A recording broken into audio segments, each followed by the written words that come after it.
It's ready, it's time. We're finishing Armored Core 6. We're there waiting at the final mission. And if my understanding of the hidden dialogue triggers is correct, we're gonna get every single one of them before we finish this final mission.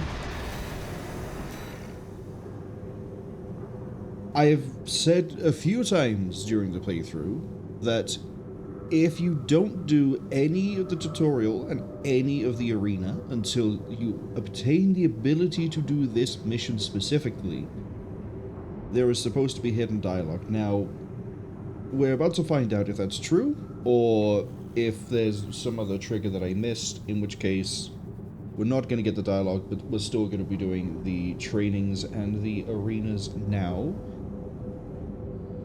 Then we will go pick up, I believe it's the final combat data that we don't have, which is to kill Snail inside of... destroy the... yeah, eliminate Cinder Carla. That's the one.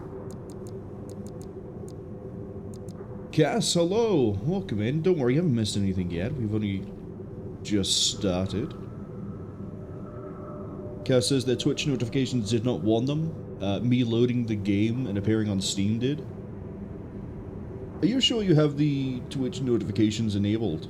It might be that you've disabled them by accident. But I see you were playing Pipeworks Puzzle. Did you solve the puzzles? Did you get very far? I assume it's basically Pipe Dream, which is basically the go-to puzzle for things like System Shock and Bioshock, and I think Mario even ended up having a Pipe Dream clone. But quickly getting back to Armored Core 6, I have made multiple, in that I made at least one, new AC.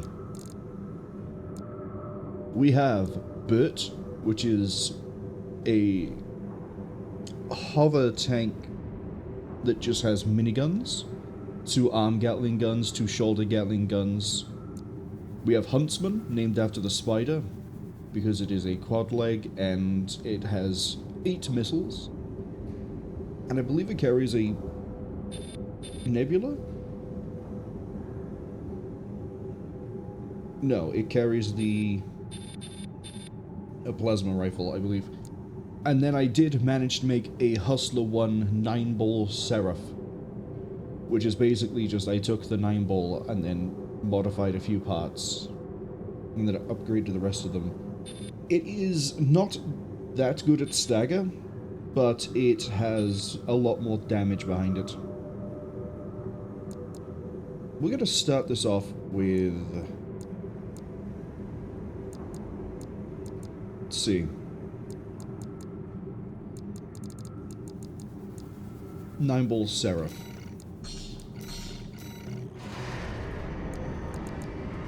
Well, actually, it doesn't matter what we start this with, because I'm going to go to Sortie, and I'm going to go to Training. Because there's an AC in... from the training we can get, that's technically true. A Legend Man submitted an AC design that we weren't able to do because we don't have the parts, and I'm pretty sure the part is obtained through the training, not the arena. So what we'll probably do is, if we do get the part here and it does let me to get a Legend Man's AC, we'll use a Legend Man's AC for a bit in the arena. Hope you're all ready to learn how the game works.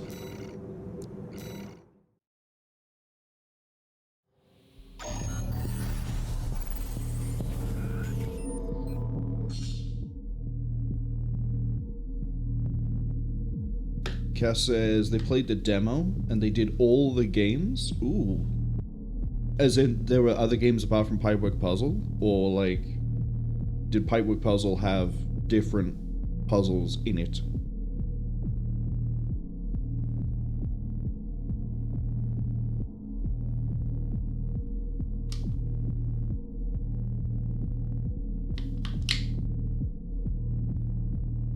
Right, now that I've had some horrific cold brew coffee in a carton. This is basically, hey look, do you understand how the game works? We're giving you the training tutorial after you've played through the tutorial level. but at the same time, it doesn't really matter. We don't worry about manual reload, we don't worry about missile lock.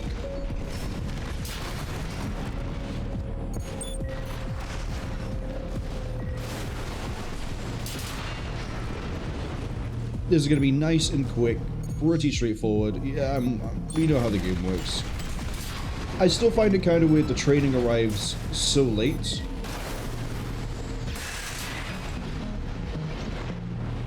You know, as I say, you go through the landing mission, and then you fight the boss, the giant roaming helicopter, and then you get the training.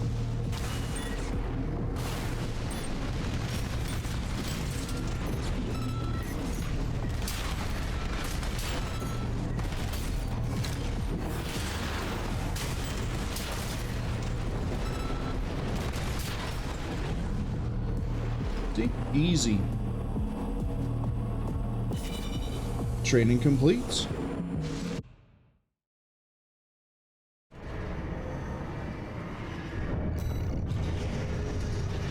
This gives us the Ludlow.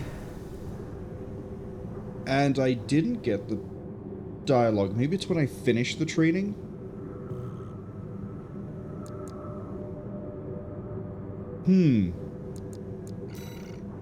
Gonna be really disappointing if I don't have the dialogue, but I assume maybe I have to finish all of the training to get it.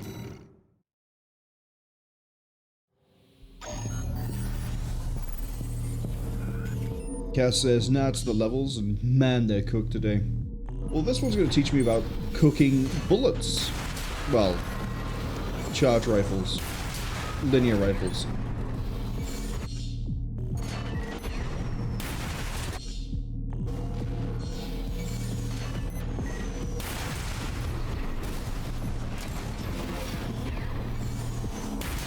Except we have the best linear rifle in the game already, so I don't really care.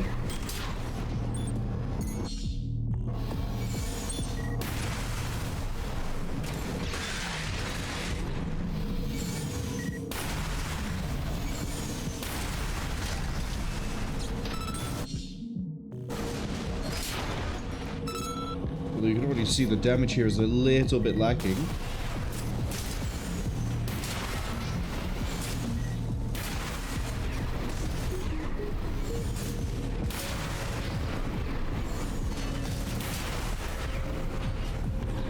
I much prefer the Harris. This is the Curtis, if I remember correctly.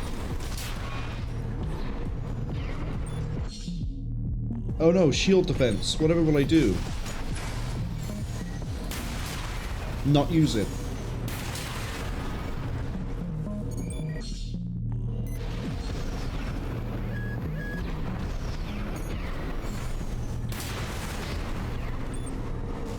Too quick for you, game.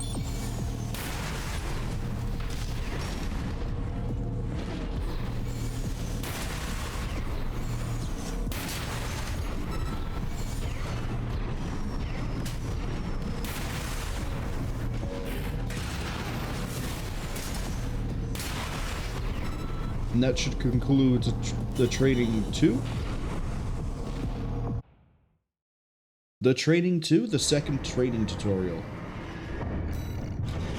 And yeah, that unlocks the Curtis. So the next one we're going to be doing is supposedly assembling an AC. I think I know how to build an AC.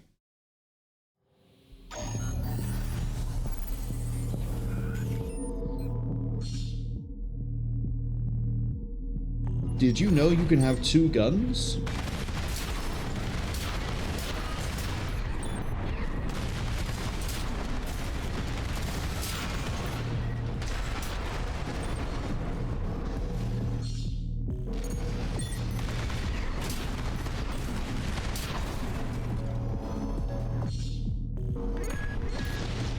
I think this tutorial is more supposed to show you that you can have reverse straight legs give you a longer jump and a better vertical jump as well.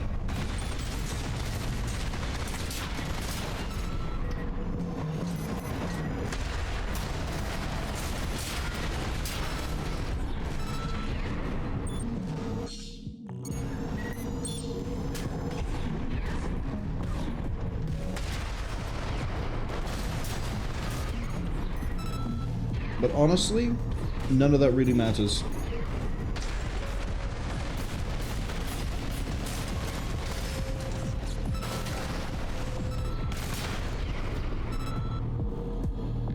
Over and done. I don't know if we get given legs for this. I assume we do. Oh, this is where the Alula is. And the abbot. That's the generator we need for the alleged man. So, now it actually gives us the tutorial for reverse jointed ACs, even though we just did a tutorial for that had a reverse joint AC.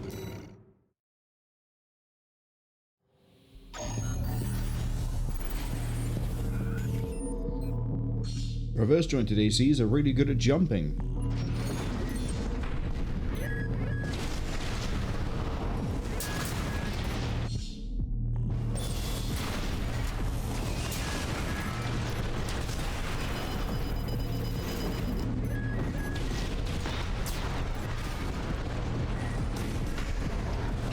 That's it, that's the tutorial, it's just one corridor with a few enemies. Oh no, never mind, I was wrong.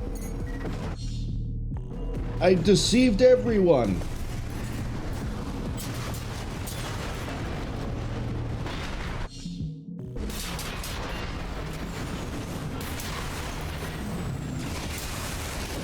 Kind of funny that they give you a charged laser rifle on this.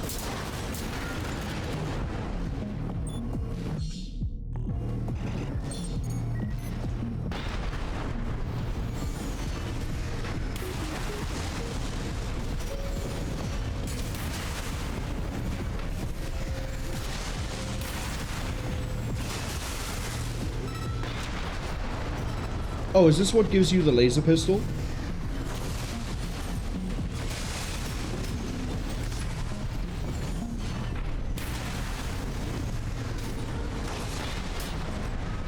It must be. It absolutely must be.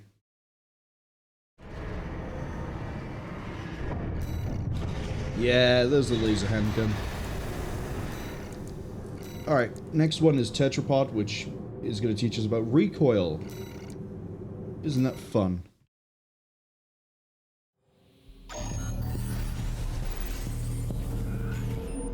And to teach us about recoil, it does not give you a single weapon, apart from a charge rifle. Actually, no, I guess the bazooka arm. Never mind, I was about to rag on it for not giving you a weapon that requires bracing.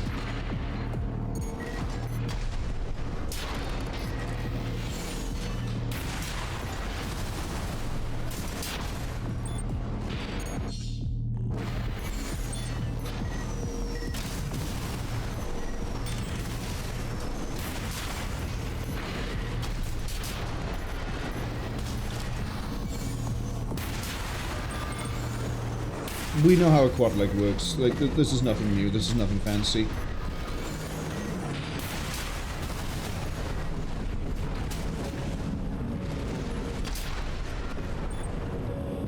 Although, the generator is struggling.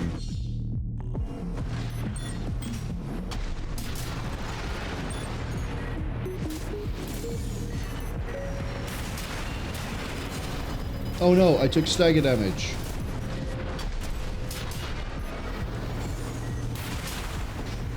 Oh well.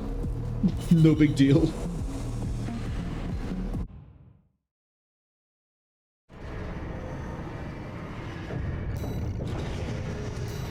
Thank you for giving me the grenade rifle.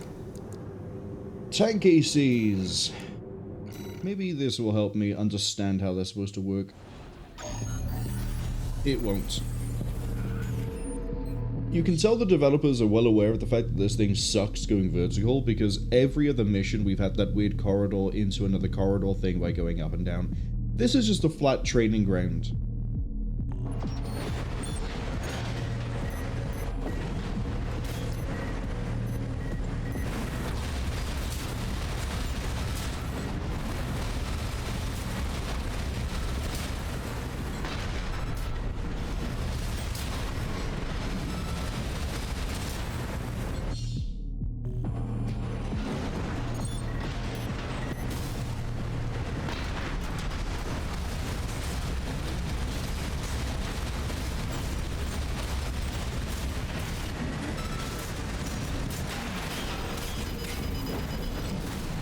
That'll kill.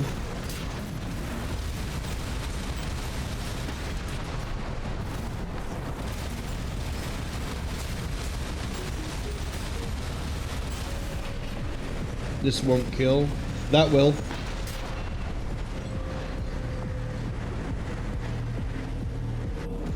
Behold, tanks.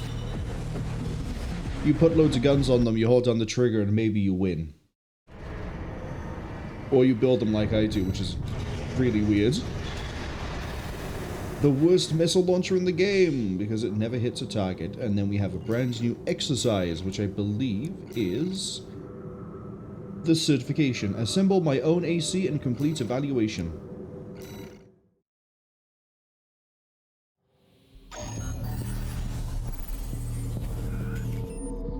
I think Seraph 1 will be able to handle all of this. Now, a few changes for Seraph 1. You may notice it has a 2-cell launcher, just like the original 9-ball. But it's a different launcher. It is a split missile. Next up, I mentioned that the weapon is different, because it is now the improved laser rifle that does more damage. Which means we can one-shot these if we get around the shield.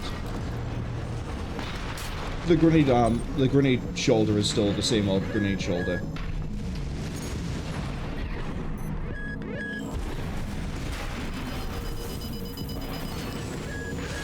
Now, one of the big downsides with Seraph is the generator for this is absolutely horrific.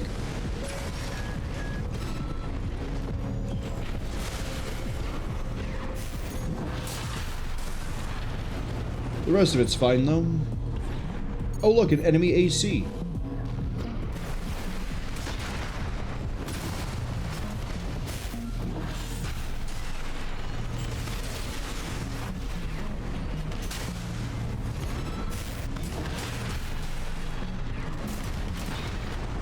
You dodge that, dodge this.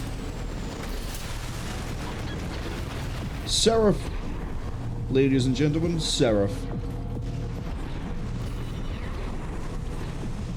The stagger output is fine. It's not great. The generator is fine.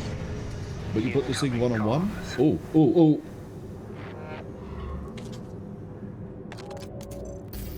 Augmented human C4621, Raven.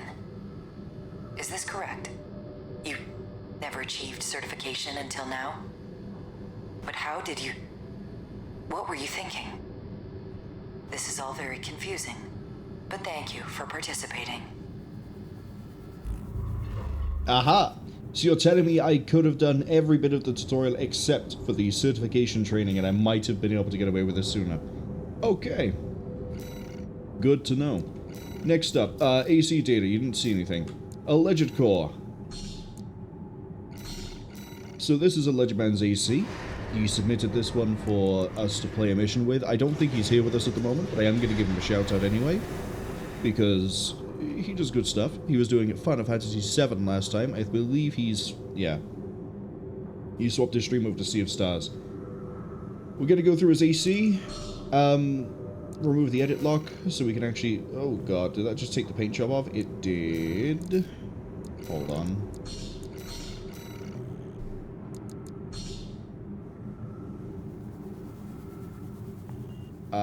There's a way to steal the paint, and I forget what it is. I think it might be...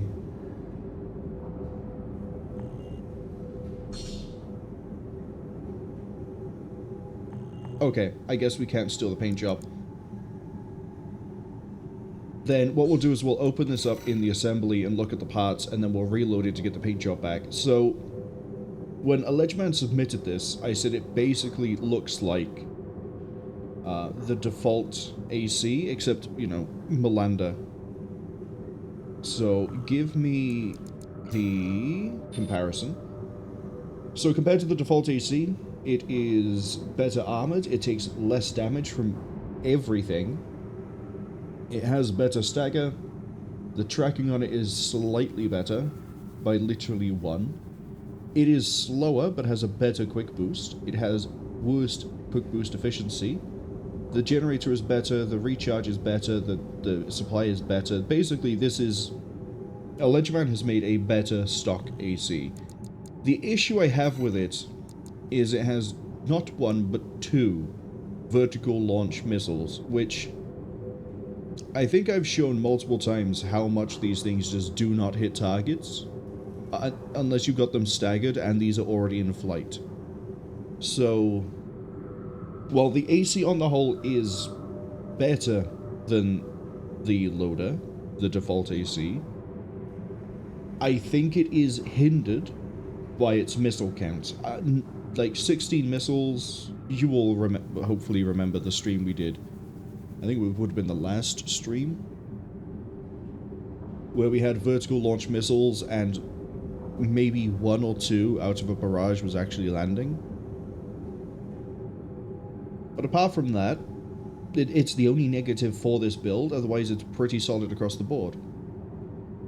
Cass says vertical missiles, oh no. Yeah, like, it is 16 missiles total, but...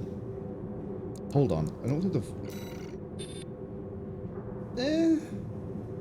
I mean, there is a better for this fire control you could use, which is debatably the 12 SML as opposed to the 10 SLT, because that gives you almost, I think that's the second best missile lock, but then the best multi-lock, which helps. We also now have the Abbott, which is a missile fire control system I like to use on a few different things because it's really good at close, decent medium, bad long, not too bad otherwise. I mean, the Talbot is better than it across the board, but the Abbott is nice to have because it's, I think it's lighter.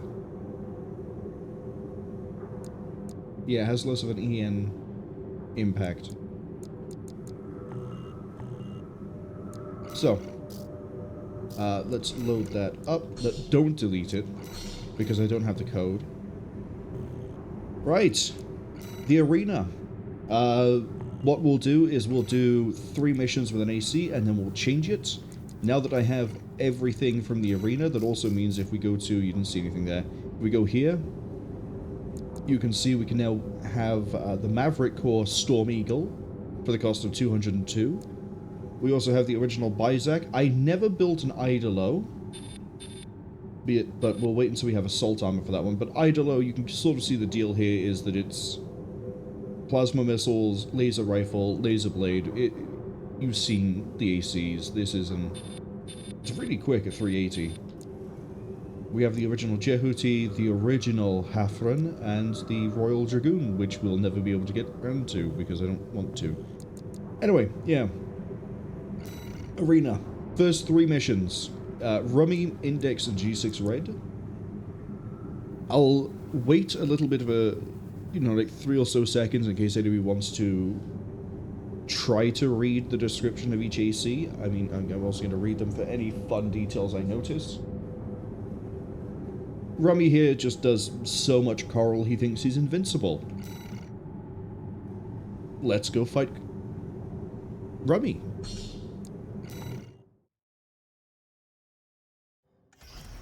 Welcome to the Arena Combat Aptitude Evaluation Program.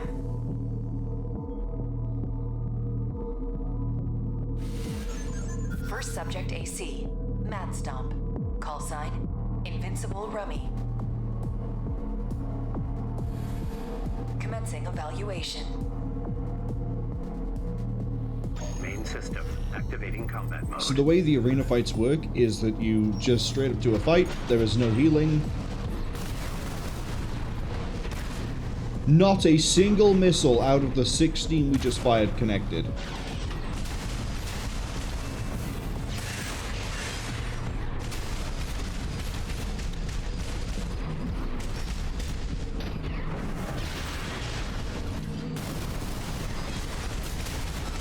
There we go, imagine locking in place for a second there. I'm gonna see if I can get a stagger up with the rifle. That sort of worked. Yeah, we're not going to land any of these missiles. Target destroyed. And it's a shame I can't take his paint job because I Well would... done. Thank you, All Mind. I would just change these to literally anything except vertical. And we'd be fine. Now, I think I mentioned earlier in a different stream that, like, there is a way to play as different ACs. We get 2 OST chips, and then we get the data to play as Mad Stomp.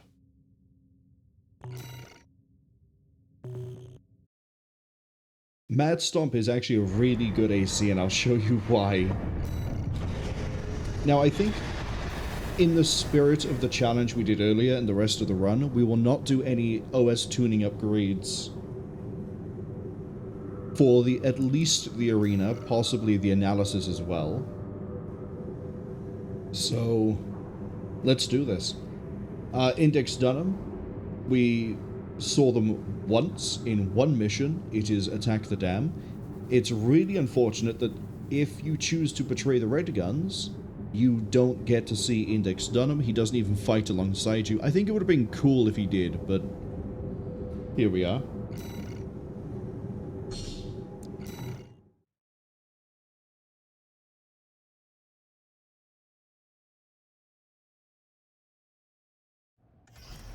Arena Combat Aptitude Evaluation Program, number 28, rank F.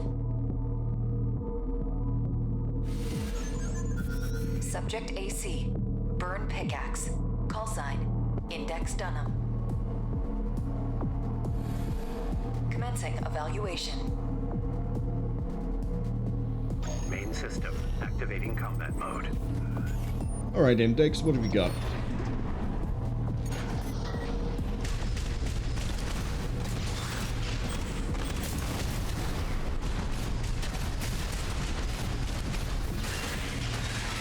Apparently not a whole lot. Congratulations getting hit by vertical missiles, you freak.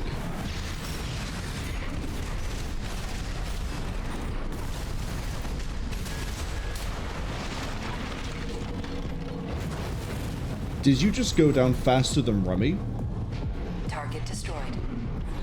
Concluding evaluation. I'm pretty sure we done. just took him down faster than Rummy.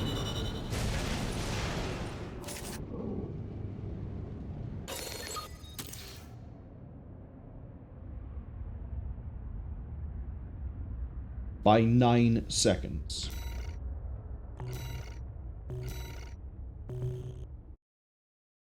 That's kind of pathetic. Okay, time for the last arena fight with the alleged AC. What's it actually called? The alleged core? Alleged core. And then this is where we get the presets. You can see we still have some money to spend to try and get these two. We do get a little bit of money. And I kind of do want to run Rummy to show that it is actually a really solid AC. There's one fight that I want to run Rummy against in particular. Arena Gun 6 Red. And you may remember that Red is the contact for mercenaries that we heard from during all 3 playthroughs. And yeah, he just runs pretty much a standard Malander. We killed him as part of the Alea Iacta Est. I think that's Alea Iacta Est. I've sort of already spoiled what the ending name is on the YouTube archive, which is why I don't mind saying Alea Iacta Est here. Unless you're good at Latin, you ain't gonna know what I'm saying either. But he's one of a rare few for the Red Guns. You may notice on the right side that it says that he went through an admission exam. We'll see what I mean by he's a rare example, or a rare few, the Red Guns, with the other information, other bits of information we'll get later.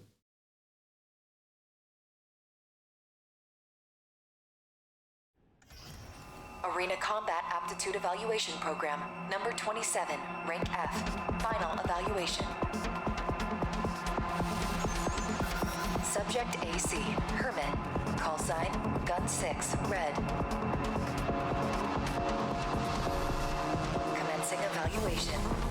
So, I remember I mentioned about the themes of the naming, like, conventions for the different corporations and the different AC groups. There's also a theme running for all the red guns, which is they all have an animal that also has a weapon. And, yeah, Hermit is a hermit crab in a style helm. Oh, yeah, I might actually need to engage a little bit here because Red knows what he's doing.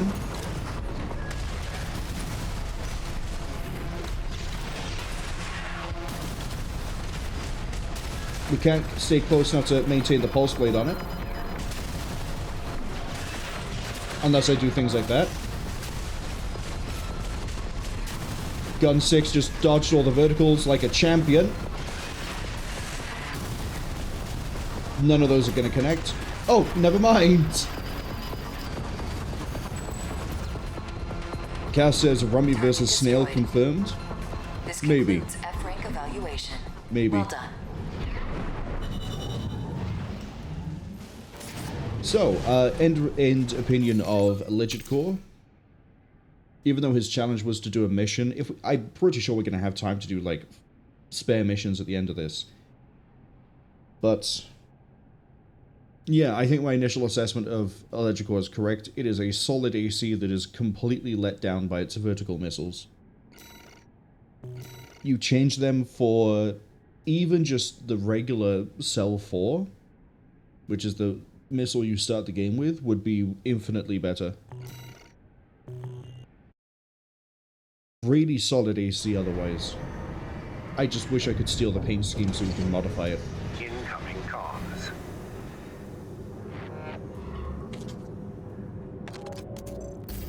Augmented Human C4621, Raven. It appears the simulator struggled to hold your interest. But perhaps your self-possession is what is needed to achieve great things. We will learn from your example.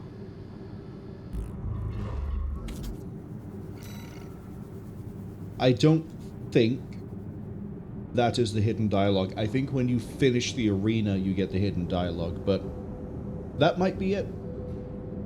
That might be it. I'm not entirely sure what the dialogue is. I just, as I say, I vaguely know what the trigger is. So, Allegiman's AC done. Let's move on to... There was a different idea I had, which is rather than doing a different AC for each set of 3, I was just going to take, like, the last AC and then use it.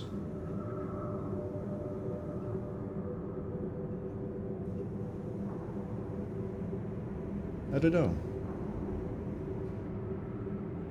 I'm not sure which way we should do this, because we're now we're 3 ACs behind. I could redo these fights with, well, redo this fight with Rummy, then do Index into this one, Red into this one, so on and so forth. Or I can stick with the idea that we take one of the custom ACs we have until we run out of them, and just do, like, who would be next? Who would be next if we do it the way we've done it already? It would be Bert. So we could take Bert, and it would be Nosaac, Maeterlinck, and Ziyi. And then it would be the next custom one for Swinburne, Wu Huahai, and Ring Freddie, and then 3 and 3. How about we split the difference? We will do the thing where it's custom ACs for the 3, and then when we run out of new custom ACs, then we do it with pre-built game ACs, where it's like, I'm pretty sure I could run the AC better than the game does. What if we do it like that? That sounds like a good compromise. So, before we jump into Bitter Promise, let's have a quick look at Bert. As I mentioned, they are a tank-like AC that is based on the boat, which is the one that slowly floats down. Chartreuse used it. And it is literally just 2 Gatling guns and then shoulder Gatling guns. The rest of this doesn't really matter because it it's a tank like AC. What do you want me to say? We have the Talbot, because you actually do have a bit of medium range here. And yeah, the generator is a really nice, really quick recharging generator, just because it should be. Arena time. Cass agrees to go with the one in the middle. Let's do it. Let's fight Nosaac. This, if you remember, was the hidden AC you can fight as part of Infiltrate Grid 086. And he basically took out a huge loan to get an AC and refuses to pay it back. Has probably one of the coolest emblem designs.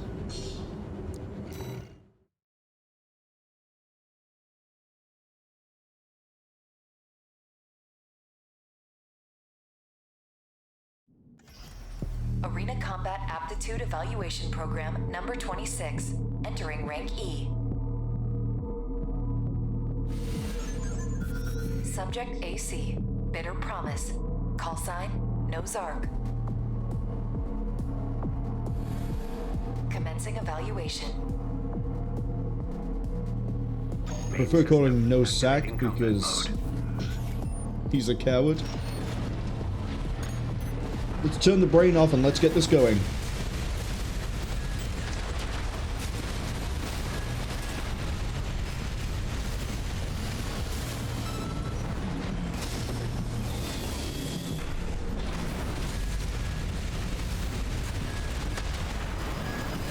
Unfortunately for you, this is a damage race, and you have no damage.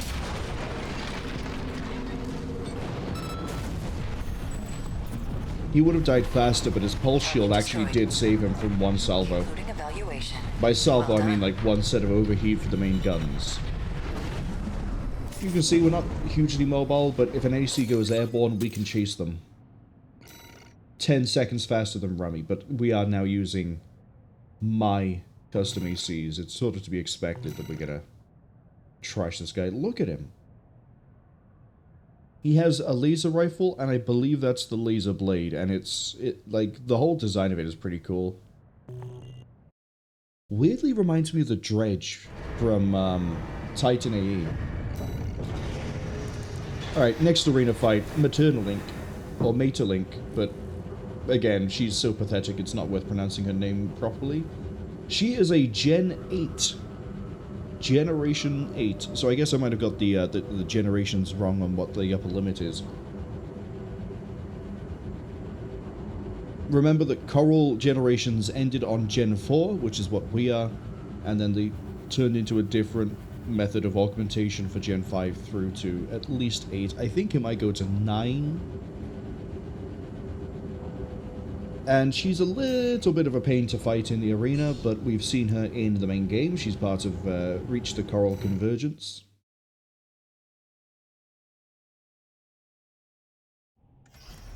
Arena Combat Aptitude Evaluation Program, number 25, rank E.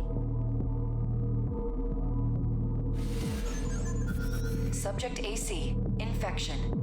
Call sign, V.VI Maeterlinck. Commencing evaluation.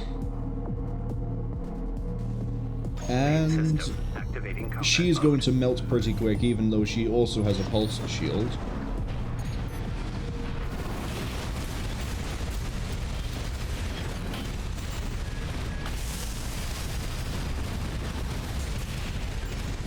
Stay a little bit airborne so we don't get caught up by the ridges of the reservoirs.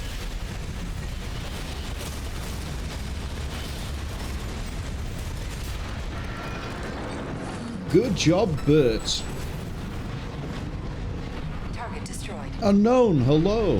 I can give you a quick shout out while we're going through the rest of the end of the thing here. Unknown says hello, hello, hello. Hope it's all good. Yeah, it's all good. We just had there was a bit of a weird, like, power issue in the house after we woke up, and then we managed to go. But we got delayed because of different sorts of technical issues. Weirdly, my computer was fine. It didn't really get hit by it. I think it was just some fuses blew in some parts of the house.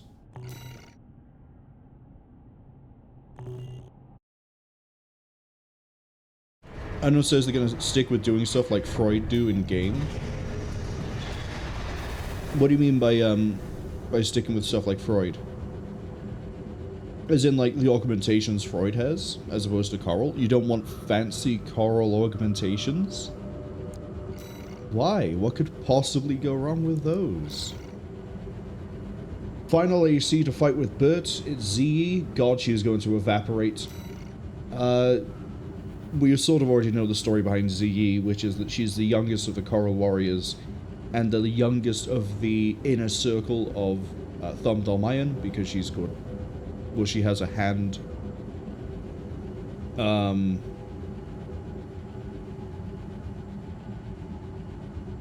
All the inner circle are named after the parts of a hand. So little, middle, ring,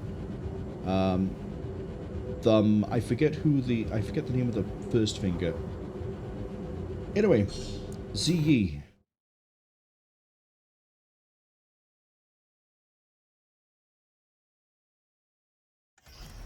Arena Combat Aptitude Evaluation Program, number 24, rank E. Subject AC, Iguazu, call sign, Little Ziyi. Commencing evaluation. Unknown says they hope I got good enough sleep after last night. They just found a new mod for PZ they want to try out. It's called DC. Guess that's what mod it was, and oh, they use that in the Ultra Nightmare. Oh my god, she really is going to just evaporate. You have a pulse shield as well? How did I never notice? I mean, it's clearly not helping.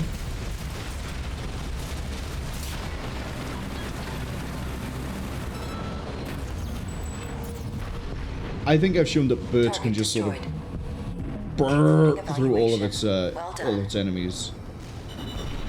Even if they have a pulse shield, we'll still get them, and then we'll just dumpster them with damage. 21 seconds.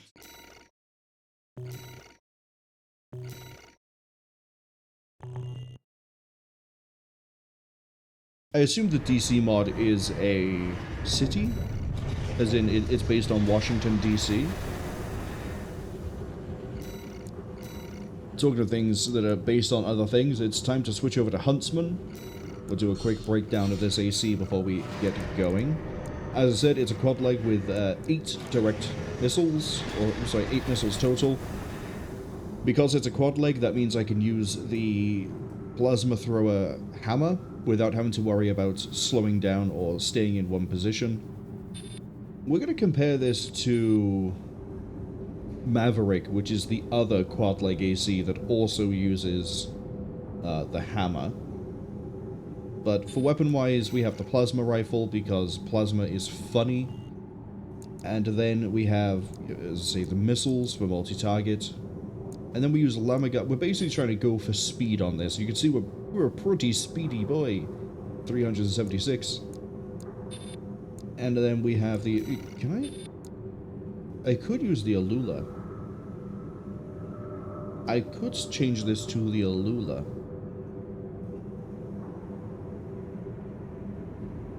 We already have pretty bad...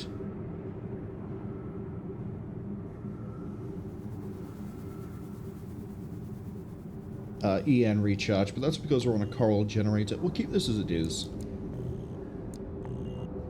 And then, as I say, I want to compare this to Marauder. So Marauder is significantly more durable across the board, but is significantly slower. And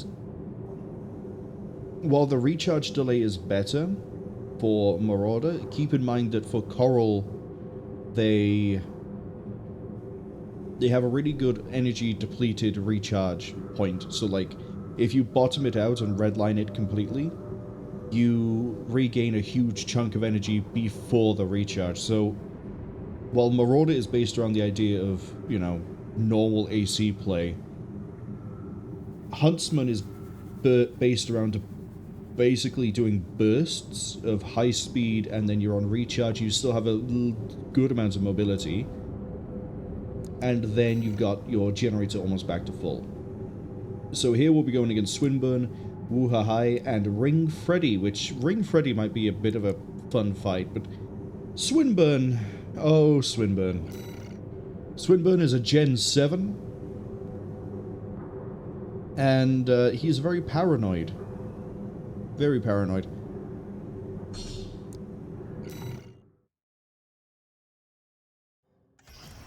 Arena Combat Aptitude Evaluation Program, number 23, rank E, final evaluation.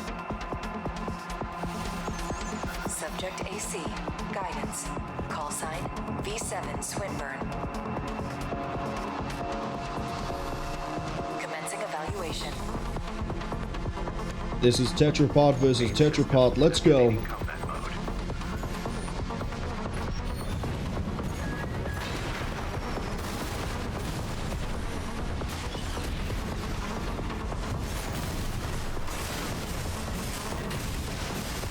Fortunately for you, I have the better build.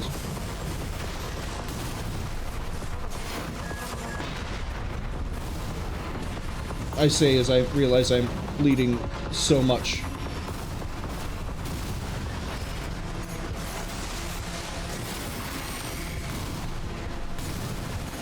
To be fair, his shield is the one that's saving him here. Shields are not something I can deal with very well with this build.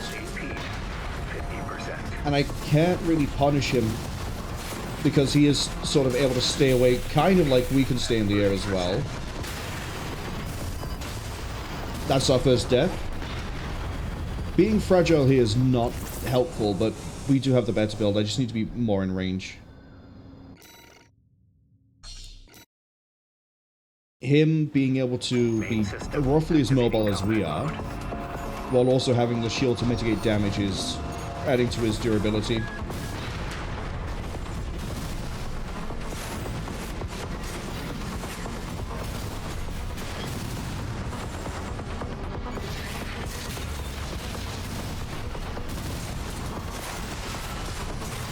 There we go.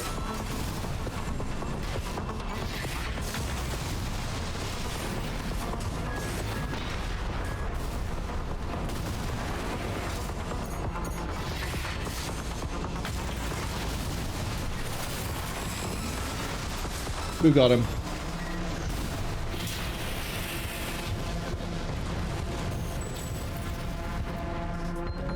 Yeah, give me a target that doesn't have a shield and Huntsman will perform much better. Well done. I also like how we turn into a boat. Turn into a very cute little boat. Lasted longer. Longer than Rummy. I like how Rummy is the benchmark for how good an AC actually is by the AI.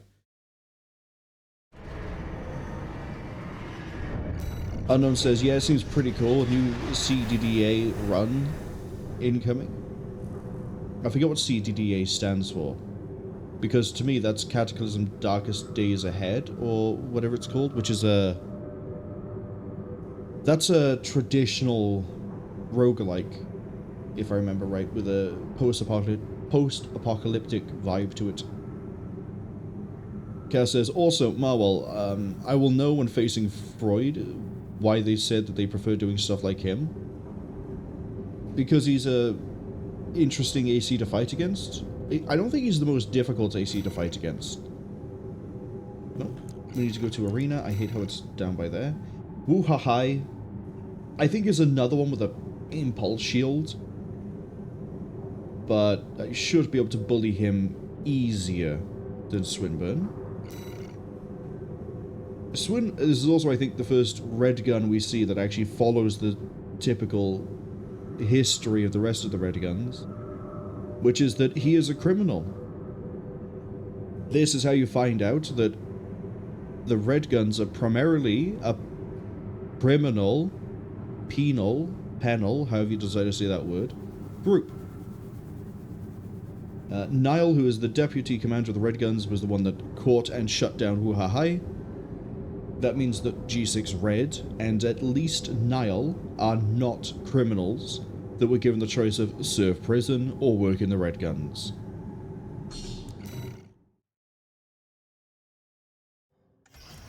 Arena Combat Aptitude Evaluation Program, number 22. Entering rank D. Subject AC, Li Long. Call sign, Gun 3, Wu Huahai. Commencing evaluation. Main system activating combat mode.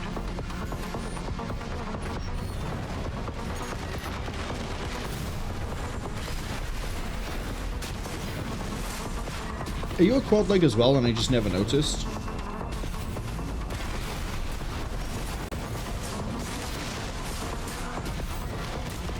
No, you're way too grounded to be quad. You are quad. How am I basically fighting another Swinburne then? AP at 50%. AP at 30%. This is going to be the complete pain. Huntsman is perfectly not able to handle a quad leg shield, and we're about to run into another one. Even the, like, having a bit more aggression here isn't going to help that much. I have to stay near him and just hit him constantly with the whatever I have. Part of the reason why this is going to struggle against quad legs is because we need to be able to keep them at a set distance, and if they go up and below, it makes it really hard to make sure we land both hits of this. No, you don't.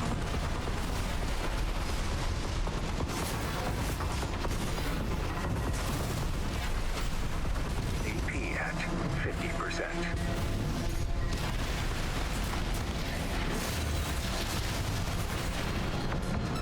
I don't have my... Excuse me?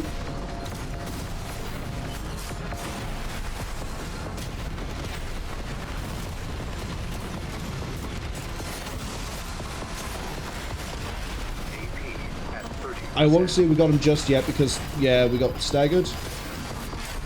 I shouldn't have backed away. Oh, that's fun and that sucks.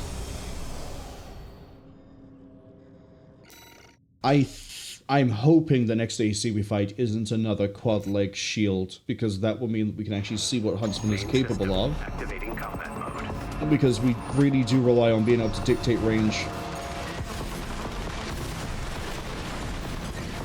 Also, it'd be nice if this could charge faster than not at all. Okay. Sort of try to keep him at the ideal range. I'm too high up, so the angle isn't going to work.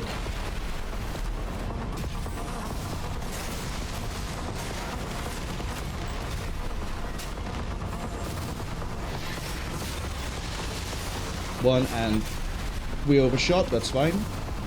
Speed was a bit of a counterproductive thing. I'm waiting for his pulse explosion. We got him. And we're done. So yeah, fragility here getting hard countered by another mobile quad leg with a shield. A Ledgerman, hello, welcome in.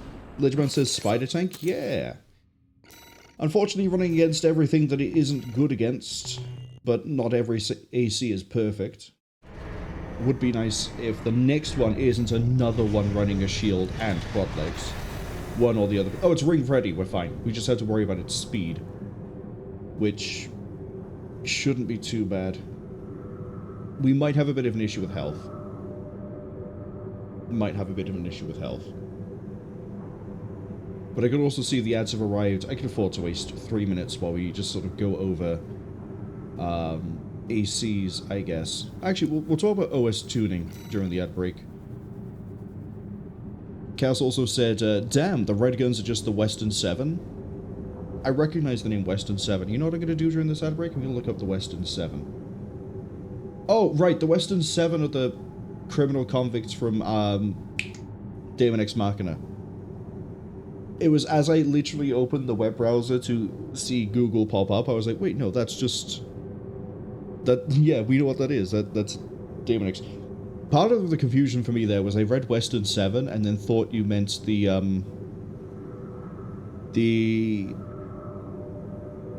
Hateful Eight somehow. I don't know how I managed to confuse those two things. But quickly touching on OS tuning while we're in this before I read Cass's other message. Now that we're doing the arena, we have OST chips and we can buy upgrades. I would debate that the best upgrade to buy flat out, first off, before anything else, is always the kick, because everything can use the kick, and the nuances of the kick I'll get into later, but your leg type and your weight, I believe weight matters as well, definitely leg type, dictate how much damage and stagger the kick does.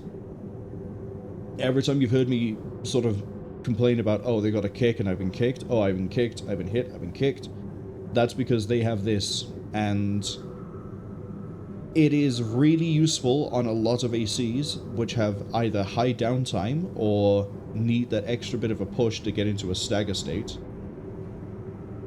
that you get the kick. It can make or break some ACs. Other things that are quite nice to get early on, pick a expansion slot.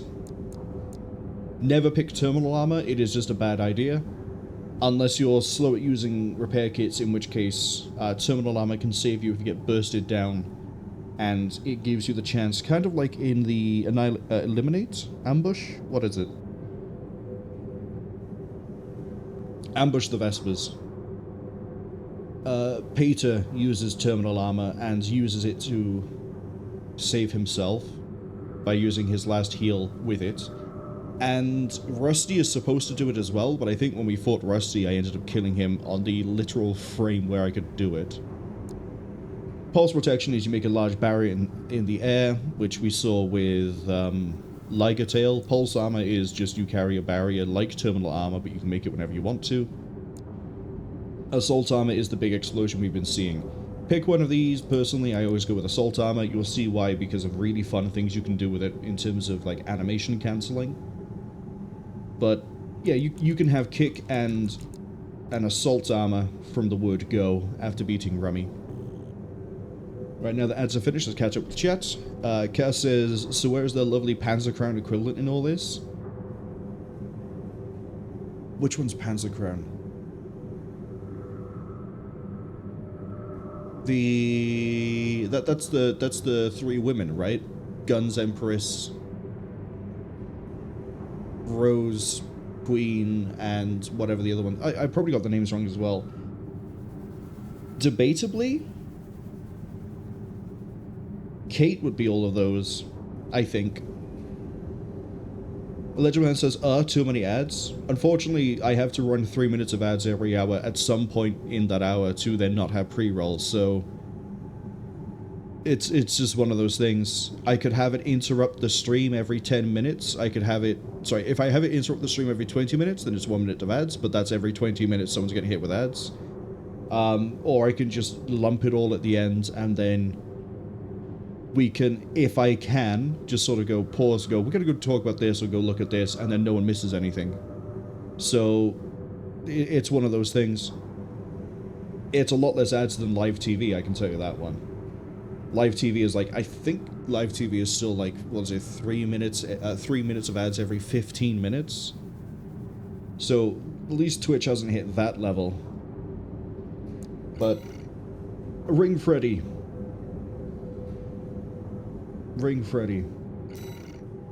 It's just, it's one of Thumb Dolmayan's friends. It's in a circle, not as interesting as Ziyi, but the speed here might be a bit of an issue.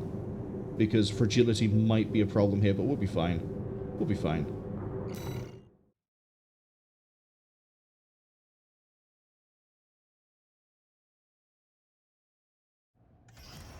Arena Combat Aptitude Evaluation Program, number 21, rank D. Subject AC, Candle Ring. Call sign, Ring Freddie. The main thing I have to watch out for here is dodging the songbirds. If I can do that, I can eat the missiles, and we might get staggered for missiles, but the songbirds are going to be the make or break.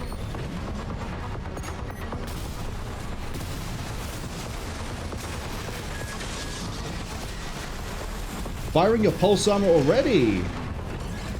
Okay.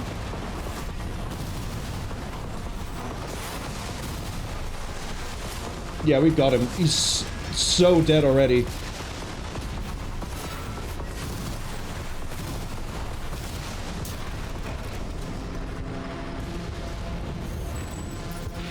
See, if we can dictate range and they don't have concluding evaluation. shield and quad legs, we are fine. Because we can use the full damage of the plasma, and we can also use the hammer for punish or stagger build-up. The missiles just help. Faster than Rummy.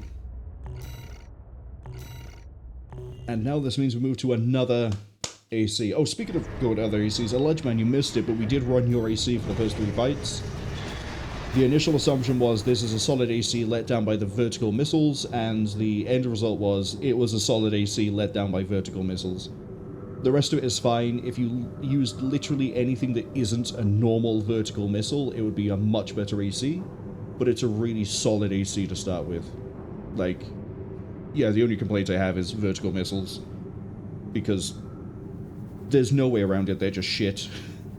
They don't hit target unless the target stops moving, or they're staggered. The window to try and hit them if they're staggered is really small, because you have the flight time to worry about.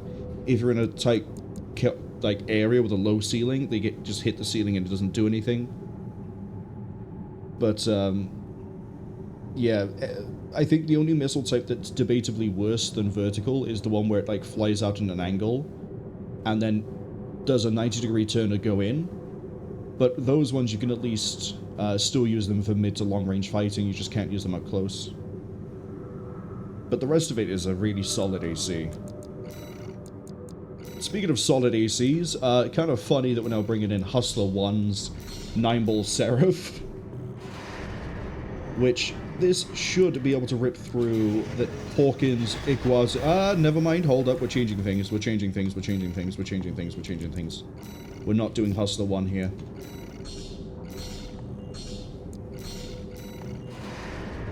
We're going to bring Invincible Rummy, which only has the Sweet 16 and the... if I go up to here... Yeah, strip the paint off. Sweet 16 is, as I said, the best shotgun in the game. I will fight everyone on it. And Double Trouble is debatably the one of the higher, if not top 3, second place melee weapons. The rest of the AC is just sort of, well, it's not fast. It's kind of slow. Good defenses. The booster on it isn't too bad, the energy on it isn't too bad, but the generator is a really slow recharge, which sort of sucks. We're not going in with an unpainted Rummy, that's just wrong.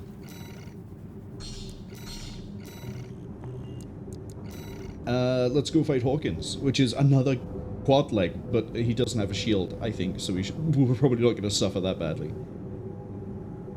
Legendman says, nice kill. Later in the game, they changed out the vertical missiles, switched to double chain guns. I wouldn't have changed double chain guns. That's too much weight. Maybe one chain gun, and then keep the laser blade. Oh, sorry, keep the pulse blade. Maybe change it to a laser blade. And then, yeah, just swap the missiles for literally any other missile. Even vertical plasma is way... well, I say that, like, plasma missiles themselves aren't already pretty good. Vertical plasma is the best of the verticals, because they have that AoE effect.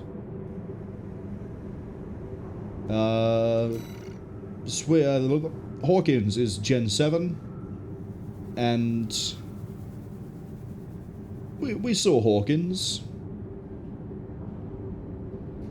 We saw Hawkins. This is all I say on it.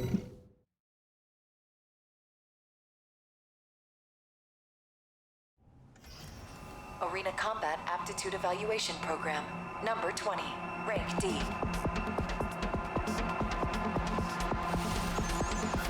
Subject AC, reconfig.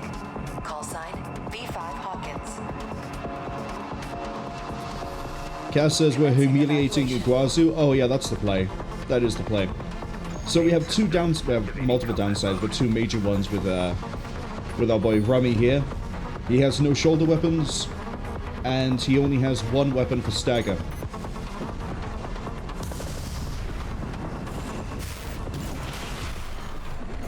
But, as I say, the Sweet 16 is a really solid... God, your generator's bad too.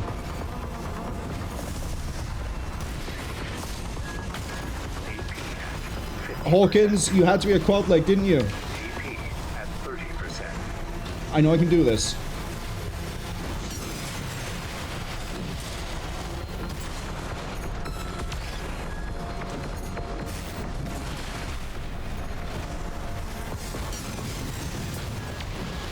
Hawkins is going to be a pain to fight. Going straight into a quad leg with him. Because Rummy, second issue, the generator means we can't really do airborne. We have to sort of get them. Activating combat mode. And because we're fighting a quad leg and the AI loves to stay airborne with quads, Rummy can't really just stay up close next to it. We also don't have kick, which is, I mentioned earlier that it makes or breaks some builds. Rummy is one of them. We've got another shotgun into it, but we don't reload fast enough. We don't keep the stagger built up because we don't have kick. 50%.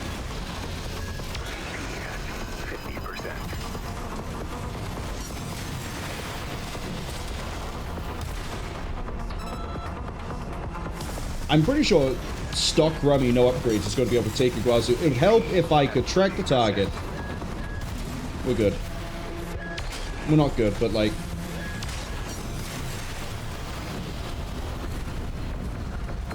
We'll try one more time before we just swap out to something else, because Iguazu will fall to Rummy, but... We'll swap now, actually. Because we do have something else I can bring in. We have a better Rummy. We have a much better Rummy. Restart the program. I'll explain Eternal Rummy later, but welcome to Eternal Rummy. Much faster, less tank, but hey, we got better stagger. AP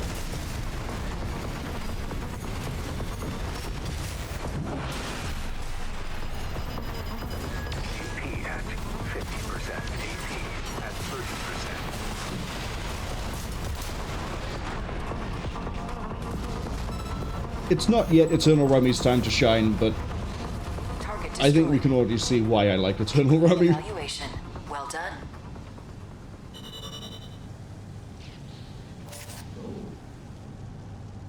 Right, let's switch back to regular Rummy. Because, as I say, I'm pretty sure even without the kick, regular Rummy can humiliate Iguazu.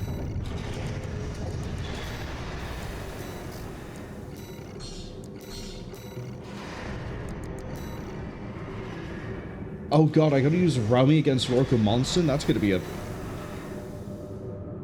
that might not be as bad as I think it will be. But Iguazu, I've been pointing out the generations for a few things, is Gen 4. You may remember there was a cutscene we saw where I went, hey, you see all these like red names that have turned up? We got a Gen 1, we got a Gen 2, we got 2 Gen 4s. Also, Iguazu is another one of the criminals that was press ganged, we'll say, into joining the Red Guns.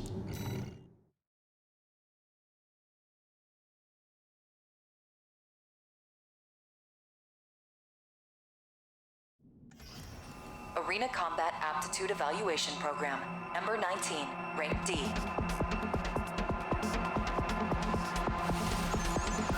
Subject AC. Headbringer. Call sign. Gun 5. Iguazu. I'm really hoping the lack of kick doesn't Commencing evaluation. cause problems here. Because if it doesn't cause a problem, we've got Iguazu. If it does, because we, you know, don't have the stagger build-up that I'd like to have.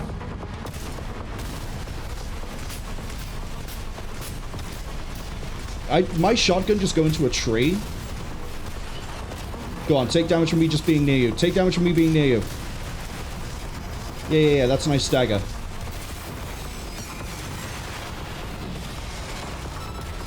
Oh, we have him. AP Get over here. 50%. Your dash is so bad. AP at 30%. We can get him. I just need to actually be able to stay next to him.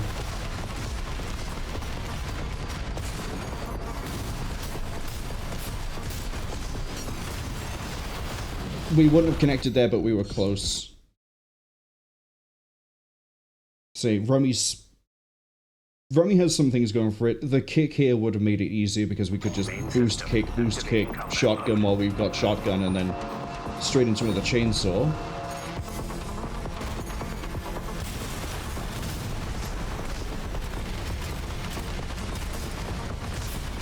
Get over here, Iguazu. Get over here, Iguazu.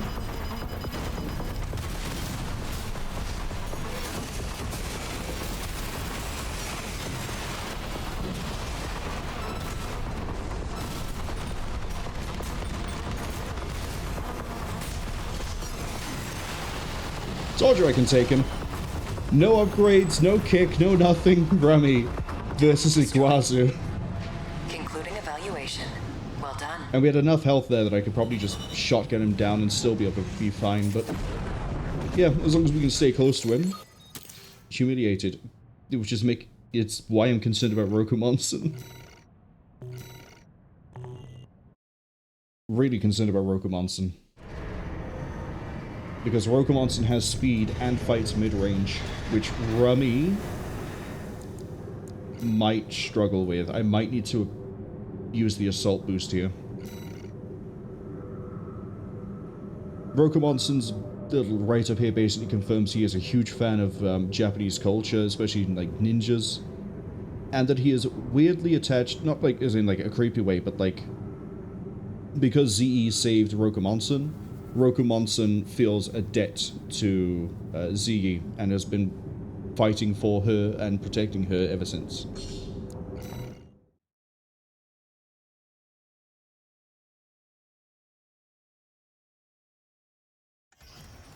Arena combat aptitude. Cass says at least program. Iguazu is not Number talking. 18. Oh yeah, imagine if they were all Rank D. saying voice Final lines during this. It evaluation. would drive you insane. Okay, so burst Subject rifle, AC. shot, yeah, the Shinobi. shotgun's gonna be the Call sign. killer on this. Rokumonsen. The plasma hammer, not so much, because he will stop moving, and that means I can just punish him if we can get the shot off during it. Main system activating combat mode.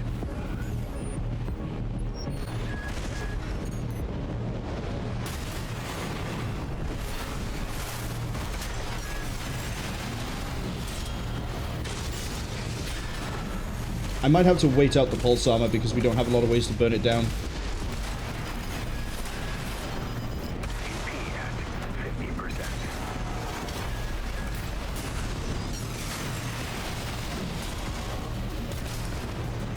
AP at 30%. I don't know where he is. Behind me.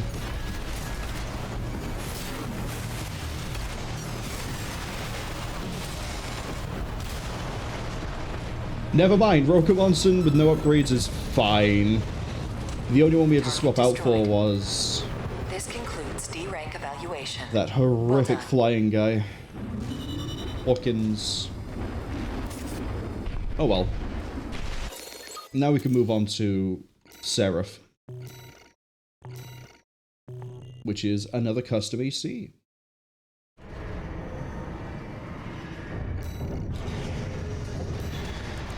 We've sort of already seen Seraph, but we'll compare it against 9-ball standard.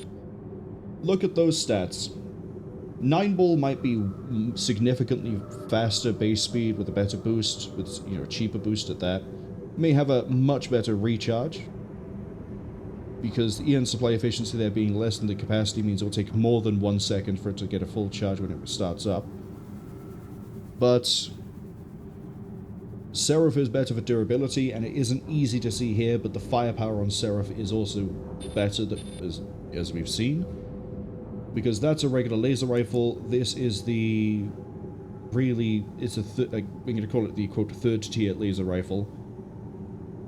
So we have some really good damage there. Same laser blade, same grenade, but again, the other thing that's changed on it is the regular 2 slow missile has been changed to a 2-cell split missile. We're going against Volta, Pater, and Sulla, which is a really interesting spread of enemies here. Volta might be a bit of an issue, but we just have to dodge, I believe, the grenade launcher, and we should be fine. And yet again, Volta is another one that's a criminal that's been pressed into the red guns, and is learning from Wu Huahai.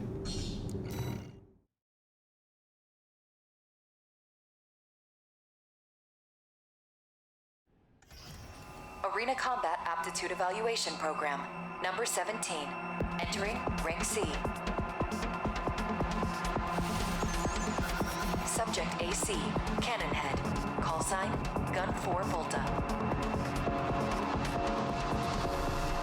Commencing evaluation.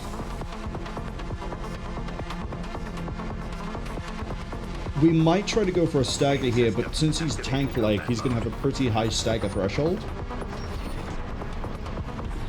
And I need to be very careful about when we use the grenade. Where are you, Volta? You should be the other side of this crate. There you are. That's actually a really good start to this.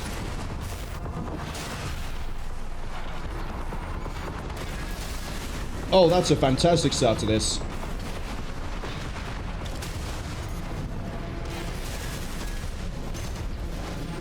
Where'd you go? There.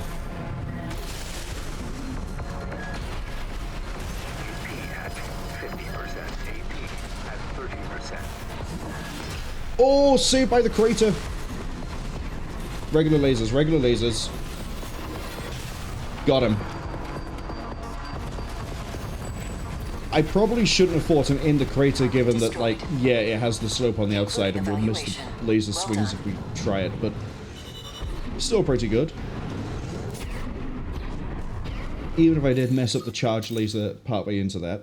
Slower than Rummy to be expected because of the build. Both builds, actually. Cat says 9-ball wins again, no one's surprised. 9-ball Seraph at that, like... Oh, you're gonna be a bit of a fun fight. Pater, if you remember from the main fight of Ambush the Vespers, Hawkins was the other one in that fight. Pater is very susceptible to stagger. Very. He's very mobile, very jumpy because he has reverse legs, but... yeah, this guy's gonna evaporate. Legendman says, what an anime finish. I'm trying to think. I swear we had other finishes that were like even more anime than that one. The Jehuti one didn't finish like that. I think I've got some that I'm turning into clips and shorts. But there's a few of them where we finished it just by like the fun little laser blade slice or the pulse blade slice. Oh! The Walter fight. The Walter boss fight ended with a literal last-ditch 268 health remaining sword slash. Because I intentionally ate damage so I could close the gap and hit him. I guess my... yeah, no, I'm completely off on my highest generation level because this is Gen 10. And we also kind of know that dual nature here is also a reference to his actual behavior.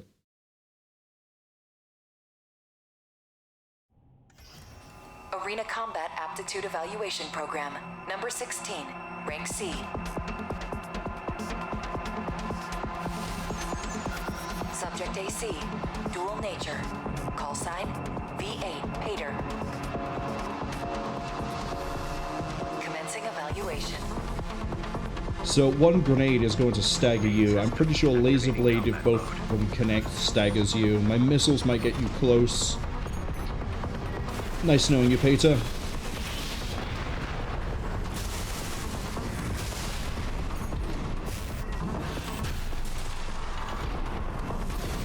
Almost. He dropped down.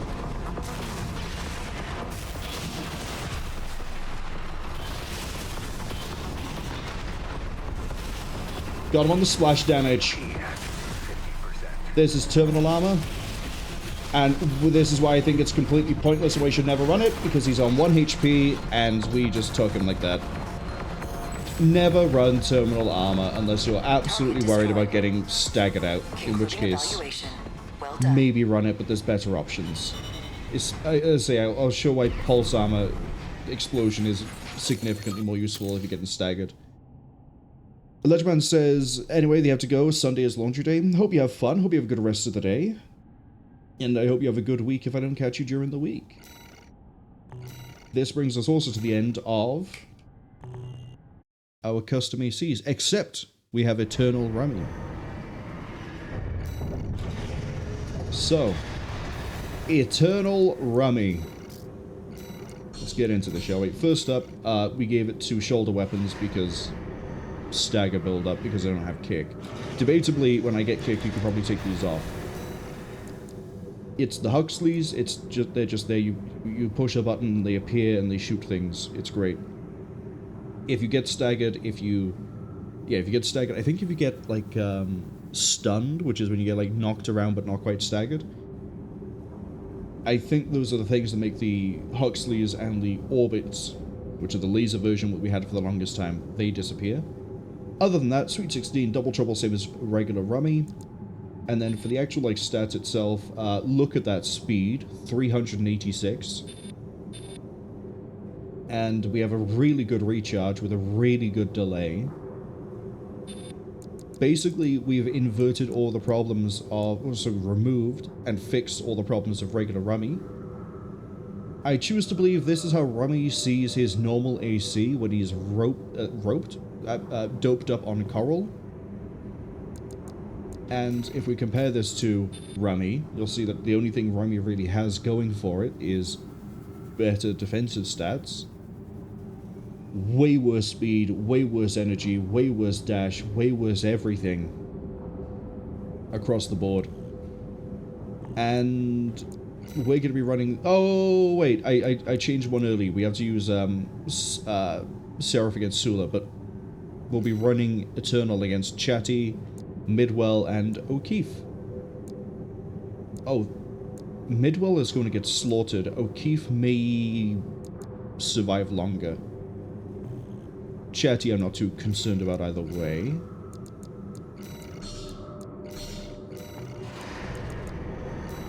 Sulla. Gen 1 augmentation had a 10% survival rate. And then he dies during Attack the Watch Point. He's a bit of a challenge to fight. He's the first AC that actually is a bit of a threat that you run into. Combat Aptitude Evaluation Program number 15. C. Network instability detected. Sub AC. In angle. Call sign Sulla. Commencing valuation.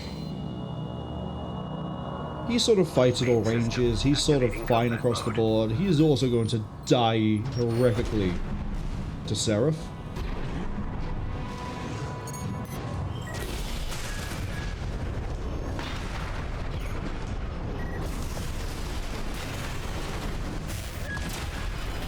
Excuse me, could you not kick me into a stagger and then grenade me, please?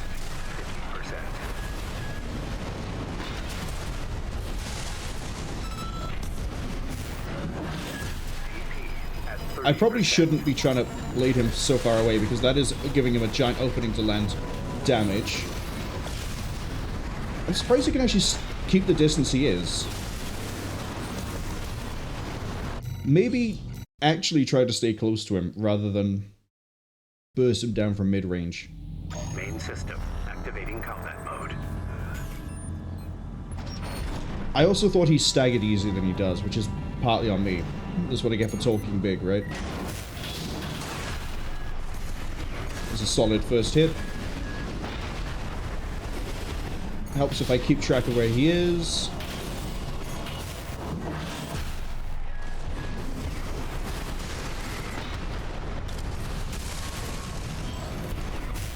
The other thing as well that I'm not quite catching is we have a slow charge time for the laser. I'm thinking my laser charges faster than it is, because on builds where I tend to run the laser rifle, we also usually have a much better generator for energy weapons. Coral doesn't charge very quickly at all. Still faster than Rummy. I think Kick would really benefit on Seraph. Because that would help you build Stagger. And then you have two ways to punish. You have the charged laser rifle, but you also have the laser blade.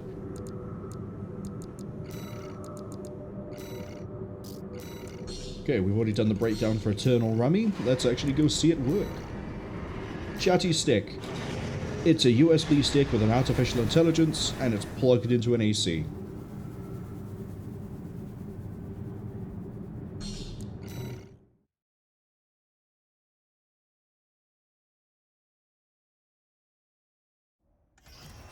Arena Combat Aptitude Evaluation Program, number 14, rank C. Subject AC, Circus, call sign, Chatty stick. Commencing evaluation.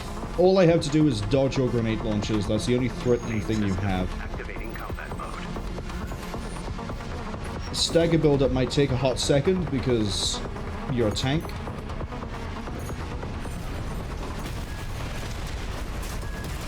But I have the speed to be able to keep up with you.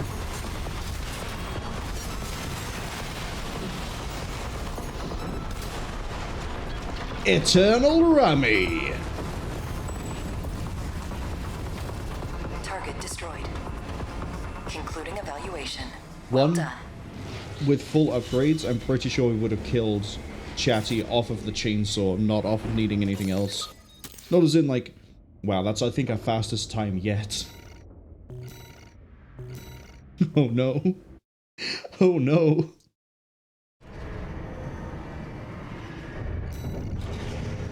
Who's next? Middle Flatwell. Second only to that of Father Dolmayan. He is the uncle, the Liberation's father. And this is a key bit of information they hide away in this. He is has a contact in Schneider's HR department. I don't need to be coy about this.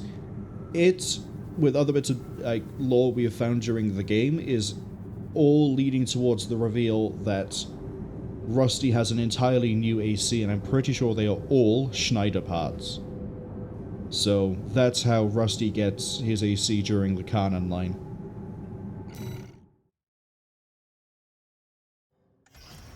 Arena Combat Aptitude Evaluation Program, number 13, rank C, final evaluation. Subject AC, Tsubasa, call sign, Middle Flatwell. Commencing evaluation. As I've mentioned during the Ambush the Vespers mission, he is very fragile, but he has really good burst output, but the problem is he's really fragile, so we're almost at stag and I didn't even land the Sweet 16 properly.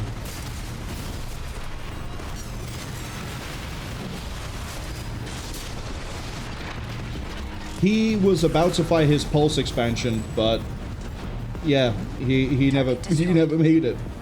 This concludes C rank evaluation. Well done. Can you imagine if Eternal Rummy was mass produced? Balaam and Arquebus would never have had a chance. Kaz says, Steel Haze Autos? Yeah, pretty sure they're all Snyder parts. Yeah, I thought it was.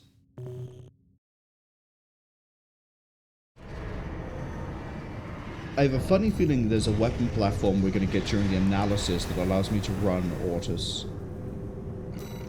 Okay, O'Keefe.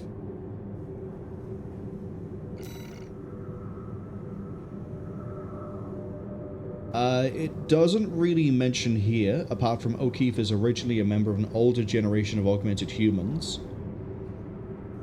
And then says that he got upgraded to Generation 9 to counteract the coral burn-in. O'Keefe, as far as I'm aware, is the Gen 2 that is mentioned by... Well, they don't mention it directly, but they show the picture. There's the Gen 1, which is Sulla. There's the Gen 2, which is O'Keefe.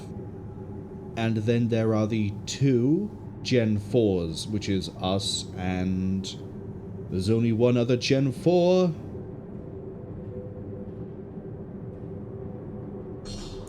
Let's go in on O'Keefe. Arena Combat Aptitude Evaluation Program, number 12, entering rank B. Subject AC, Baron Flower. Call sign, V.III O'Keefe. Commencing evaluation. Main system activating combat mode. This should die pretty quick. We don't have to worry too much about the containers.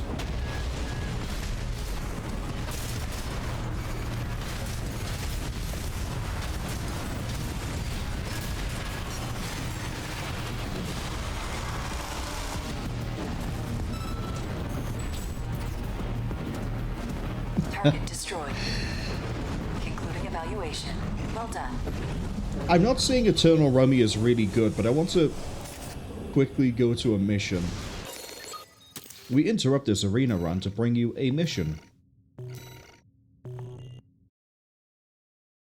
Remember how it took me about 45 to 50 minutes to get the hidden dialogue on a certain mission that we did last stream? You may have seen this if you caught it pretty quick when we were checking the data, but Defend the Dam Complex has been S-ranked. Eternal Rummy, S-ranked Defend the Dam Complex, and got the hidden dialogue. We'll quickly show this off here, see if I can redo it. You're up against 2. But Eternal Rummy is brutal. Main system activating combat mode. Let's get started, Raven. Astrocrown's pilot, callsign King, has an 89.6% mission success rate. His reputation for finesse is such that he's... Oh, what am I saying? Branch is the equivalent of Panzer Crown, because there's 3 members. There's Raven, there's Chartreuse, and there's King. There's our merc. Go take care of the objective, King. I'll clip this one's wings. Not alone. This is a branch mission. I'll support you. This isn't right. It's Gen 4. You belong in a museum, not an AC.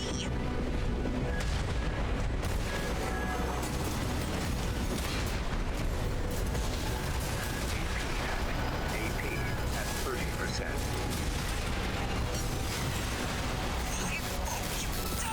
Chartreuse, withdraw! Abandon your AC! AC on the rocks destroyed. Come on, come here. You would, wouldn't you? 30%.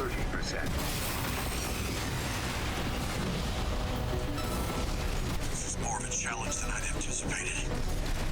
I haven't seen anything like this since...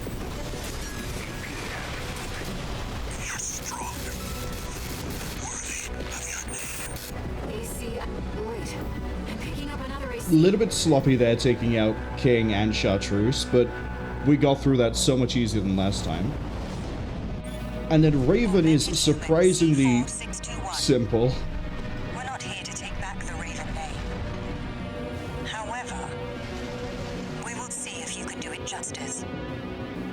Our friends have been defeated. This probably won't be an S rank because of how much I have to heal because of slipping up against Chartreuse and King.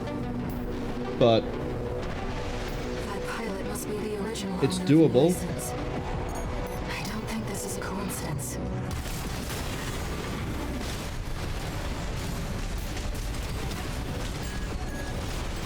Right shoulder AP at 30%. Raven, we can still... Eternal Rummy is genuinely the best AC I've made. Watch this one. See where they go on a Raven's I made an wings. absolute meme thinking, oh, maybe I can make a better Rummy. I made a better Rummy. Mission accomplished. And I can probably 100% consistency S rank this. Is it still? It's still an S rank. Oh, Eternal Rummy. But that brings us to the end of you. For Carla, Coldcall, and Rusty, I think this is where we swap over to doing pre-builds. Who do I think could handle this? Actually, hold up. I could bring in the Maverick Corps. But if I remember right, your damage is trash.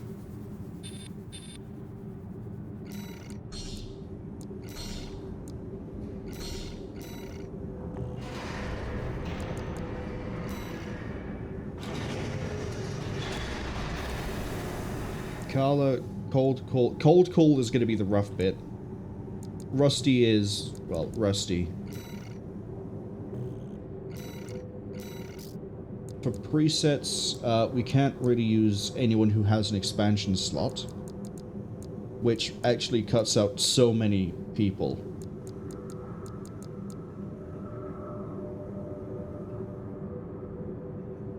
I'd like to see if we are struggling too much with Storm Eagle, I would like to see if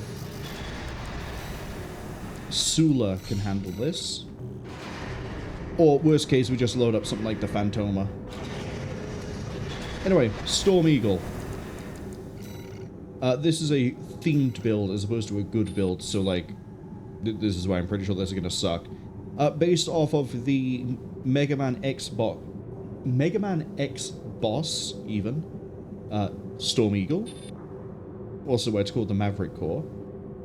The whole thing is revolving around just sort of trying to mimic the attacks of that boss. So we have missiles, we have stun guns. We might be okay for damage, but the main thing we have going for us is the ability to jump and to move quick. So evasion is really good for this, but it might not have enough lethality. And Carla, we know Carla very well. Oh god, this is gonna hurt.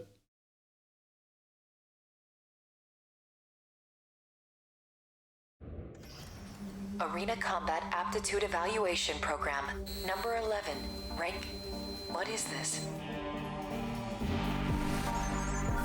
Kinda creepy to go around ranking strangers, don't you think? Well, whatever. I'm busy, but you can have this old data. Main system activating combat mode. Okay, we don't want to fire all the missiles at once because they don't stack.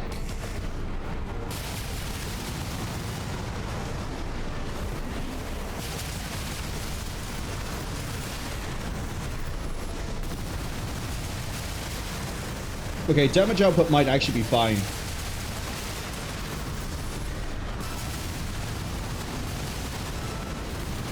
Yeah, damage output is really solid. I just need to stay within weapons range.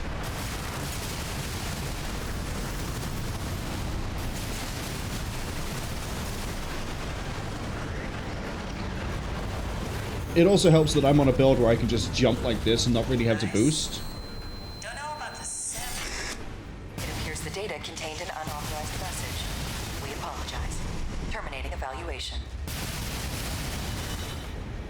Storm Eagle might actually be fine. Stun build-up on it is okay.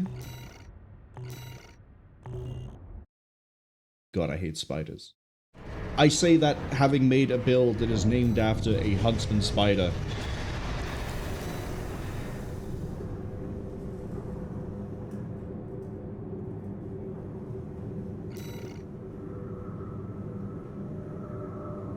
Coldcall, Dead Sled, they turn up on the New Game Plus for Depth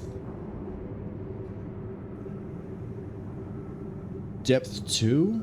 I can't remember the full name of the mission. Something investigation. Arena Arena Combat Aptitude Evaluation Program, number 10, rank B. Subject AC, dead sled. Call sign, Coldcall. I'm not Commencing evaluation. too worried about Coldcall. Apart from the fact that it can do the same thing we do, which is it just jumps around and has a huge, like, dodge because of reverse legs.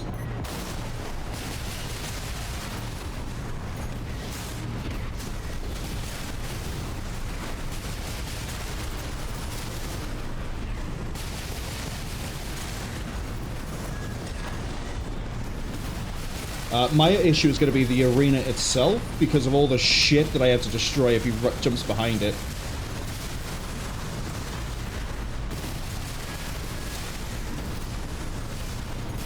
Case in point, he is going everywhere and, like, all my shots are being eaten by the arena, but we're racking the damage in. He's about to stagger. We got him. He's...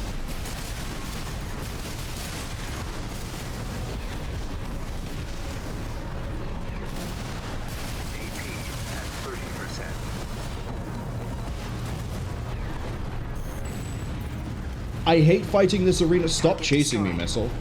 I hate fighting this arena so much, even if it's just against the Ectromoi, because, like, they'll hop around and go behind things, and my shot gets eaten by this, but their shot goes through, because I've destroyed the terrain. I hate that arena so much.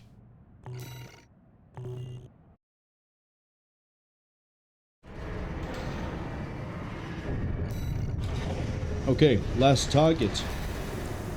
Rusty. 4th squad leader of the Vespers. And although we don't know what generation he is, he claims to be 8th gen and received the augmentation just before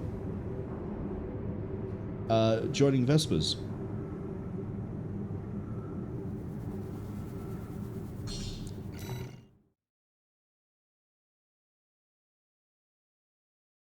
There is a bit of detail I want to go back to on that Arena description Combat right up in a Aptitude second. Evaluation Program, number 9. But rank right now I B. want to kill Rusty. Sorry, defeat Rusty's sim data. Subject AC, Steel Haze. Call sign, V.IV Rusty.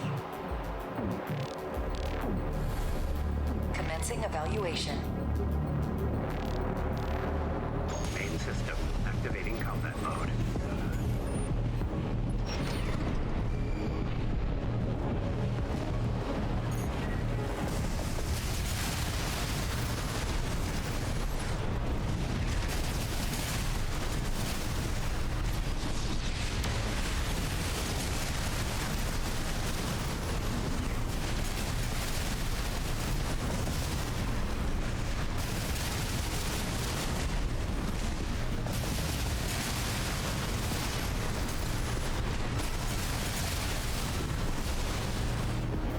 Never mind. Never mind. Storm Eagle, I guess, is only really bad during Target missions destroyed. because you wouldn't have a lot of ammo. Concluding evaluation. But one-on-one Well done. fight, Storm Eagle shreds. Absolutely shreds.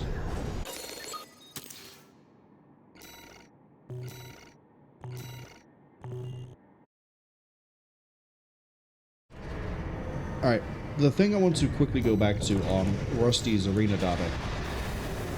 Discovered through the recruitment program operated by Schneider.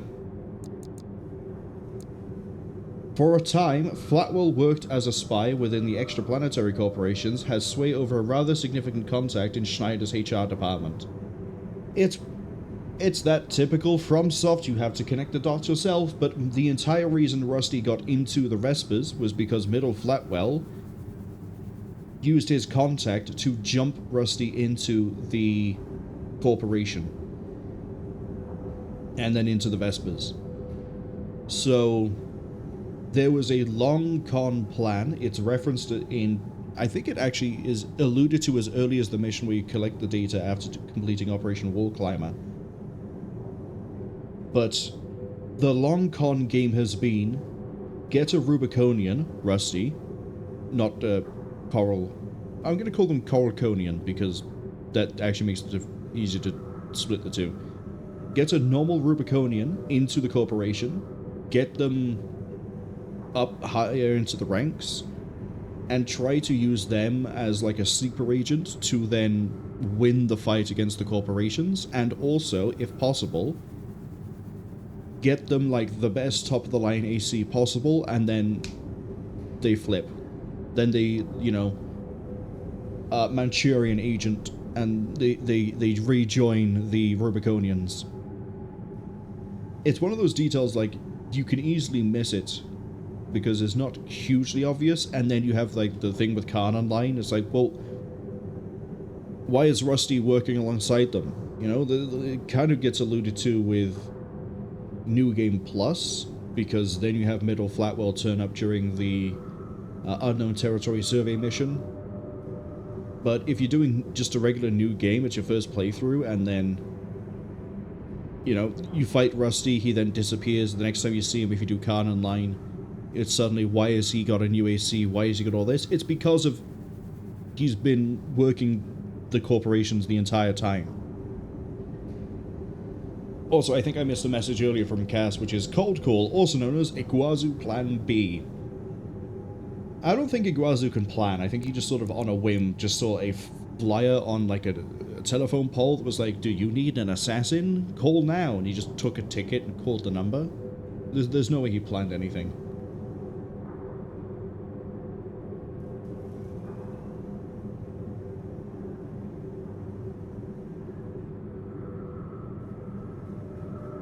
Okay, I need a new AC for Honest Brute, Gunsu, Nile, and Snail. I think this is the point where we whip out Sulla.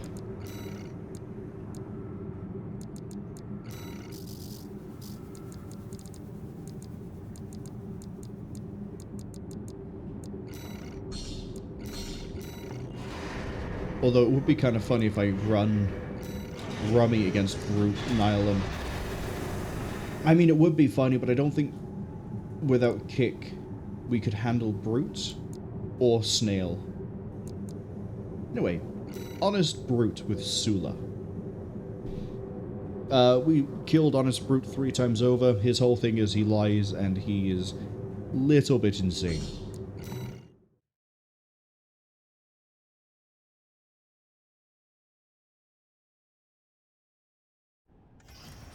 Arena Combat Aptitude Evaluation Program, Number 8, Rank B, Final Evaluation. Subject AC, Milktooth. Call sign, Honest Brute. Commencing evaluation. Main system activating combat mode. Alright, so Sulla's equipment set is a bit of a weird one, because we don't really have anything we can capitalize off of, but it all works really nicely if you have things that do.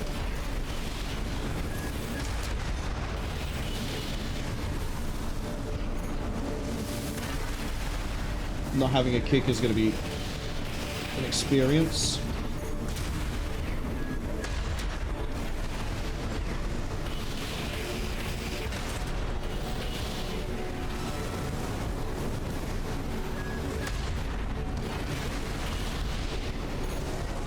The Javelin rocket arm that we have, if it hits, it does really good stagger build-up, but it has to hit first. That's the issue. Like that. The Javelin shoulder arm is really slow, but it's fine. The main threat from Target destroyed. Honest Brute is the This flamethrower. concludes B rank evaluation. Well done. We have some consistent damage with the pulse weapon we have in the left hand. But yeah, the Javelin gun, because I think they're both called Javelin. Javelin Alpha and Javelin Beta. Javelin Alpha, I think, is the gun. Beta, I think, is the shoulder. Javelin Beta is good for, like, area denial.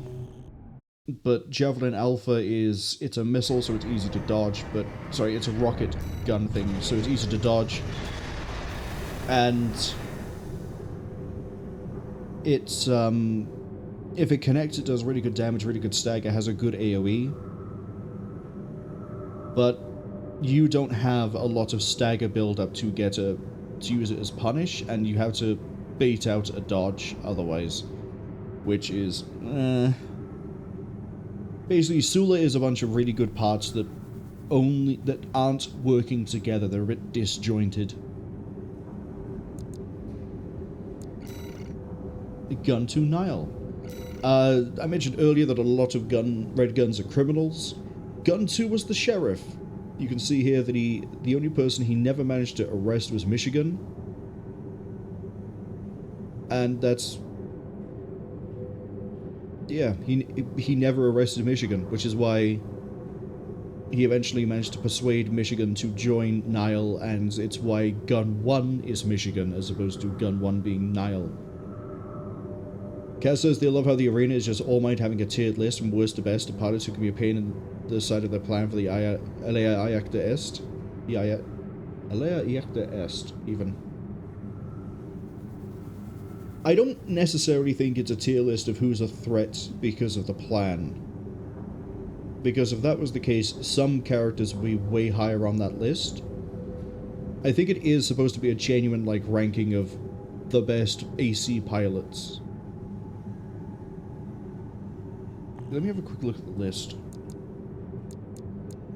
Yeah, see, King, Chartreuse, Branch, they're pretty high up. Dolmayan is surprisingly brutal and is pretty high up. Freud being the best one is understandable because he is supposedly the best AC pilot. Michigan also being so high up is because he's infamously difficult within the universe of Armored Corps to fight. Like, everyone is surprised that Michigan dies. Michigan, I don't think, was ever directly a threat to the plan, though. It's just that he is the gun one.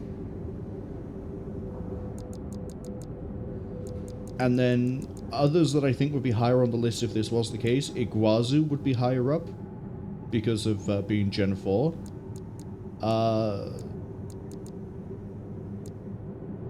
There's another one that I know should be higher up. If it is, Sulla would be a little bit higher up. He'd be like maybe 12, maybe 11. I don't think this is based off of threat. I think it's genuine, actual mercenary rankings. Right, Gun to Nile. I realize the ads are going to be arriving soon, but I'm hoping we can get Gun to Nile down during the fight, and then during the ad break, maybe we'll make an entirely new AC just for the last fight. Arena Combat Aptitude Evaluation Program, number 7. You have now reached rank A. Subject AC, deep down. Call sign, Gun to Nile.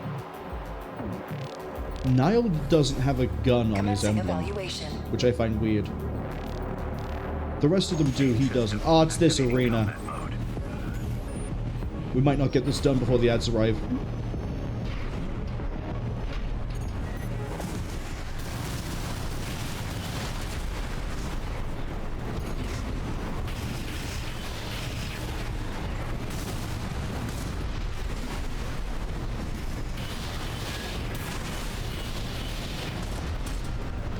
Nope, never mind, we might.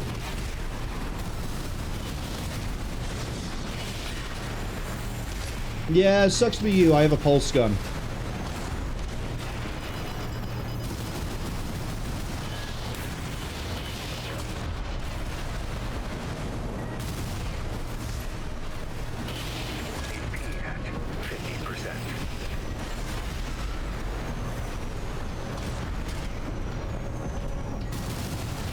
Come on, come on, come on, come on. That missile might kill. Hey, we got value out of it.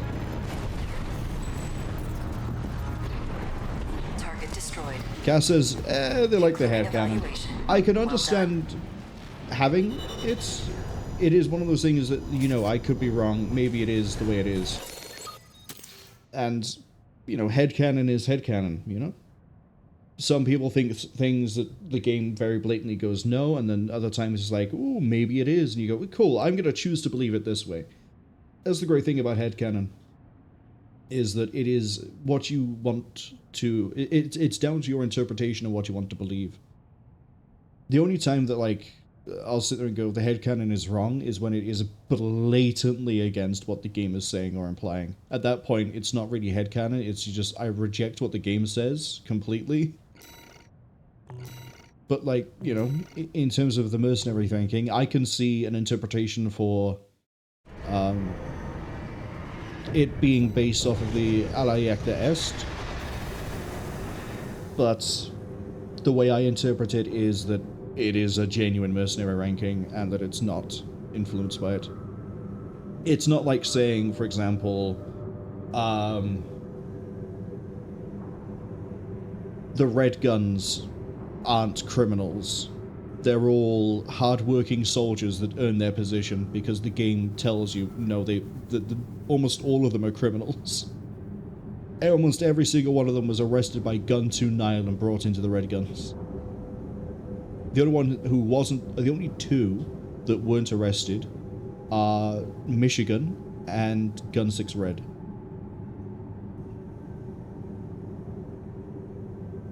Cass says, oh, they've rejected what a few games said because it's stupid. Yeah, when a game is being outright dumb and stupid about something, then that's another case where headcanon is usually better than not.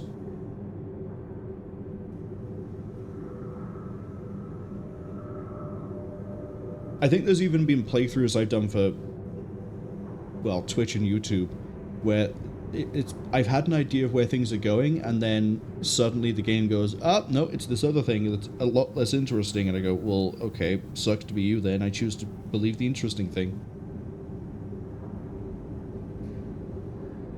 Problem is, I can't think of an example off the top of my head where I've done that.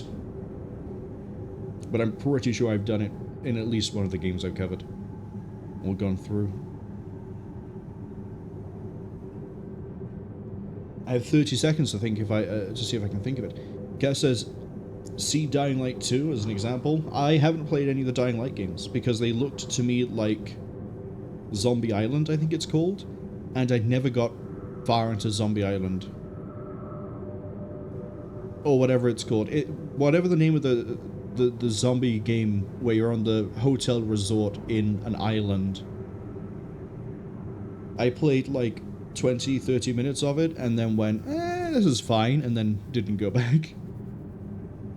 Oh, I was also going to make an AC during that outbreak. Oops. Cass says Dead Island? Yeah, no, it is Dead Island. I'm thinking of the first Scooby-Doo movie, which is Zombie Island. Wild how Scooby-Doo was a failing, dying franchise and was basically relegated to reruns, and then they produced a 4TV movie called Zombie Island where they finally have supernatural elements and they finally have it not be just some guy in a mask, and it immediately revived Scooby-Doo. Crazy. Absolutely insane. I really like Zombie Island for a lot of reasons. I know a lot of people prefer the second movie, which is what is that, Witch's Curse? A lot of people prefer it because A, it has the Hex Girls, B, it has Tim Curry, and C, it is, I guess, better structured as a movie.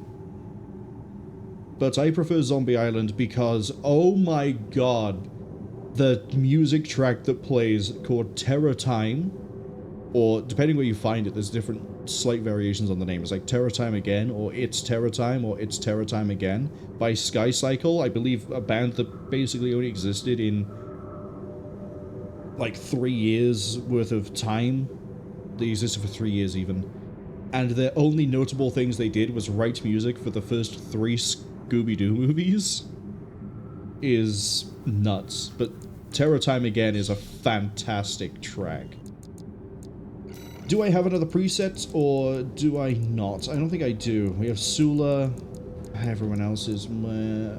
I guess I'm using Maeterlinck.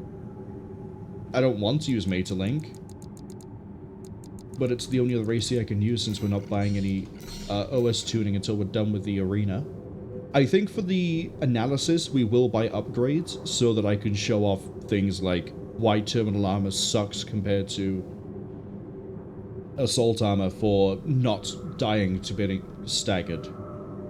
Or chain staggered, or bursted, or whatever you want to call it.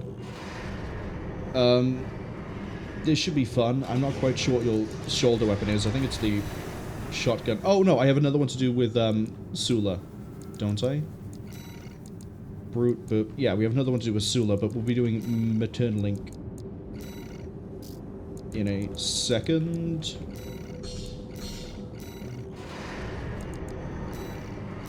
Snail is a Gen 8, and he basically uses human guinea pigs to make sure the next augmentation is safe. And now we're going to deal with Snail.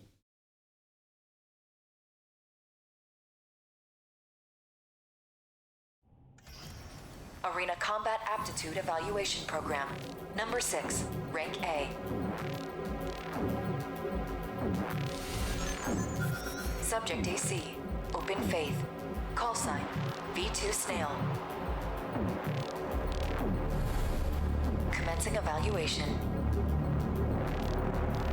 Things to be worried about here include the lance and the stun needle. That's almost it. Those are never going to reach me. Excuse me? How do you get a lock on from that distance?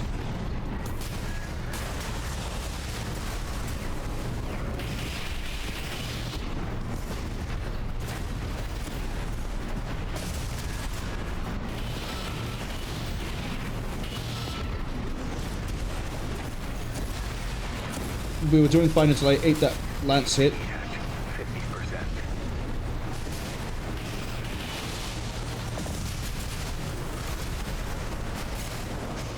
That might have cost me.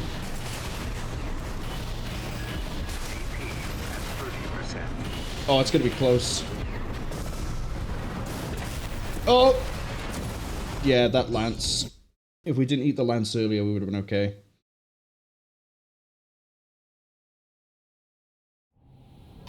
I think you could change maybe one thing on Sulla and it would work.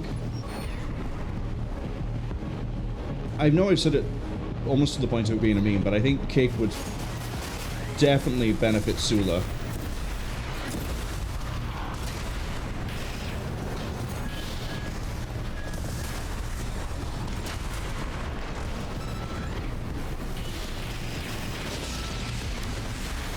I forgot you had that expansion. AP at 50%.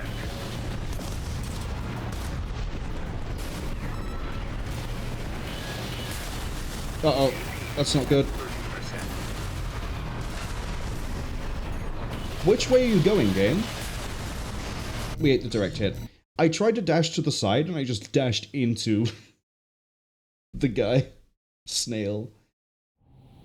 Main system activating combat mode.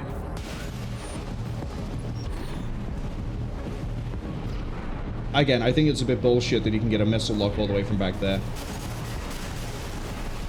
That wasn't even tracked. We got saved there by weird physics engine. I don't even fucking... There he is.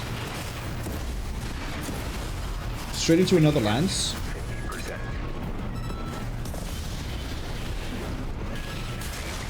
At 30%. We're not making it through this one, Chief.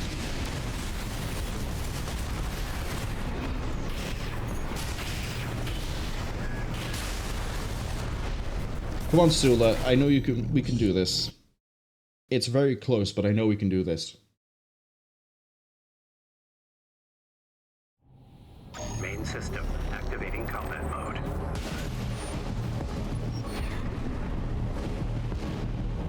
His FCS is also way too slow with missile correction to be able to benefit from the fast reload of the javelin.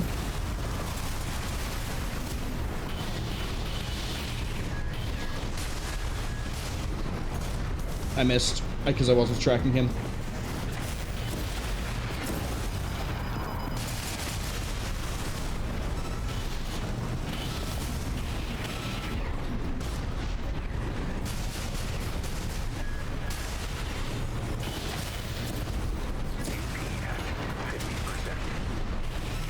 Maybe I have to mid-fight him. Maybe that's where I'm going wrong. Well, that's not going to hit anything, so...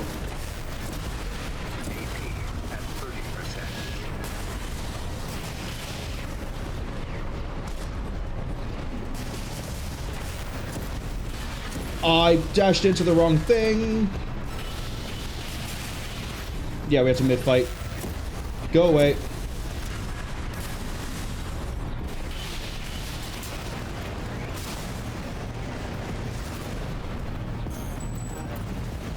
I dashed here and we ended up... Destroyed. I don't know if we would have dodged Evaluation. the Well done. lance, but it didn't help. It didn't help as well. I thought I was like by here. And then, yeah, dodge into it. It's fine. Sulla's finished.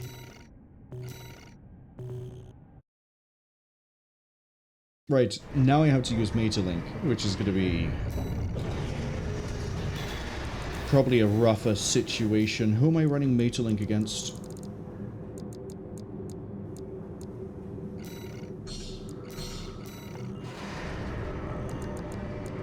Oh god, Chartreuse, Dolmayan, and King.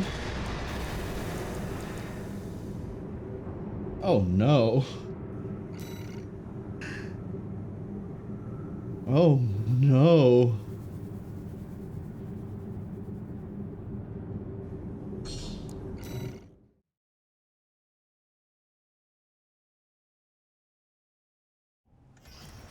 Arena Combat Aptitude Evaluation Program, number 5, rank A.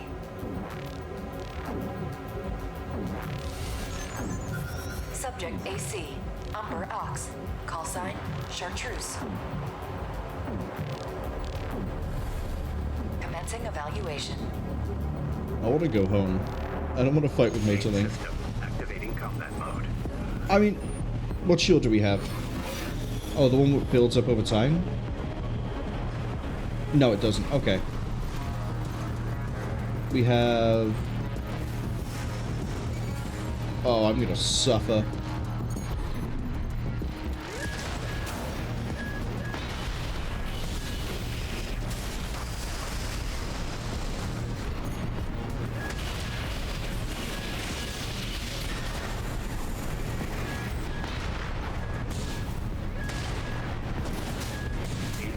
How are you on, like, tank legs, but I'm slower than you? How does that work?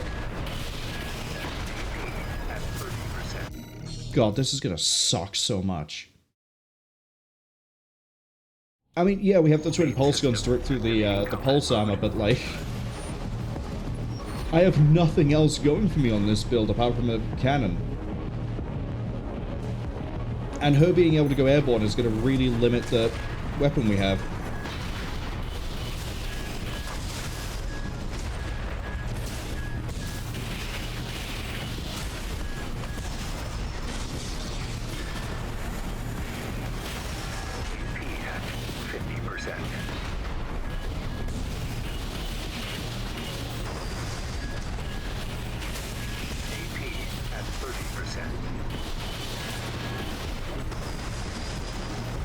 Come on. Pulse guns, please.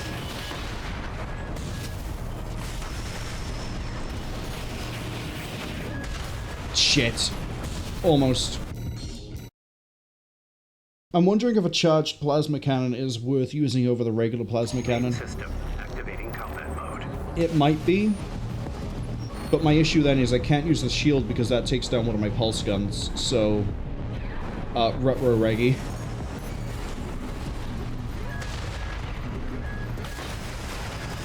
Let's not fire it while I'm getting early warning. Main system activating combat mode. Yeah, we have no stagger.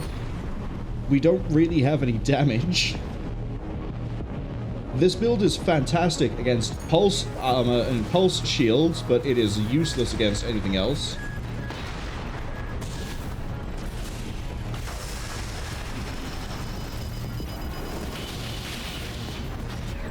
Yep, that's already overheated.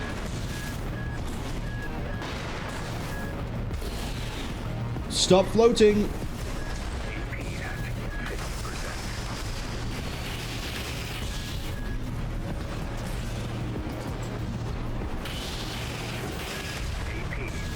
30%. God, she might not be able to do it. Chartreuse is absolutely stacked. Activating King? combat mode. King we can take because he uses a shield, so we can stagger through disrupting the shield. But you? Am I gonna have to just sit back and hope we just land charge plasma after charge plasma? Because that's not gonna work.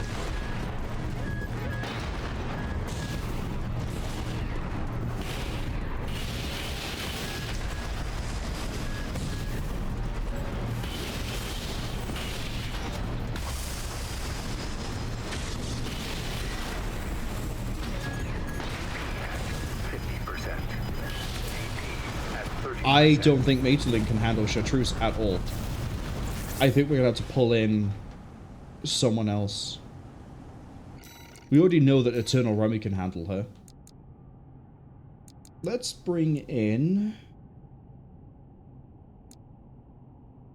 Tarantula Hawk would just destroy her. Cadaver would handle her. Let's bring in Light Show.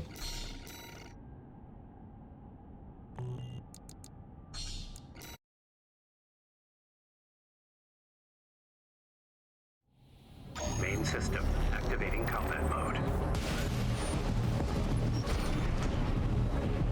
Light Show can mid-fight, long fight, so...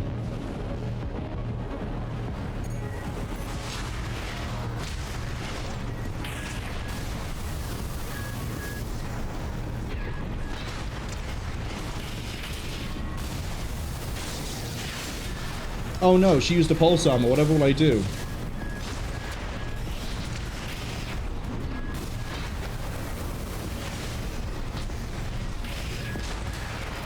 Oh, let's not get staggered, that's not good for my health.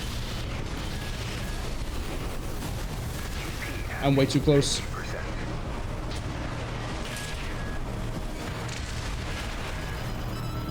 I'm also butchering the charge shots like nothing. AP at 30%.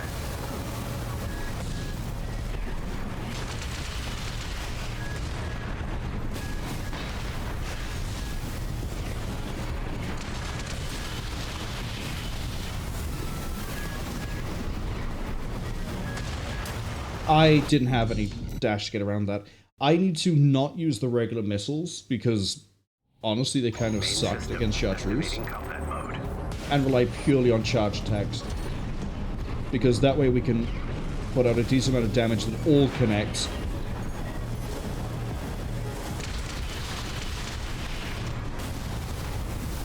I also need to be at the right range for those to connect.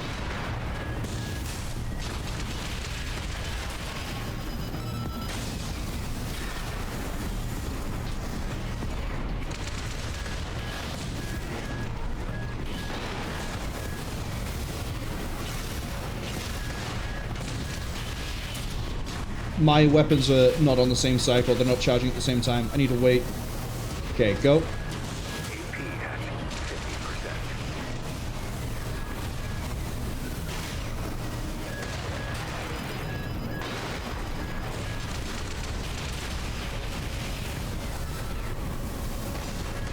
AP at 30%.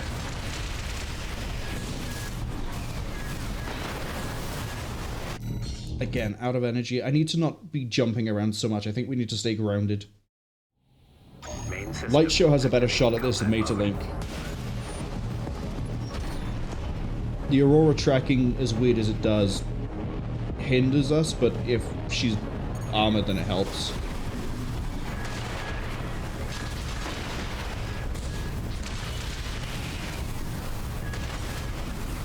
What generator I got on you that's sucking so bad at this? Can you also not keep, like, dashing towards me, please?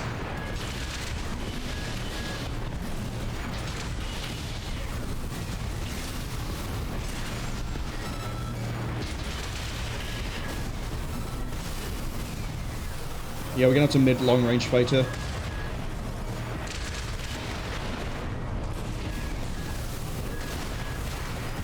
Oh, that hurt.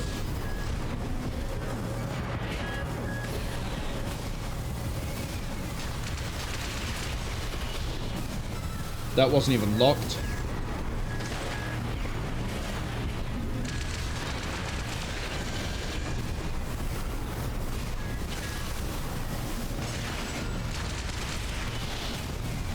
That's also not locked.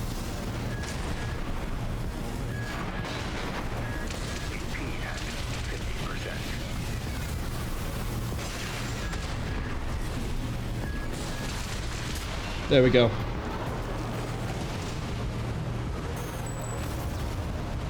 I think we're going to stick with Light Show for this because Maeterlinck is just not going to do it.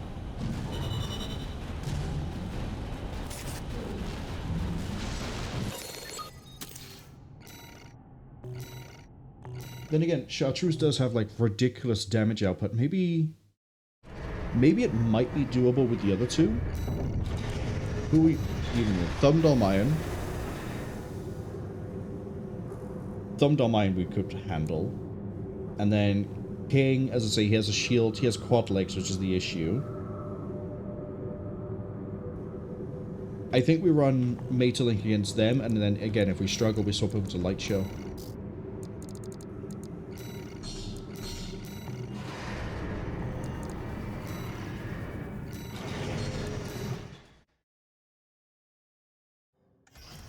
Arena Combat Aptitude Evaluation Program. We'll look at his Rank A. his Final write up in a evaluation. second.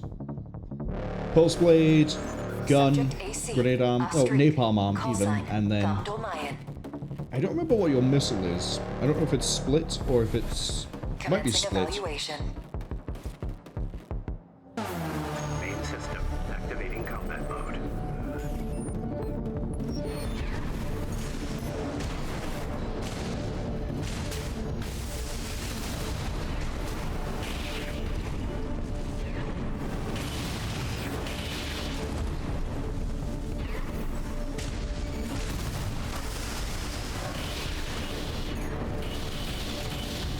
Oh wow, we don't have the damage here. Unless I stay really close, but then we risk getting staggered. Yeah, I think Maeterlinck just isn't going to work.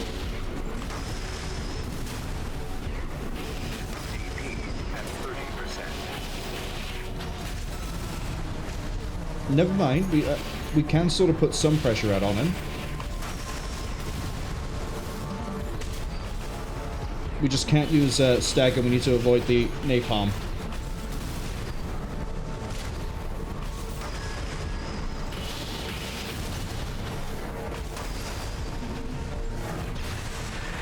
That was down to the wire. Okay. Don't use the charge, it's pointless, it's useless, and we don't get stuck. Why have you got a charged plasma rifle? Sorry, plasma cannon.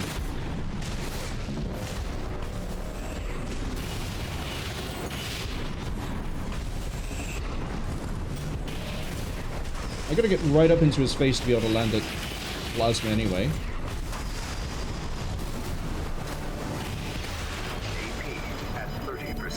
Getting hit with that is gonna be not fun. So we need to dodge his blade. Let's dodge the blade, dodge the napalm, everything else is fine.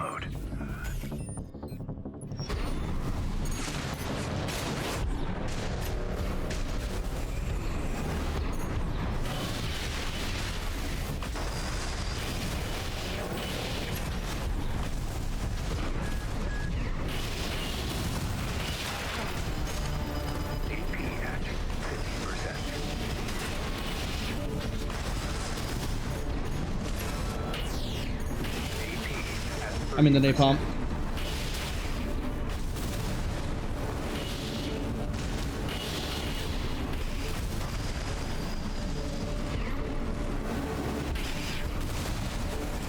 Come on, Maeterlinck. Oh, I need to land a plasma. God, why does she have a plasma cannon? Main system activating combat mode. Laser cannon would be better. Anything would be better, but this, oh god, what, even if I jump up to try and get him with the splash damage of just hitting the ground, it's a little bit more consistent, but it's not great.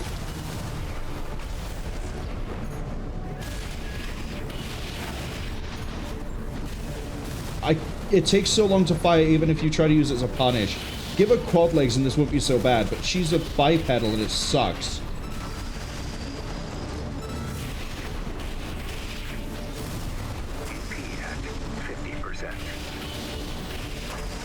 Okay, now we're sort of landing it more consistently because he can't dodge as much.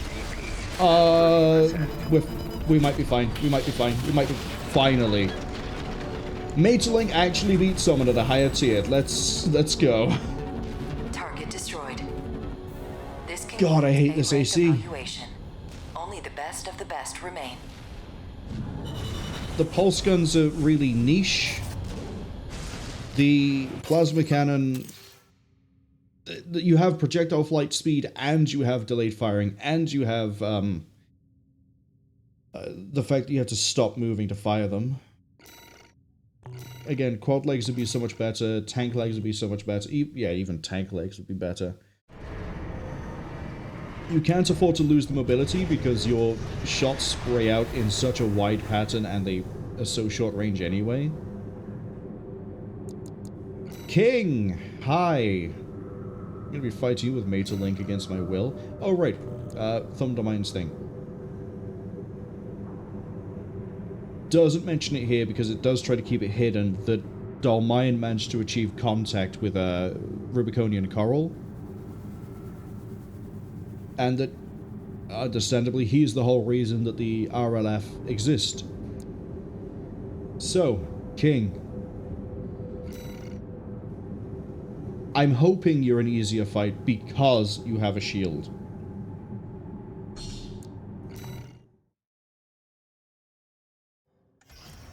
Arena Combat Aptitude Evaluation Program number 3. Only the best remain.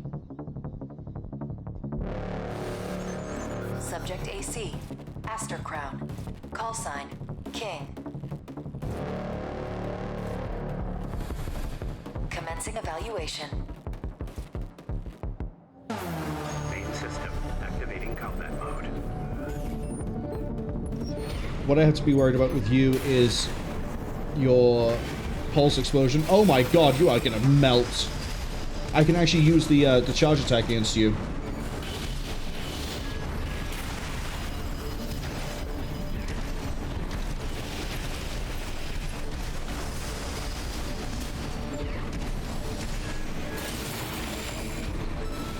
Plasma's on overheat. Lol.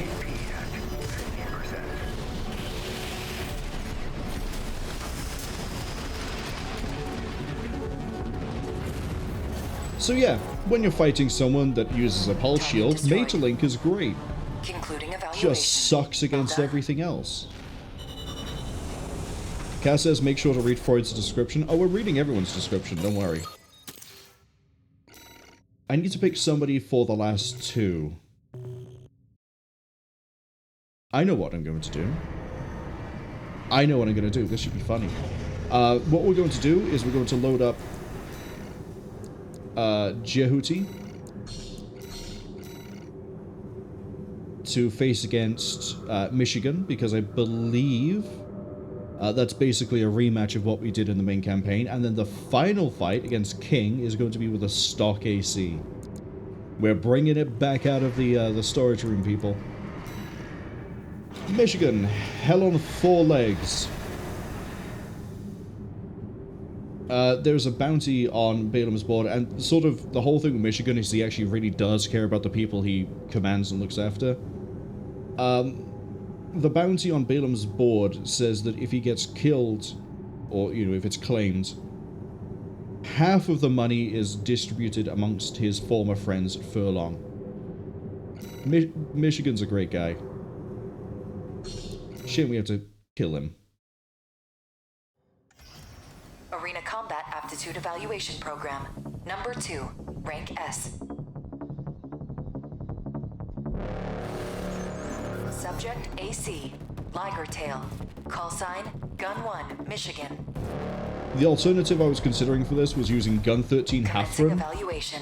because, you know, the unlucky Gun 13 against the best would be kind of funny, but I kind of like the idea of a rematch.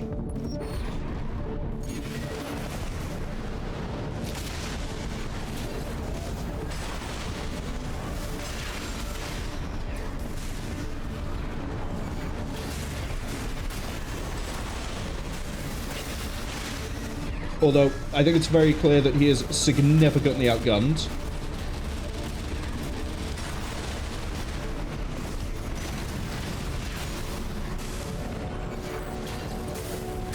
Ooh, dodged that one, and I ate that, and then there's the kick. That's right, he has pulse armor, we don't have to worry. We don't have to worry too much.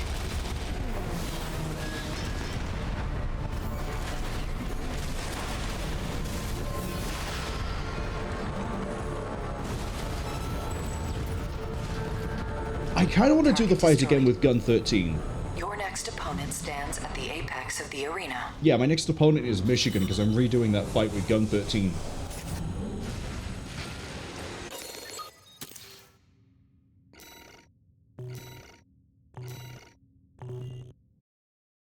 Gun 13. Gun 13. Gun 13.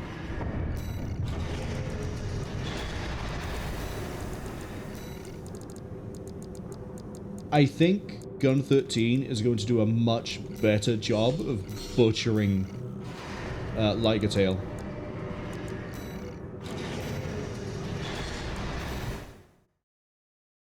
Because you saw what I can do with this thing against Snail and Iguazu at the same time. Rank S. Hello, friend. Subject AC. Liger Tail. Call sign Gun 1, Michigan. Commencing evaluation. Main system activating combat mode.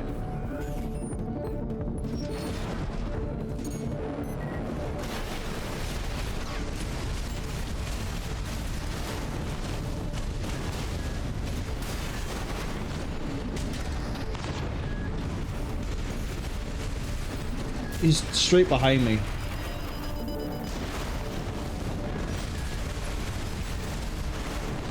Oh yeah, we're having a fun time with Michigan.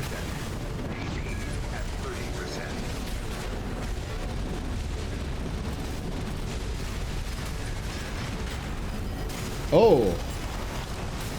Yeah, me losing track of Michigan there didn't help, but I think we might actually have a closer fight than I thought. Much closer fight than I thought. 61 health down to the wire. Destroyed. Yeah, losing track of Michigan really didn't help out there. Apex of the arena. But Gun 13 can do it. Probably can do it way better if I put a little bit more effort into that. We're gonna have some more of this coffee a second, and then we'll go fight Freud.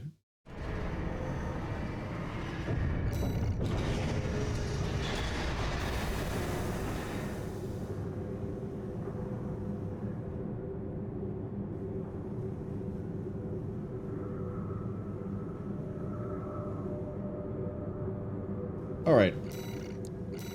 Bring out the old special.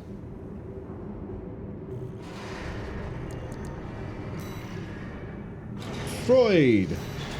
He's the best of the Vespers, he's an ace pilot. And he constantly gets tuned up with his augmentations. It's nice. He tries to stay at the top and peak of his performance at all times. But really, he's not augmented. He's a regular human being.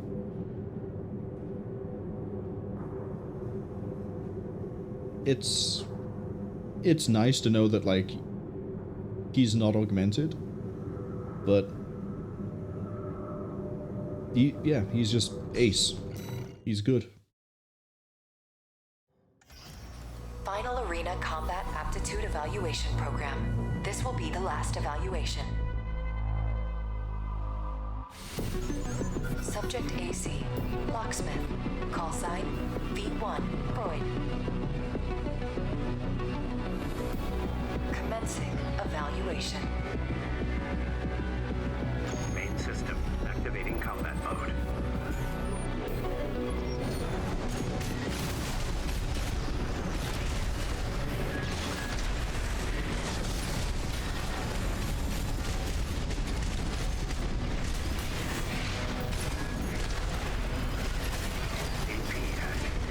I'm going to stay a little bit airborne.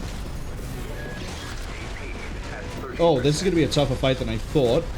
Not because of his mobility, but because that shield actually blocked out so much damage coming his way. And we're going to get pressured a lot. I might have to, we might have to pull distance and wait for his shield to deplete rather than fight him.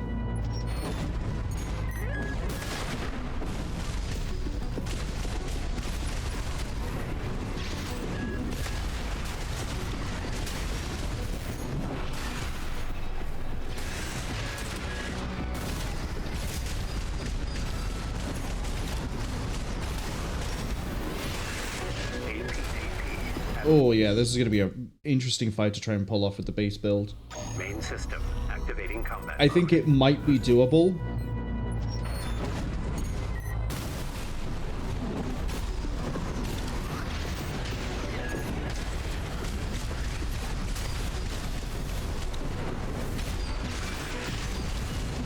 But we need a few things to work in my favor.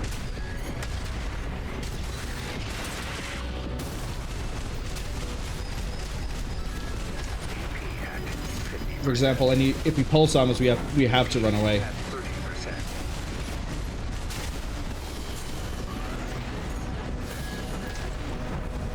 Stop flying above me!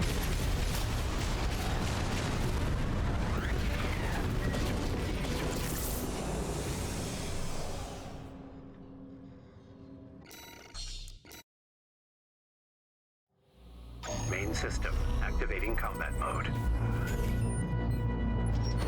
When will Marvel learn that he also has to play airborne? Probably never. I ate that to the dome.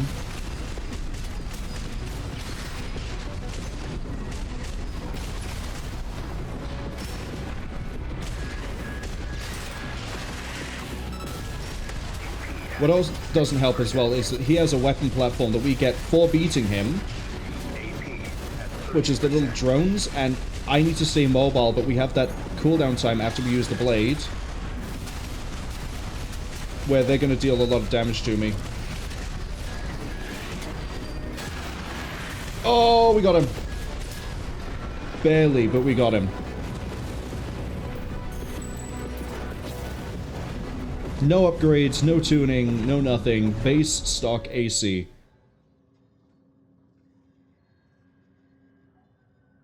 Target destroyed. This concludes all evaluations. We thank you for your cooperation. You're welcome. Cass says, yep, if they have to choose to be an AC pilot, they're going like Freud, no augmentations. I think it's kind of cool that he has no augmentations, but I would rather have augmentations. Just because. And then, yeah, we get the laser drone, which is a very nice weapon to use. It has two forms. You can use regular or you can use charged. Charged is... Sorry, regular is 6 drones. Less damage, less everything. Charged is 3 drones, last longer, more damage. They're very nice to use because if you are locked in, and I need to be quiet, this is custom. This is a hidden dialogue.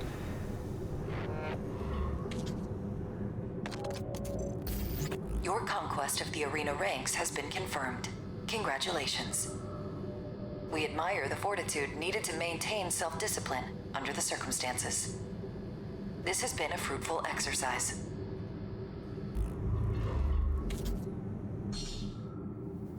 I'm pretty sure that was the hidden dialogue, not the bit we got earlier for clearing the basic training. Sorry, basic arena fight. Where it's like, you had to have fortitude to do this, because to clear the whole thing you need, you know, to never buy tuning upgrades. So I'm not sure if the first thing we got after we cleared rank E was the dialogue, or that was, but that's done. Tuning time, because we're doing this to go into everything else. Get that, get the assault armor. We're only going to need 1. And then I'm going to pick up melee tuning. And then direct hit modifier. Then I would like to pick up damage reduction. And then repair kit doesn't matter while we're doing the arena things. Give me the weapon bay, weight control, manual aiming. Quick turn doesn't matter too much, but we'll take it. Might as well take the rest of the expansions there then. And then for weapons, I'm going to just go, like round robin. So one there, one there, one there. One there, one there, one there. Okay. So now our melee weapons deal 15% more damage. We deal 15% more stagger damage, as in like when they're staggered, we deal 15% more direct damage. We take 15% less repair kit, I guess, say doesn't matter. And then all weapon platforms are dealing 9% more damage across the board. This is gonna be significant. And now I can finally, hopefully, show off Anubis. And Anubis will hopefully redeem itself. So,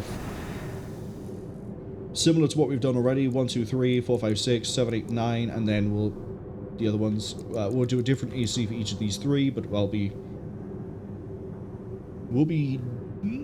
doing some fun things in terms of what I pick. To start with, we're going with Anubis for the first three. Integration program initiating phase 1.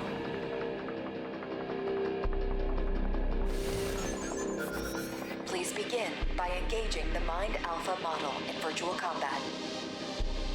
Mind Alpha model is running the Plasma Hammer, is running it, I think that's the Javelin, the Orbit, and a other thing. Every weapon it has, if I remember correctly, is only obtained through the All Mind program.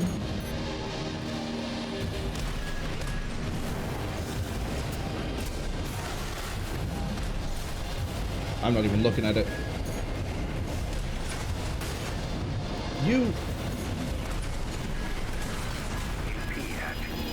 Let's actually try to hit this thing with a kick, rather than just zoom around, lose track of it, and get lost again.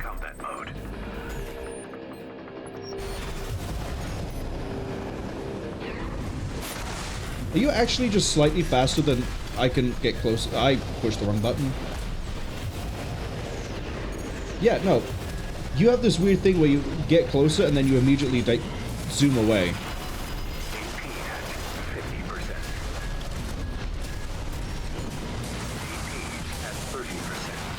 It's just occurred to me I don't have the expansion slot equipped.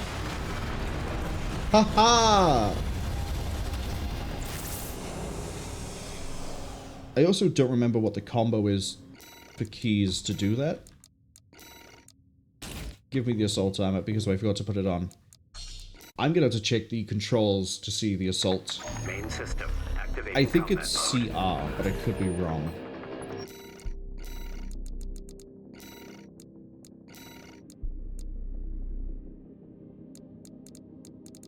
Let's see, it is not listed here. We're gonna see if it is CR.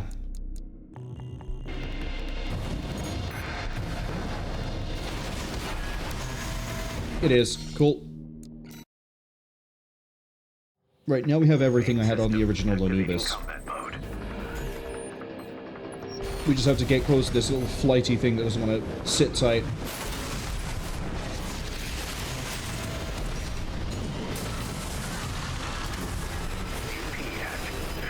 Sorry, you whipped out way more damage there than you probably should have. And you didn't get...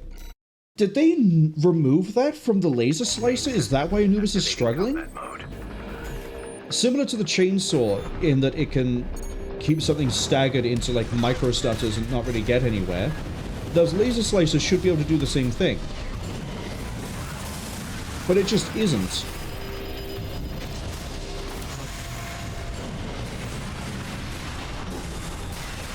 No, it is. It just, for some reason, it broke out early.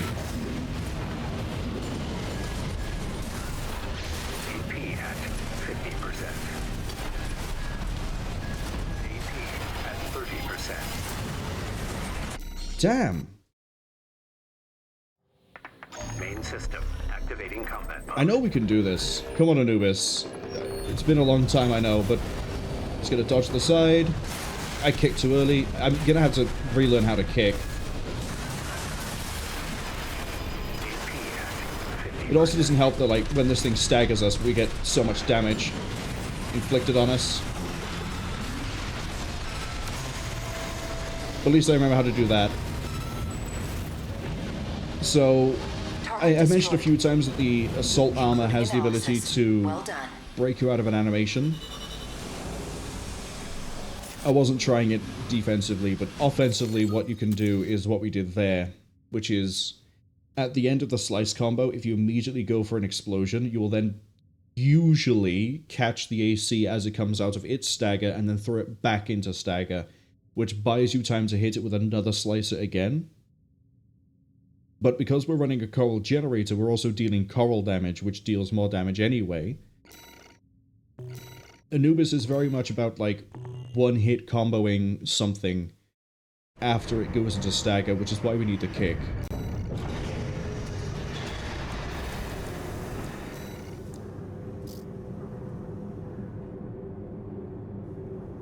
Cass says, all mine with the cheats? Yeah, like,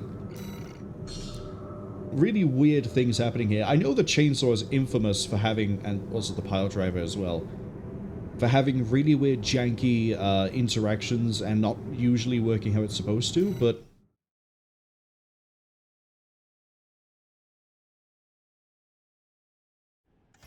the fact it hits the slice as well is kind of upsetting.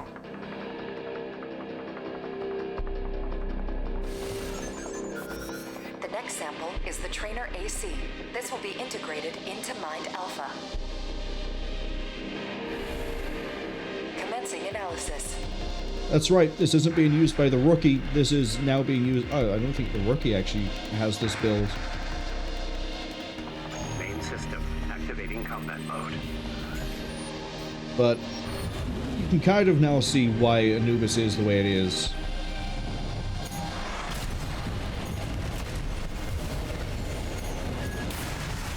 Man, not having a kick for a whole game means I now have to relearn kick, and that's going to be the fun part. Jesus, I really can't just land a kick, can I?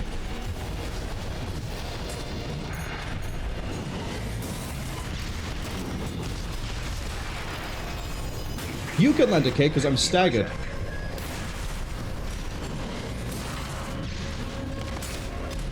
Why is my generator still not kicked in? Thank you. There we go. I landed a kick finally. Now that I've managed to convince myself I can land a kick, let's actually try to fight this thing normally rather than just boosting around for kicks.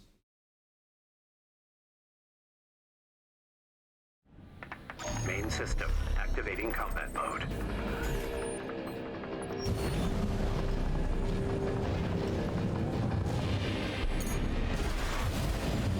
Oh, we almost got that one. It's like there, for example, if I want to break out of the second part of that combo because I don't want to do it anymore, I can use an assault boost, assault armor. But I don't want to use one here because it's a bit of a waste. AP at 50%. I'm just kicking frantically like it shouldn't be. Let's actually play Anubis like Anubis should be played. Which is, we harass, build up the energy. Why are you magically always behind me all of a sudden? Stop, stop, come down here. At 30%.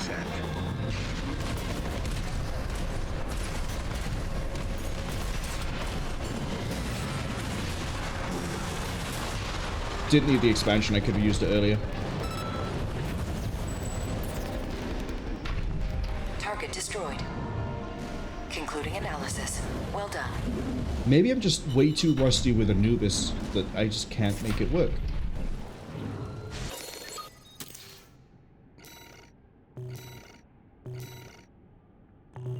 Maybe Eternal Rummy really is the best AC I have. That one as well, I wasn't tracking the target very well, flat out. Okay, The last one for Anubis is we're dealing with... Okay, let's actually read the descriptions here. This is all mined with its own research and development of parts. Yeah, all the parts here are all things you've received from doing the combat data.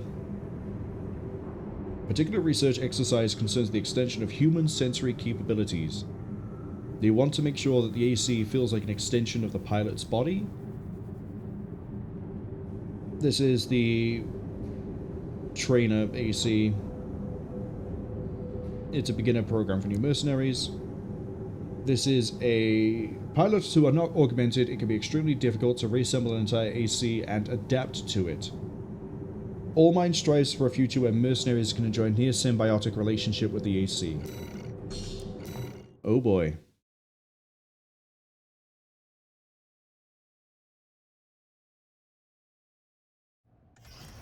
Integration Program, Phase 1, Final Analysis. The next sample is the tester AC. This will be integrated into Mind Alpha. Commencing analysis.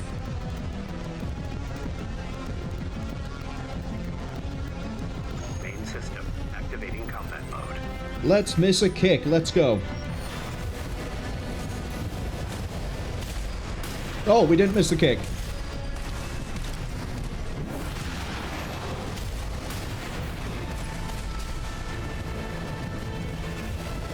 That was just poor by me.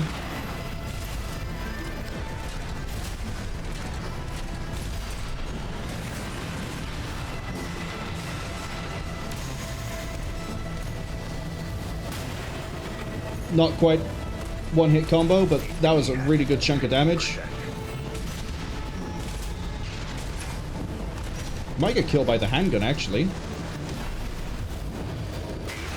At 30%. Ooh, I thought I dodged that with the assault boost.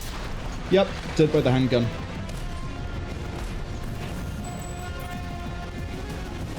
Target destroyed. The data will be integrated into Mind Alpha. Thank you for your assistance. Yeah, we have phenomenal burst damage. I'm going to save the changed, as in like with expansion slot ACs to a different area.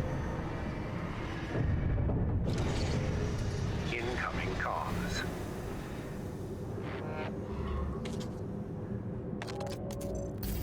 Augmented Human C4621, Raven. Your assistance with the program is appreciated, but why now? Hidden dialogue, baby! That's why. That is definitely hidden dialogue by there. Okay. Congratulations, you get saved over here. Project... it's all caps, isn't it? Project... Baram. It's not all caps. Okay, Eternal Rummy. We've already seen you. The next one we're going to pull out, actually, is going to be...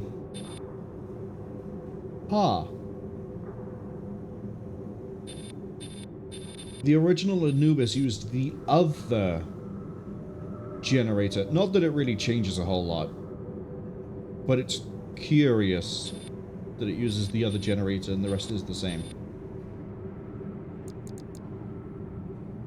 I think we're going to whip out Idolo because we've never seen Idolo because it requires expansion slots. Look at that horrific paint scheme. Alright, time for Mind Beta. Oh boy. This revised model features an AI that benefits from the breadth of All Mind's research. It anticipates the new model, Beta, can operate autonomously in actual combat at the same level as a highly skilled mercenary. I'm going to reiterate here that it is operated by an AI that operates at the same level as a highly skilled mercenary. If you remember the MIA mission... Was it MIA? No, it wasn't. It was, Retake the Xylem, or some sort of name like that. Volta and Carla ran into 7 high-end, like, they ran into, like, the Vespers, I think, all of them, but they were operated autonomously.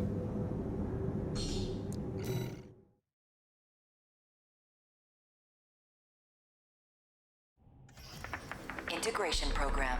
Initiating phase 2.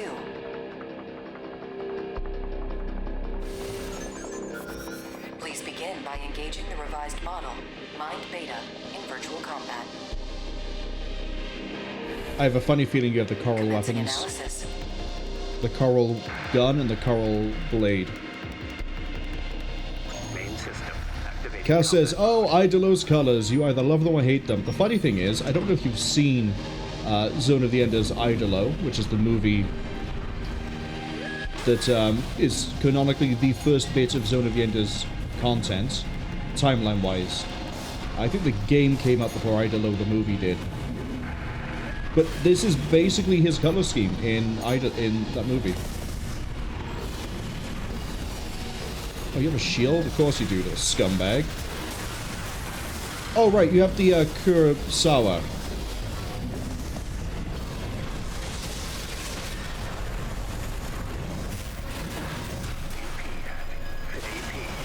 This is going to be an interesting fight because that was a delayed thing that I should have done closer. Having a shield and the pulse armor means you're literally too durable for me to just punch through. I need to hit you clever.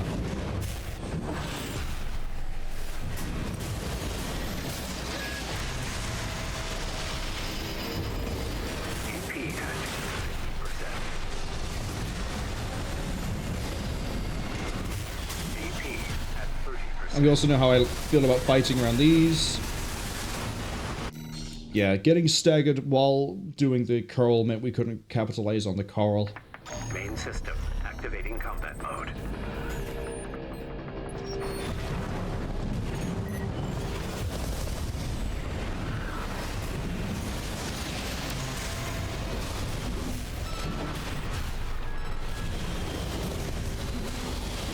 It gives us a bit of a damage lead that we could use. Problem is the Kurosawa's damage output is much better than my laser weapon.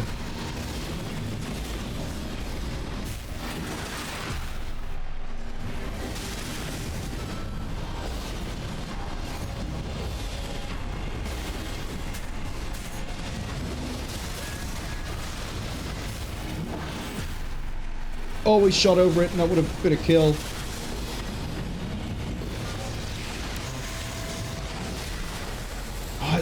Its expansion came off cooldown. I was hoping ours came off cooldown sooner than it. Dodge that. Target destroyed. Concluding analysis. Well done. In a really weird way, Idolo runs like a faster 9-ball. Because we rely on the laser weapon, we don't have great stagger, we have the laser blade.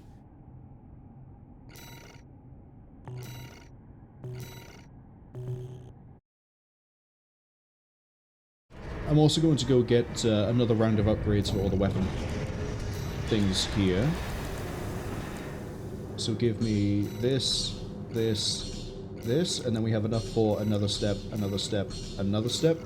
Now I need 21 to be able to max out the damage. Remember, we're also buffing up all the other ACs while we do this as well. This is disgusting behavior. Beta 2. As part of the ongoing research, Allmind is now analyzing the concept of ACs deployed by Rubicon's Liberation Front, or the ACs on Rubicon. By understanding humanoid craft, we gain a greater understanding of the designers' perceived humanity.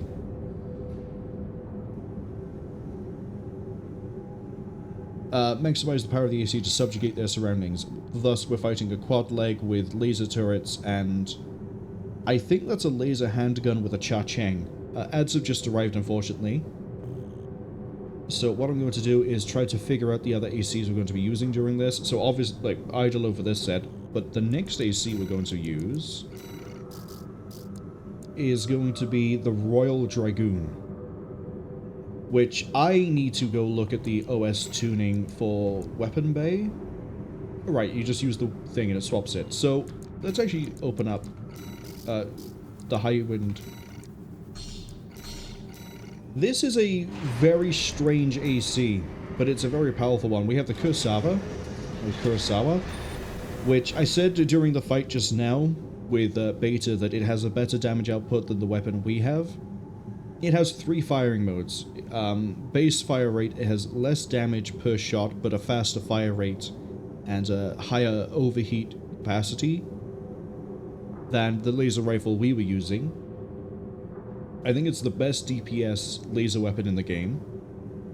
The first charge level is a plasma blast, like a plasma cannon, and the second charge level, the max charge, is the laser and a plasma cannon combined, which is a huge hit, but good luck landing the whole thing if you're not running a generator that...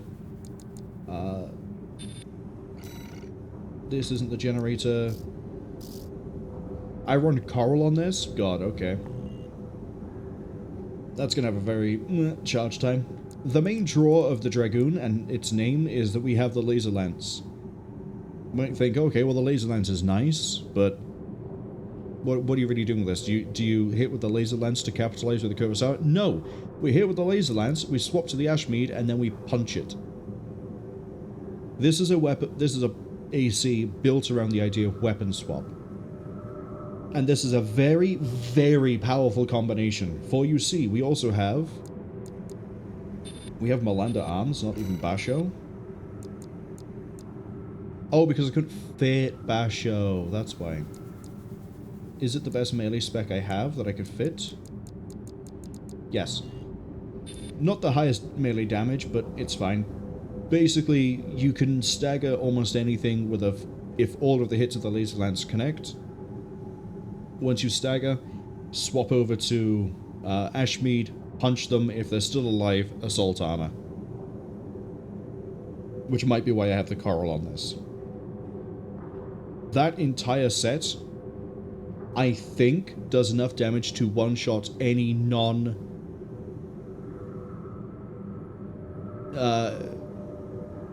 it one-shots every normal boss, we'll call it, as opposed to the non-standards like Cataphract or the Sea Spider. If it's in an AC, we can cycle it. Now, that breakdown unfortunately is going to be missed by everybody who is, you know, caught by the ads. But they'll be able to see what they missed in a second. First we have to get through Corporation.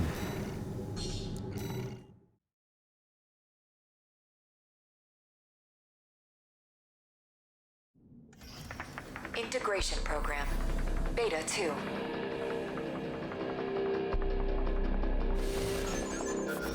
The next sample is the Corporation AC. This will be integrated into Mind Beta. Commencing analysis. Oh, look at that. It has vertical missiles. I'm so scared. Main system activating combat mode. The laser rifle might be an issue. The Cha-Cheng, I think that's a Cha-Cheng, might be a bit of an issue. The laser turret we could just fly away from.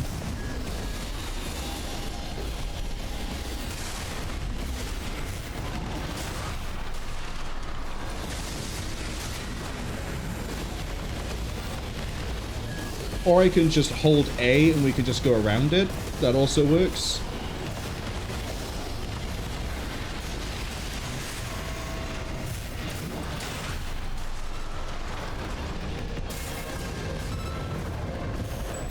Man, now that I have the assault armor, I realize how much of a crutch it is. But like, Including analysis. Well done. the enemy used their assault expansion, sorry, they used the pulse armor expansion to remove all of their stagger and stop taking damage. I just popped mine after that and it just invalidated everything they did, and we did bonus damage. They really do add a lot to a build. Which makes me feel a bit more fuzzy inside about clearing the game up to this point without using them.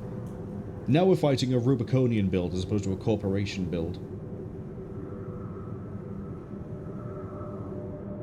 Their whole thing apparently is Tendency to focus on harmony with the human body in varying degrees, a sign perhaps that embraced humanity's potential as beings that exist within nature. Sucks to be you, I'm gonna turn you to a scrap pile.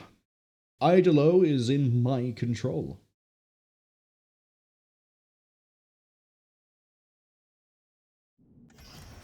Integration program, phase 2, final analysis. The next sample is the Rubiconian AC. This will be integrated into Mind Beta. Commencing analysis. I have nothing to fear from this AC. Nothing at all. The container missile is going to suck, as in, like, it just isn't that great.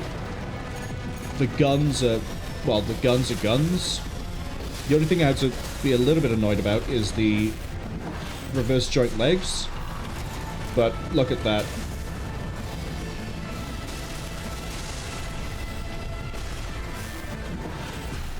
I'm not even going to use the expansion slot because I don't need to. You just take way too much damage from the rest of everything else I do.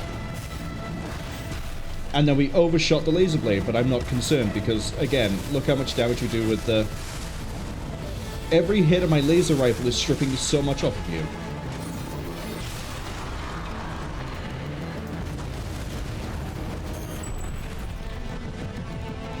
Easiest fight so far. The data will be integrated into Mind Beta. Thank you for your assistance. You're welcome, All Mind. Okay, Highwind Dragoon is next.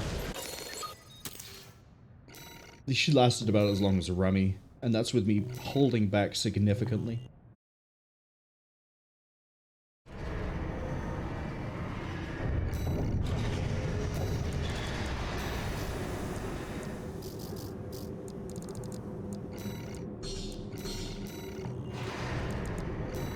Okay.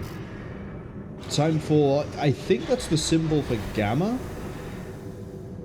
This is Mind Gamma. We haven't received any parts for Mind Gamma as far as I know. Mind model assembled from the parts verified for high compatibility with the traits of older generations of augmented humans. Specifically here, when it says older generation, it's referring to coral ones. Gen 1, 2, 3, 4. And now we have to test the revised model. This might be the one where it has all the coral weapons, which is going to be, but it's going to get vaporized, so,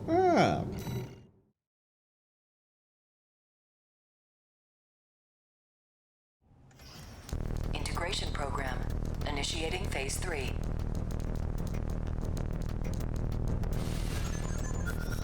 Please begin by engaging the revised model, Mind Gamma, in virtual combat.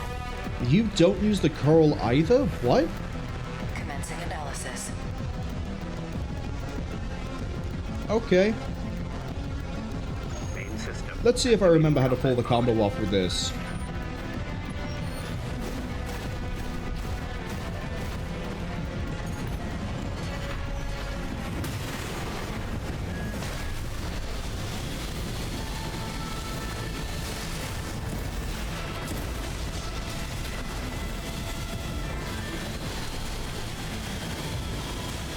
Yeah. Rapid fire plasma rifle. I get it. I have one too.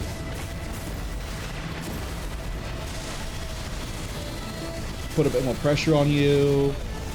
I'm not quite doing the thing close enough. That was a bit too slow. That was too far away. I mean, I'm butchering this whole thing, but Highwind is still doing a great job. I'm gonna kick you. Come over here. I'm not gonna kick you. I'm gonna kick you. I'm gonna kick you. I'm not gonna kick you.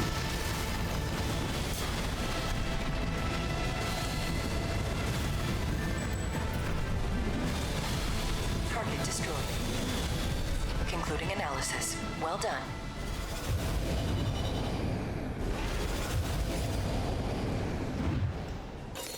Reverse joint legs, if I can connect the kick, do a huge amount of damage.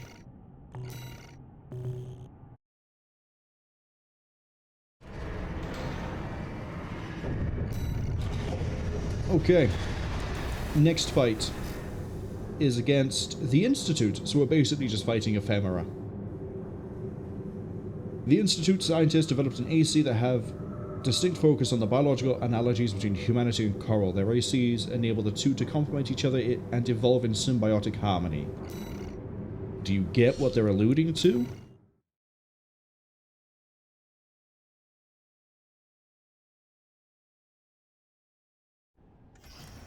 Integration program, Gamma 2. You... I don't know if you have the variant. AC. This will be integrated into Mind Gamma. You might have the variant, or you might give me the variant. Commencing analysis.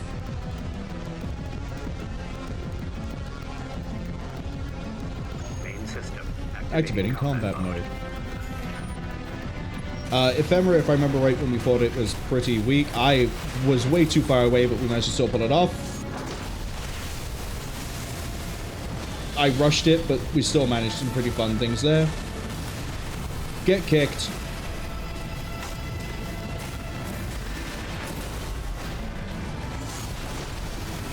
There's the terminal.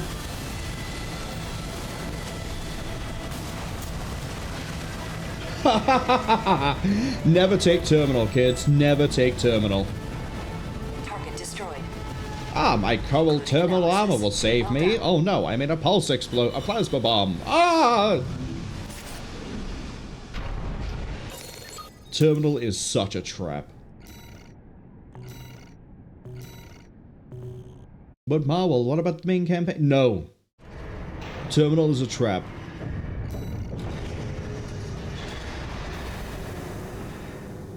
It is, there's no other way to put it. It is a trap. Let's get the last of these. This for sanity. Might as well pick up the repair kit stuff now. Sure and sure. The only reason that I will buy terminal armor is so we can use every AC in the game. That is it.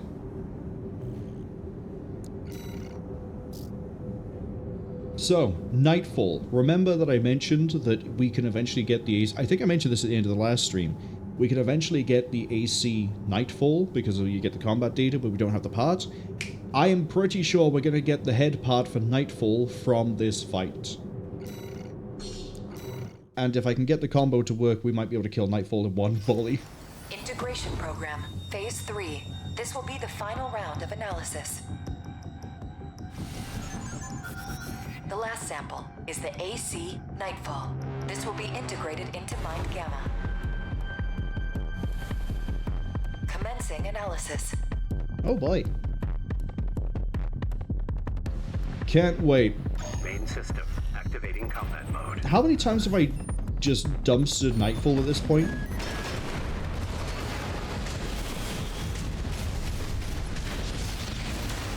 Oh, yeah, you caught me on the charge there, my friend.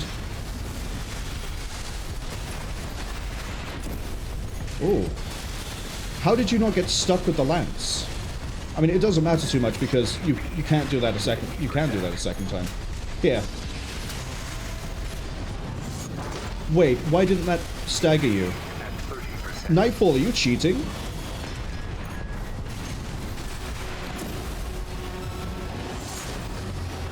How about you stop that?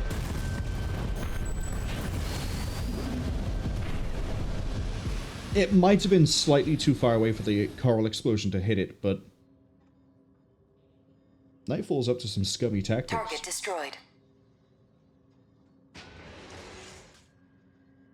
This concludes all rounds of analysis. We will assimilate the results into Mind Gamma. We're not done yet. There's 4 things we have to do before we go into the final mission. Thank you for giving me Shade Eye. Which means we can now run Nightfall.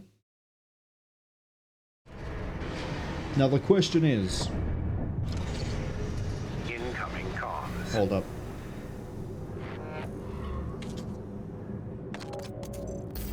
The integration program has come to a close. You have our thanks. We are truly grateful for your cooperation under these conditions.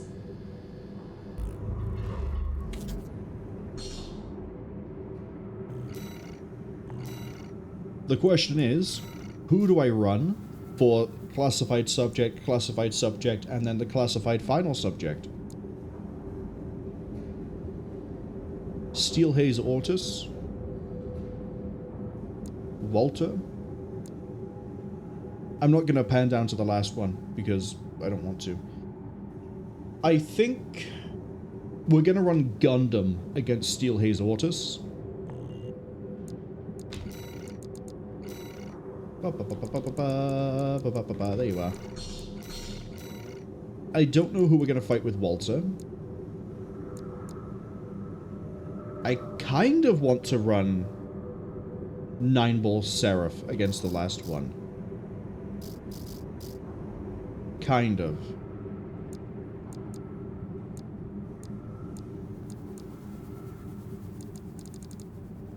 Why can I not run you? Oh, did I put terminal armor? No, I didn't put terminal on you as a meme. Oh, right, you have the Walt weapon, which we're going to be picking up pretty soon. I don't know. I know what I'll do. I'll start a poll. Here are the options. We can have this run for 3 minutes, because that's going to be about as long as I need to hopefully get through the next fight. How do last analysis? Create new AC, use custom AC, use preset AC. There we go. Let's go fight Steelhaze Ortis. Oh, we didn't actually look at the last thing for this. The Independent Mercenary is the best representative of core theory put into practice. Each and every operation of the ACs determine the odds of survival, as they have no choice but to perceive the ACs as extensions of their bodies. And for this, we'll be fighting a legendary Independent Mercenary with little reproduced data. As for Ortis, Elcano stole Arquebus technology used to develop a new model. The fact the craft has entered the hands of the Rubicon Liberation Front is acceptable, but the time is not yet right. We have to wait for Arquebus to put the primary factor of the project in place. This is all really hidden things that Air hacked and found and revealed to us, so... Raven, All Mind was keeping this data secret.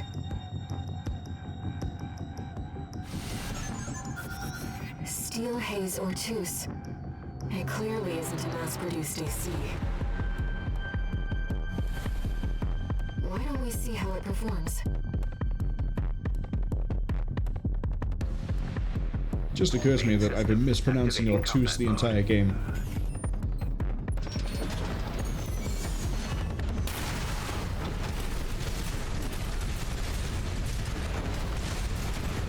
I forget what melee weapon I have. Laser blade.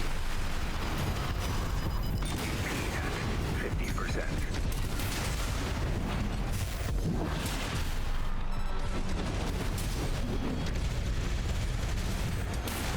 Oh, no.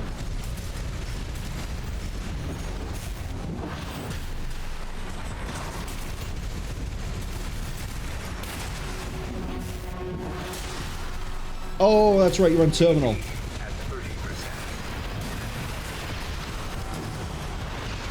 Paid for that with the... Yeah. I forgot you used terminal. I even mentioned that, like, Ortus even uses terminal on a Canon line. And then I forgot about it here, so we can't just be brain off aggressive. We have to actually put some thought into how we engage.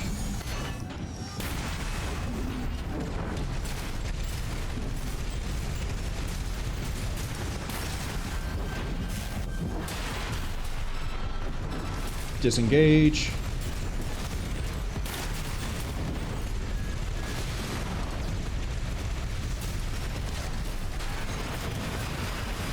We got the health to tank this. But an expansion armor would let me break out of that. I'm going to try to pop the last bit of health with a charge. That didn't quite work. We'll just use a regular shot. Excuse me, I would like to not dash backwards into the laser blade.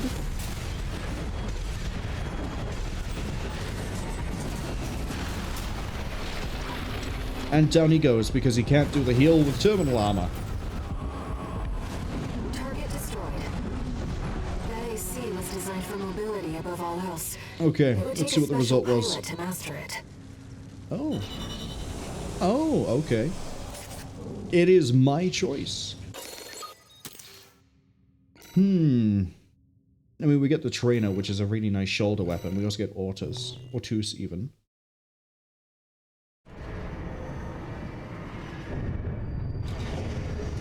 What do you think All Mind is collecting all this data for? I'm concerned about what these notes mean. What is the primary factor?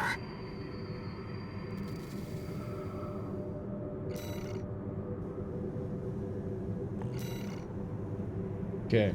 For Volta, we're going with... Ooh. Who do I want to use against Volta?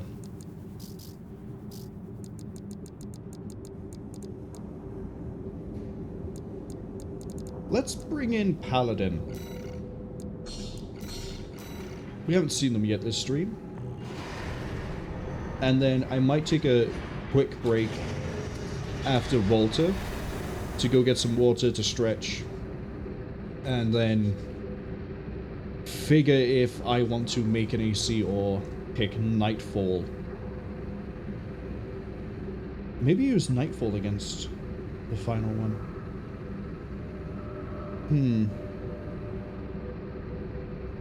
Actually, no. No, we'll stick with Paladin for Volta. We might use Nightfall against the final subject. Identified a promising candidate to serve as the project's secondary factor. Machine must be destroyed to remove obstructions.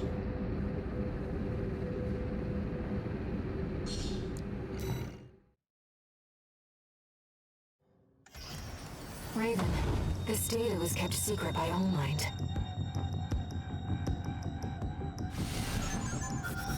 HAL 826. That's an IBIS series designation. Why don't we see how it performs?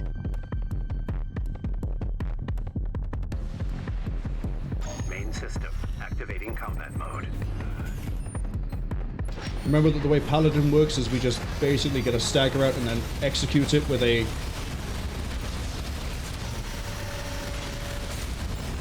with both of the... I'm not doing this right. We've got to wait for the laser cannons to charge up again.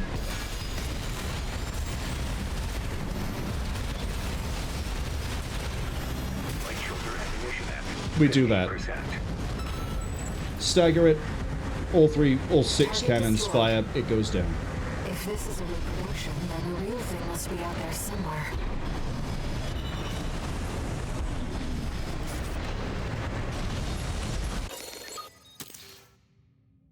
Verified.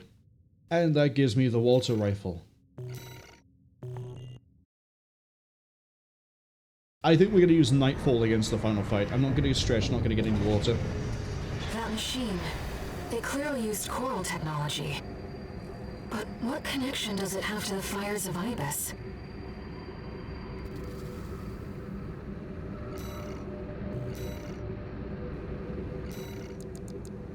Give me...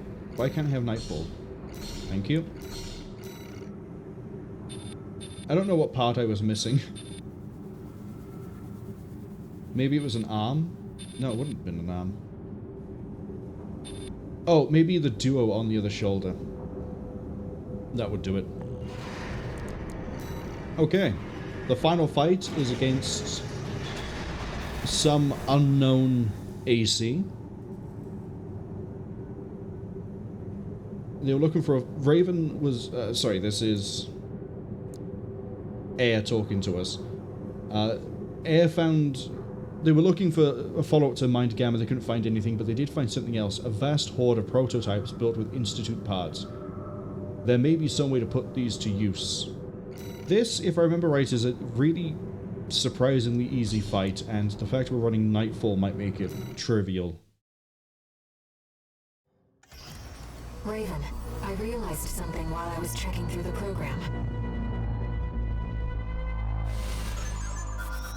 If that AC uses coral technology, then I should be able to effectively pilot it myself. That's right. Not too much trouble. How about a test run? The final analysis is against air. Main system activating combat mode. Using only coral weapons. You're the one I get it from. Okay. AP at 50%. AP. Man, I don't like the... I really don't like the missile being on the wrong arm.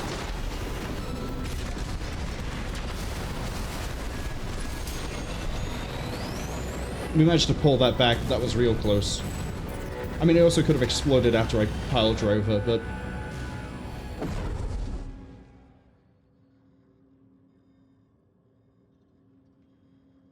Thank you, Raven.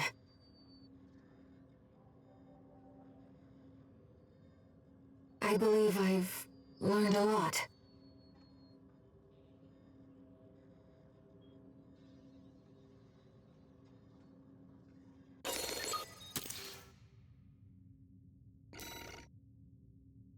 Red shift, red shift. There they are. That is a coral gun. Fires like a plasma gun. That was incredible, Raven. There's something I realized when I was playing the role of pilot. Humanity assumed its current form to fight itself. To choose from infinite selections. That is the essence of the human race. And the key to biological evolution. Perhaps it is also a clue to what Allmind's true goal is.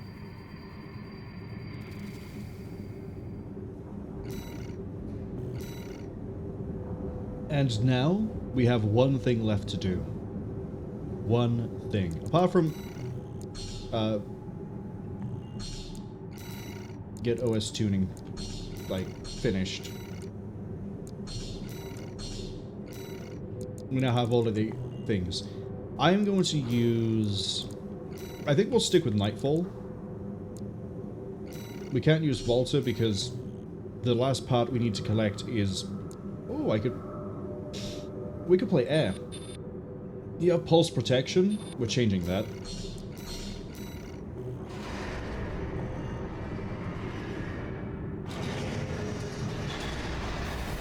No, actually, we'll run this stock. So we're gonna strip the paint job a second. The red shift is... It's basically the plasma gun, but it fires coral. And then its charge attack, I think, is just a larger explosion. I don't think it's anything different. Yeah, cool. And then this, I mentioned earlier, where I get the variant. It's not. It's here. Similar to how the red shift is a different plasma gun, this is a different moonlight. So, regular hit is that, just one swing. Charged hit is the 2. We don't have the big wide... Oh no, we do have the big wide, never mind. Differences between this and the regular moonlight, you see that the charge attack is significantly better, and the regular hits are a little bit worse. Keep in mind that coral damage is usually better because it doesn't get resisted as much. It's better universally, I guess is what I'm trying to say. The other thing that sort of sucks is the PA isn't as good. But honestly, this has enough raw power behind it that it's fine. Similar to if we look at the Nebula, which I believe is what this is directly trying to be a modification of. You can see the stats aren't great on the Nebula compared to the Redshift. But we fire significantly slower with the Redshift, about half the fire rate. Everything else is solid. Everything else is really solid. And then for shoulder weapon, we have the Coral Missile Launcher, which is a pain in my ass because it has a really long... you have to lock and then charge, or you can charge anyway. When you fire the missile, if it's charged, it fires shots of its own, and it homes pretty well, so it's a really good for a suppression weapon. And then the other shoulder is the Coral Shield, which is full 360. It's pretty good across the board for everything. It's fun to use, but it stops us using the Redshift blade. I hate how they're both called Redshift. I wish they were named slightly different, like Moon Shift and Redshift, or Red Moon, or Blood Moon, or something like that. But there's one thing left to do. We have all the combat data, except for we've just gone past it. It's all the way up here, down here. Eliminate Cinder, Carla. Now I'm going to pull up a thing to double check. The only one we're missing is because we didn't fight Cinder, Carla. Oh, sorry, it wasn't the Cinder, Carla. We skipped Snail.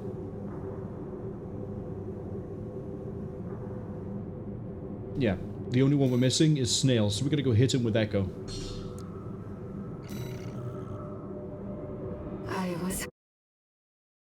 I'm not going to look to try and S-rank this. I just want to get his combat data and then win.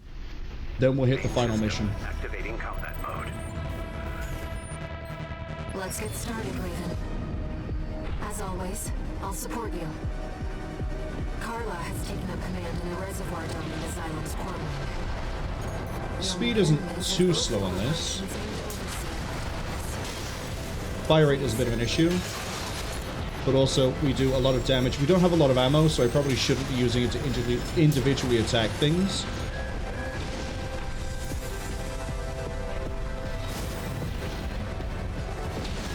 I don't like the vertical on this too much.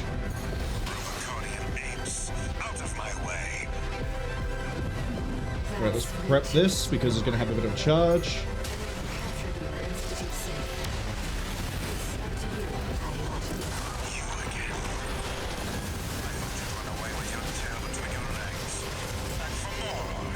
Hello, I'm here to fight you again.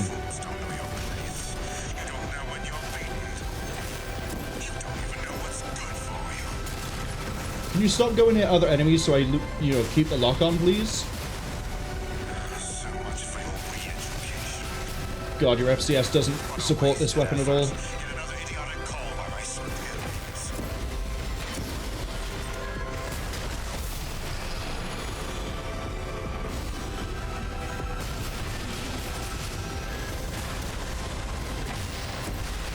Oh, that's fine, I'll take that hit.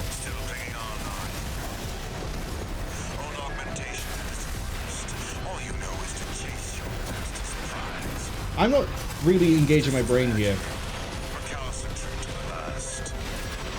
AP at 30%. Cancel those two out. Oh, it's the big shield thing?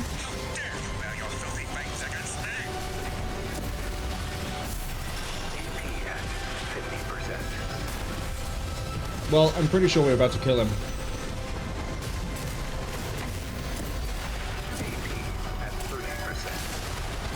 No, not quite. I thought it was gonna be the... Oh, that's... I don't like that one as much as the other shield. Terminal worst, that one you can kind of use if you sit in one place.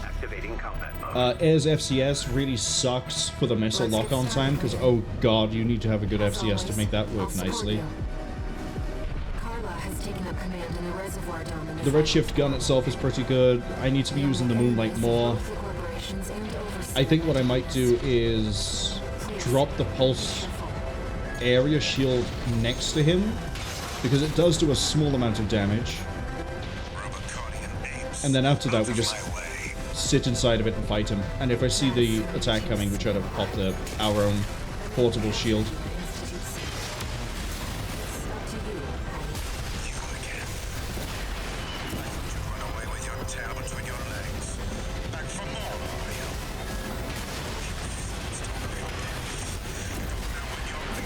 Thought I'd fire that just before you hit. I did, and it missed.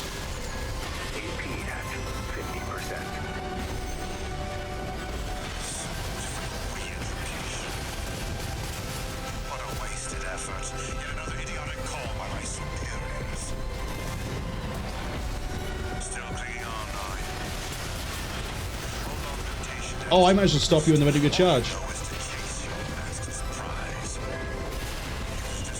I ended up not fighting him inside of the thing like I said I should. He didn't do a full charge.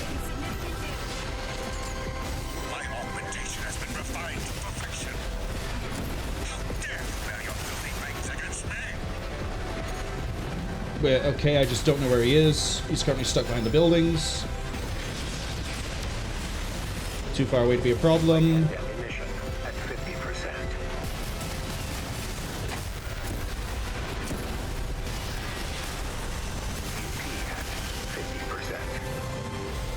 I don't have anything. Snail's down. We have won this battle, but I'll win the war. V.II Snail down. He's withdrawn. Let's keep moving, Raven.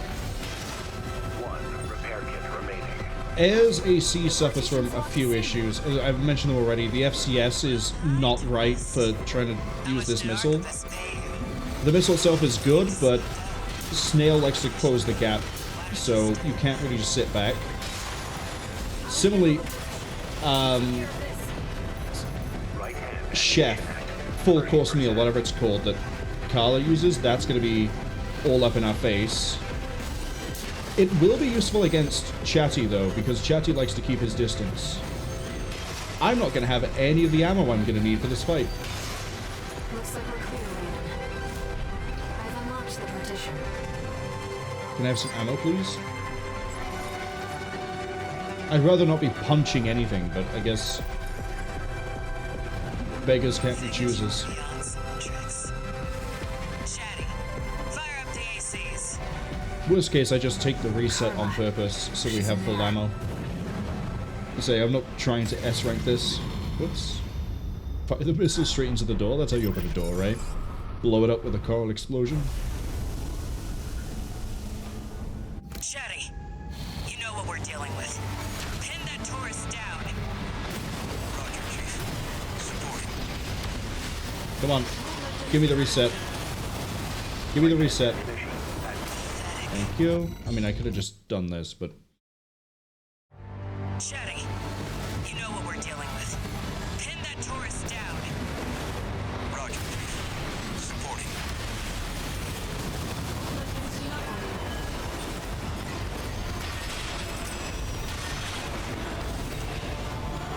Volta told me, looks like Was that you not made charged? it on your own. It was charged. But it's good to make a choice. Sit on the fence, you make no enemies. Or friends. AP at 50%.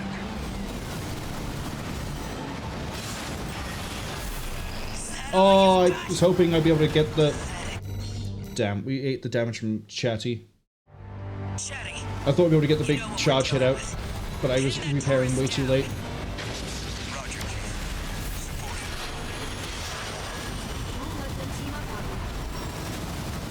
I mean, we can defeat you just by circle strafing like it's Doom. Volta told me, you know. Looks like you made a friend of your own. But it's good to make a choice. Sit on the fence, you make no enemies. Or friends.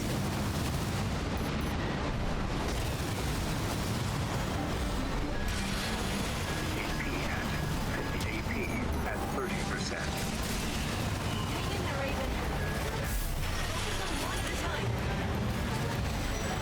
That actually bought me the time I needed to get a charge hit out, because it meant that no one could interrupt my hit. Is that all you've got? Come on! At least stay for dessert, tourist!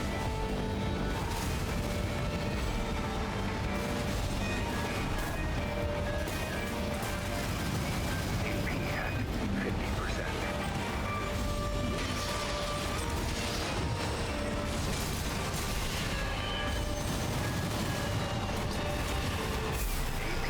Too slow.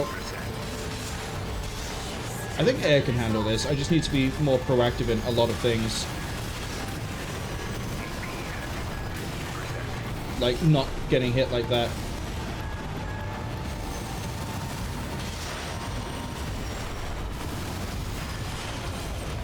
Oh, we both went for a kick and dash past each other. That was kind of funny, actually. Right, Chatty, I'm after you next.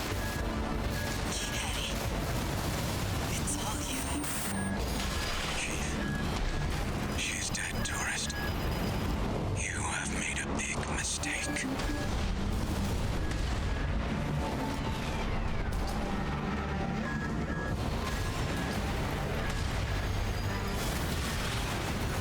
I might need to swap off of air. I don't think she has the output to deal with both of them. Definitely doesn't have the ammo because of various different weird things. Yeah, we have to swap off air. We got Snail with air.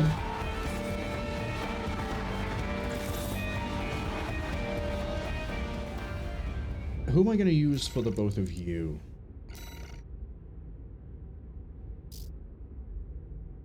It has to be, right? Eternal Rummy?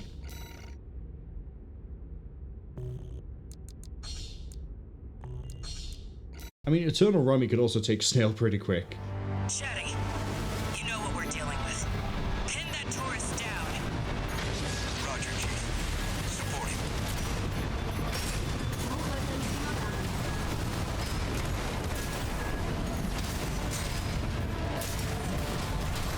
Volta told me, you know. Looks like you made a friend of your own. But it's good to make a choice. Sit on the fence, you make no... Shut up and get out of here. Chatty, it's all you. Chief. She's dead, tourist. You have made a big mistake. 2 repair kits remaining. Yes, you will, tourist. Eternal Rummy is way too strong. But the Chief never loses. Alright, that's all combat data. What? The Xylem's control center is locked out. Let me, Chief. I'll take us over the finish line. Inheriting privileges. Owner, Saint Carla. Activating perimeter protocol. Xylem propulsion vector locked. All systems locked out.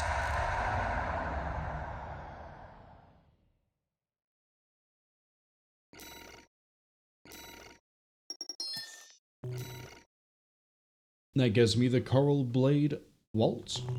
So now if we want to, we can run the entirety of the Volta AC. Incoming comms.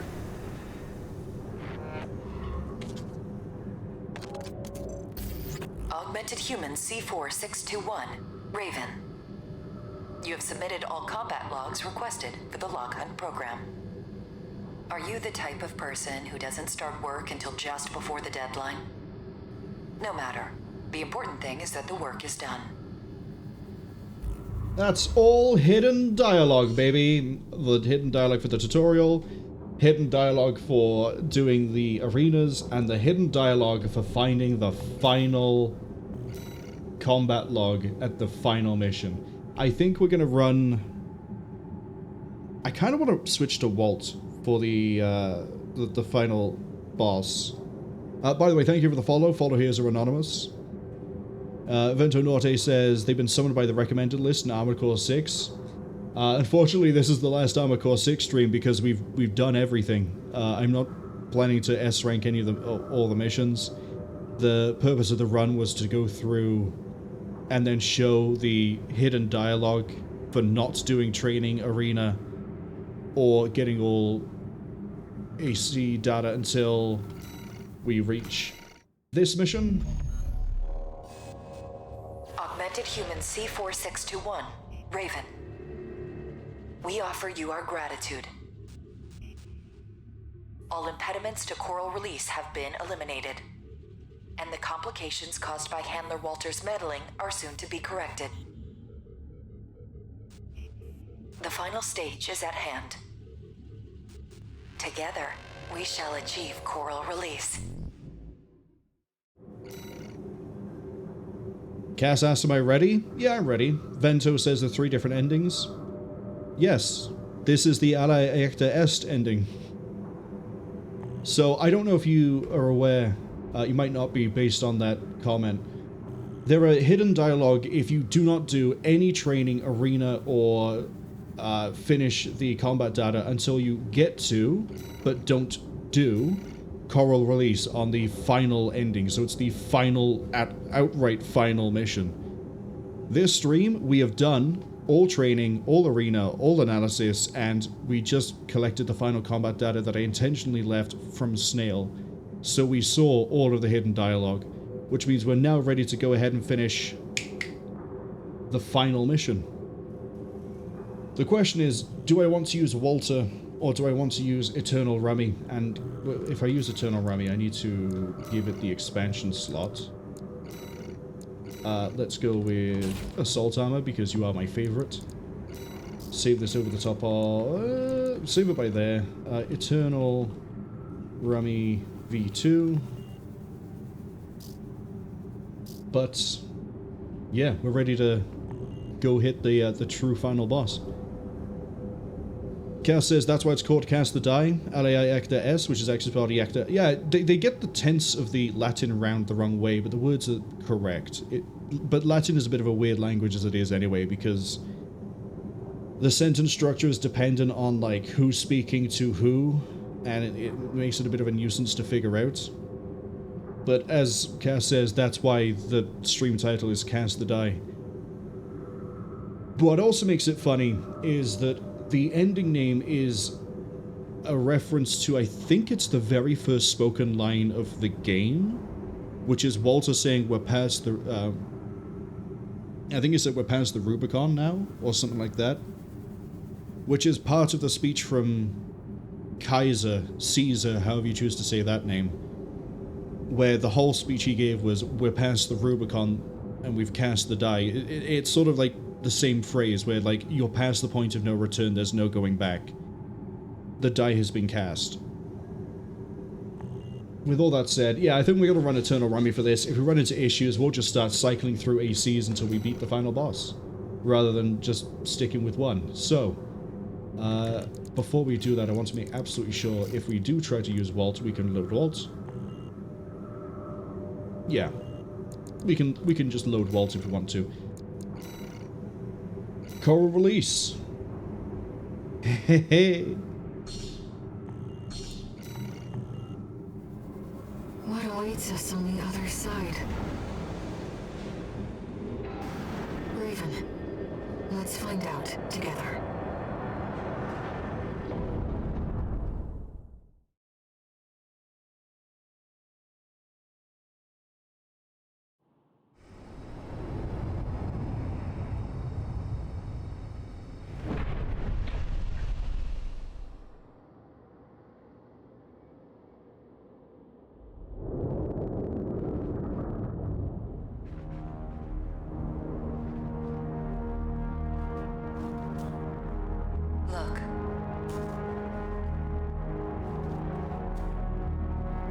Siphoned by the corporations is beginning to resonate. Augmented Human C4621. Raven, your role has come to an end.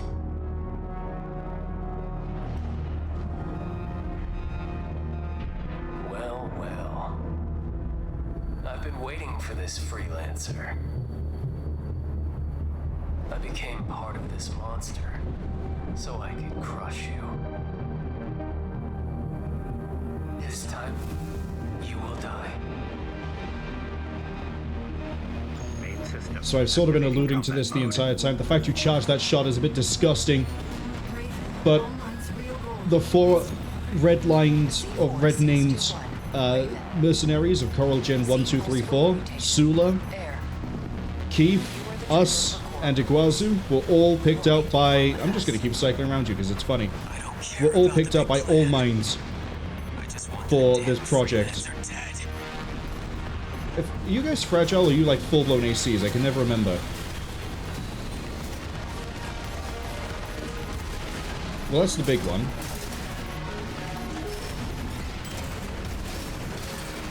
You're all fragile. Okay. In that case, come here. Oh, not quite a full explosion.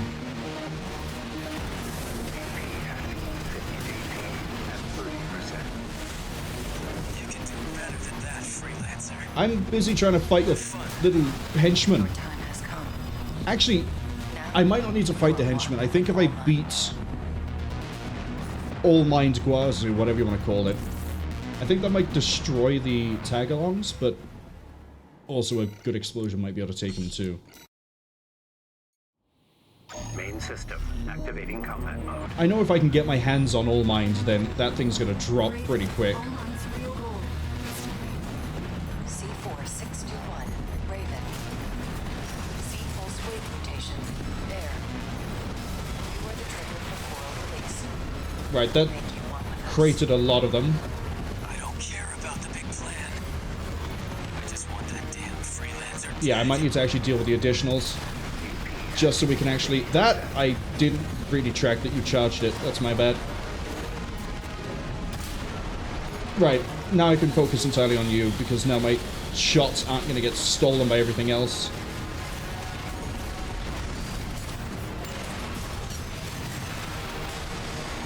Straight through.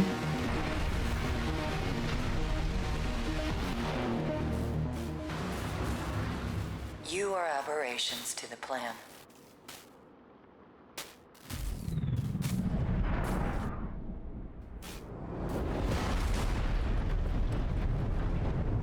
Irregulars.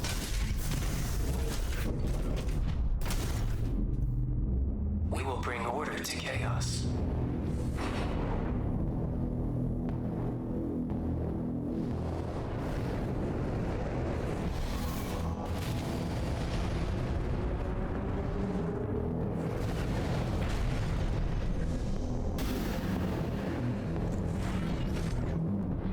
I'm with you, Raven.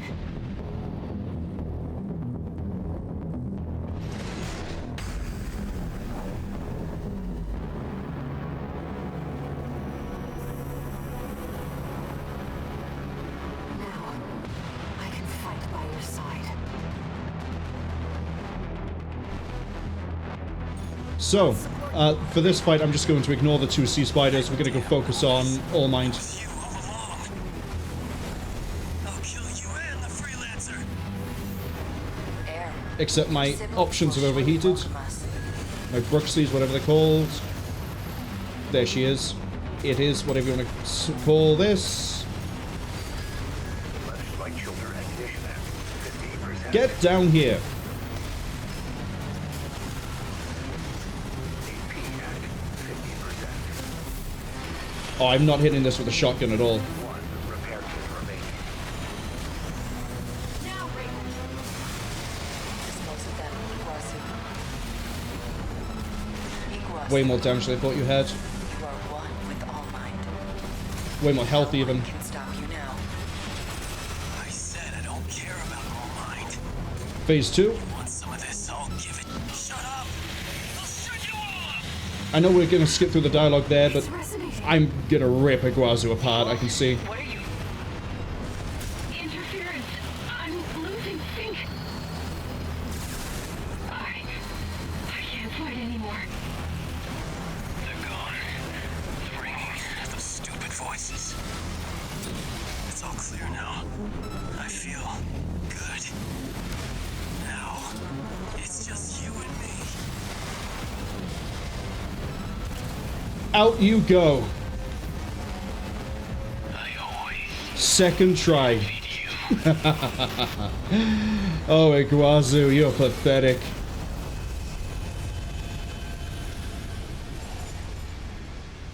The freelancer.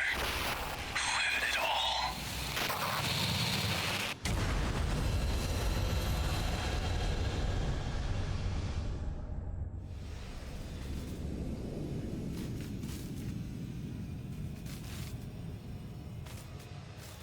Our plan. Humanity. Creation's potential. We have the trigger. and we'll pull it ourselves.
Thank you, Raven.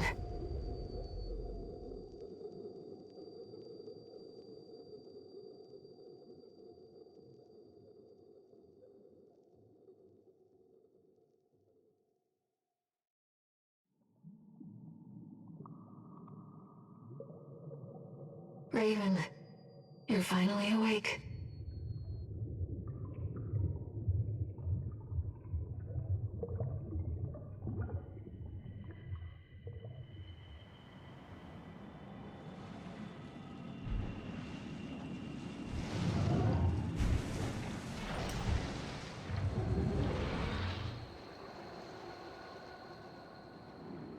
The coral has carried us, disseminated us across the stars.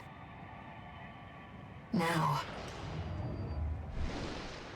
we're everywhere. Anywhere. Raven, let's meet this new age together.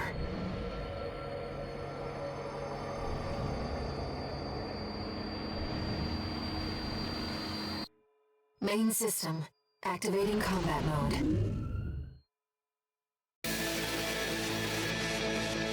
And that's the final ending.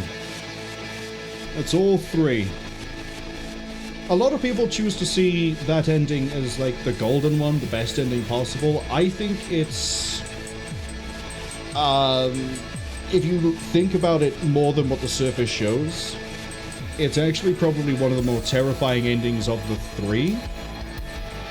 Because the goal of the Coral Release Project was to try to fuse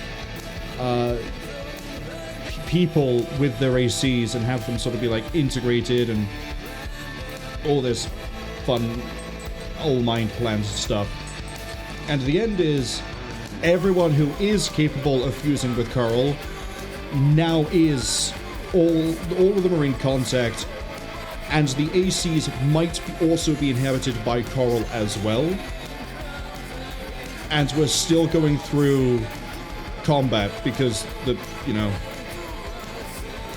air has taken over for the combat AI, or the computer AI, and says combat mode engaged. So really, the warfare is going to get a lot more intense and it's all just going to fall apart. I think every ending is fine. I just don't think there's one where it's obviously the best ending for humanity, maybe?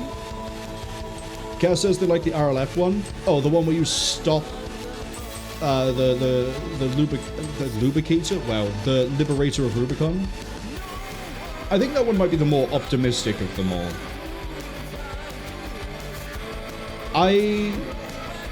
I think I like that ending the most because it has the Volta fight. And it has a lot of characterization for Volta in just that fight. But yeah, they're all pretty solid. Ads have unfortunately arrived. I alt-tabbed quickly to make sure I could time out the ads if they were going to land during the, you know, ending there, but we're on credits, it's fine. Unfortunately, people hit by the ads are going to miss, like, the really good theme here. And the montage we have as well. Also really interesting that the AC that we wake up in is, as far as I can tell, the default stock AC. I would not want to try to beat All Mind with stock AC. I don't think I'm anywhere near good enough of a pilot to do it. But the All Mind fight itself, we went through it so quickly, we were cutting out dialogue, but the summary of what's going on there is that Iguazu is chosen, for whatever reason, to integrate with All Mind, because he's Gen 4 and he's able to. And then, I don't know if he is physically in. He must not be. There's no way he's physically in both ACs. He's not in any of them. I guess he is just literally, sort of like how Air isn't physically anywhere. She is Coral, she can be linked to whatever. I think Iguazu is absorbed into All Mind. And then there's a thing during the fight where Iguazu's hatred of us overwhelms the control of All Mind, and that's why he takes control, and he is the one that is screaming at us as he loses and dies because he's pathetic and can't run anything well. Good job, Iguazu. You're given such a powerful AC at the end of it, you still couldn't beat me. Although, I do find it kind of funny and fitting that the AC that beat Iguazu, that did Coral release, unleashed Coral contact on the entire universe, as far as I know, not just the galaxy, was Eternal Rummy. And I didn't realize how fitting that was until the ending hit. I was like, hold on a second. Eternal Rummy is witnessing the collapse of basically a collapse of a star and an implosion into a giant explosion. But it was great. I love it a lot. Cass says, even in the end, Iguazu was a little bitch. Was still a bitch. Yeah. He could never be anywhere near as good as we were.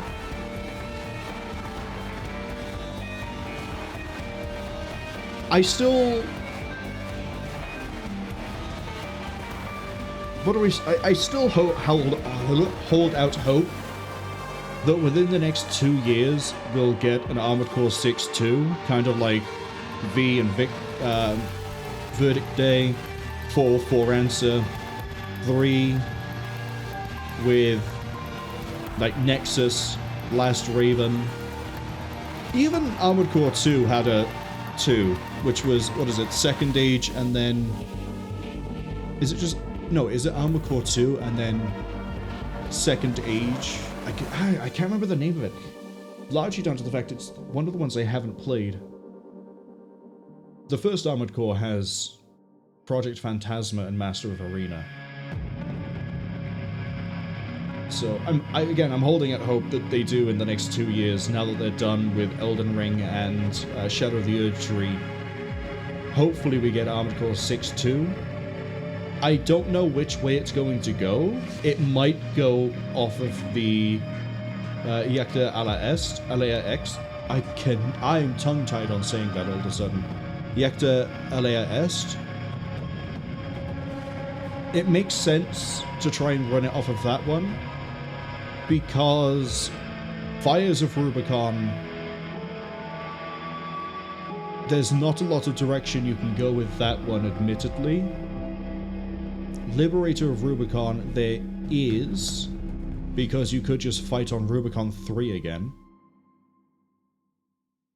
Because, you know, somebody else has come in to try and take over the Coral or whatever, and the Rubicon Liberation Front has to fight back.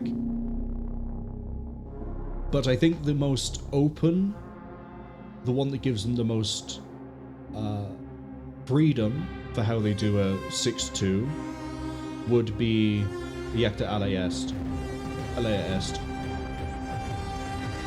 But as I said before we got into this mission, this does bring Armored Core 6 to an end. I'm not going to be going through and S-ranking all the missions, largely because I've done enough of a challenge run as it is anyway.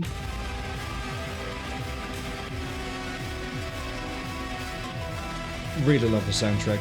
I don't think there's a single song in this game I don't like. It's just there are some I like way more than other ones. Looking at you, man who passed the torch.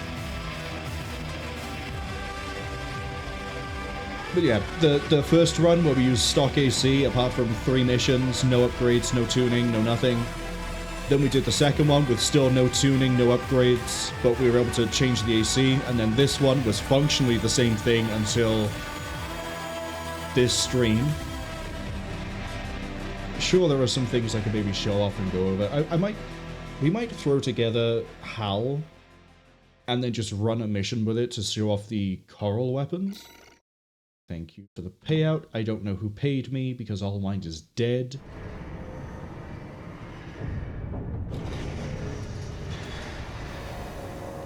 Oh, hey, All Mind. Registration number RB23. Call sign Raven. Authentication complete. Removing MIA status. Restoring access privileges. This is All Mind, the Mercenary support system. Welcome back, Raven. Cass says the PCA paid me. I don't think they did. I think the PCA are just like, they're done. Looks like They you hate passed me. the authentication. You've got plenty of experience. Should be ready for whatever Rubicon throws at you. I've picked up some work for you already. Take a look, 621. So yeah, let's get HAL. I've completed every mission. I have indeed. Thank you for giving me Stargazer. Let's go get HAL. And then we're going to... what mission are we going to go to? We could bully the Tester AC. We'll bully the Tester AC. The target may...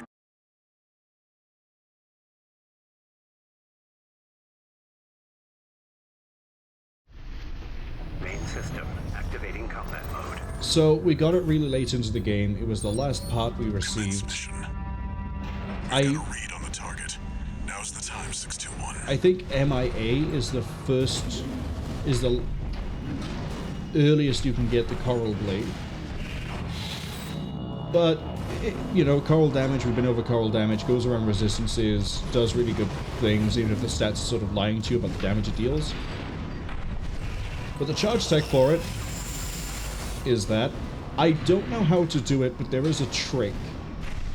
I think it's called Demon Blade, is what the Armored Core 6 community refers to it as. I could be wrong. But you see the sweep?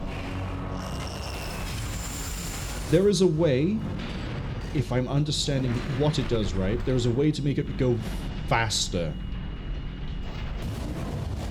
And I don't quite know what it is. If you want to maybe look up how that works, you can go for it. We're not really here to try and do really cracked techniques like that. The Volta gun itself is effectively a Coral laser rifle, but we can charge it and then it just does the big beam with an explosion, and then similar to the Kurosawa, if you charge it twice, you get a fun little noodle. That Tester AC has no idea what's about to hit him. No idea. And then, like I like on my ACs, when it comes to the explosion, we have a Coral generator, so we deal Coral damage with that too.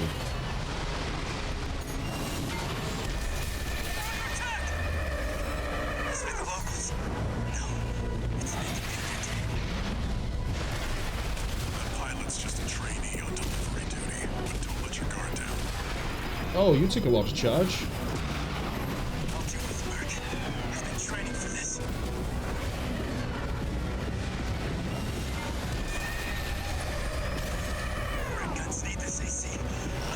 We're just gonna bully this thing.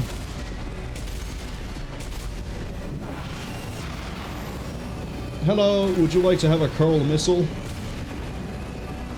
It's free.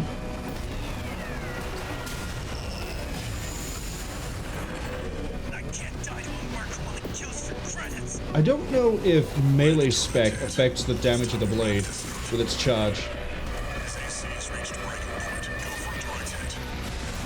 Not a huge fan of the charge form of the Volta. Regular is just fine.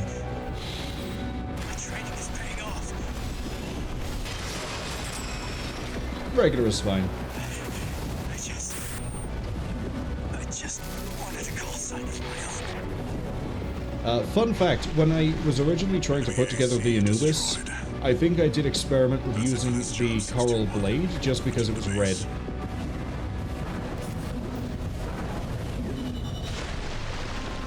I wouldn't be surprised if melee spec does affect the charge attack of the... Well, well, yeah, I'm using Coral, it's expensive and I took a lot of damage. And it took ages. But I wouldn't be surprised if melee spec does actually affect the damage of the sweep. I don't know if there's anything else we really want to do. I guess we could look at the weapon itself. So, yeah, it's only got one hit. I kind of wish it was next to the Pulse Blade, because that is clearly what it's trying to copy. As I suddenly forget... Yeah, there's the Pulse Blade. So compared to the Pulse Blade, significantly better damage across the board. The only thing the Pulse Blade has going for it is faster cooling. And because it's a pulse weapon, it deals with pulse armor better, and you also get 2 hits. So if you land both hits of the Pulse Blade, I think you get roughly the same damage as the Coral, if you take into account damage resistances. I could be wrong on the math on that one. But the charge hit of the Coral Blade is huge in terms of the area it hits, and pretty good damage, and again, it's Coral, so it doesn't care too much about resistances. The gun itself is fine. We'll compare this to the Redshift, which is the other one. You can see the Redshift does more damage in the regular hits, but you're sort of using this for charge attacks more than anything else.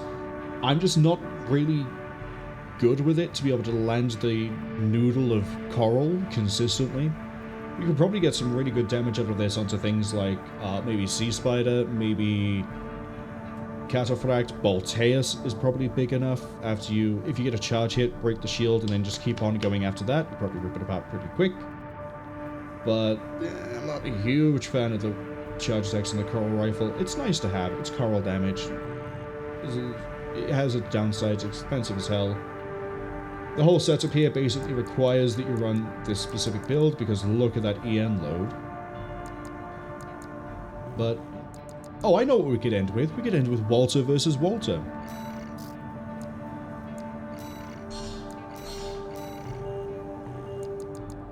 That's what we'll do for the final thing. We are doing... I think Walter is bring down the Xylem. Yes. Yes.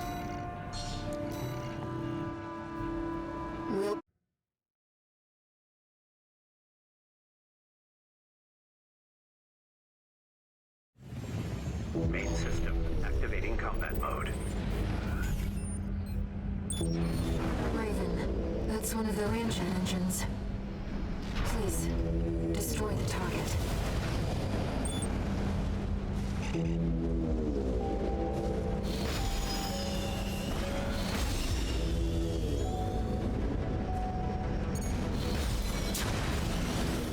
That's one. Let's go hit the other one.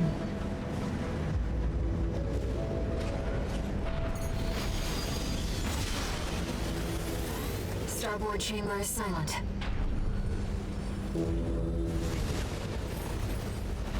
Okay, Walter, where are you? I've destroyed the ramjets. Come on. Come on.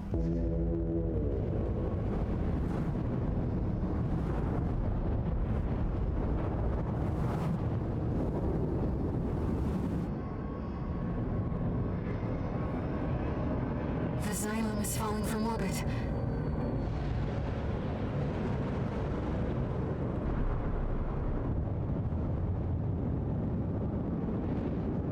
The Coral's safe. Rubicon's safe.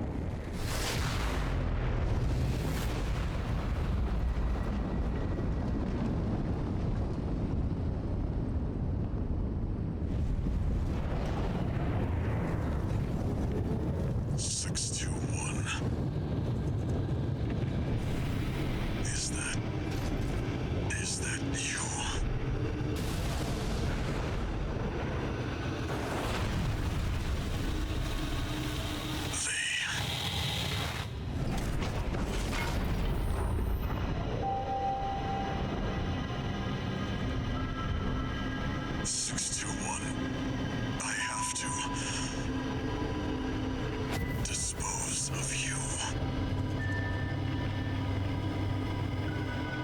Walter.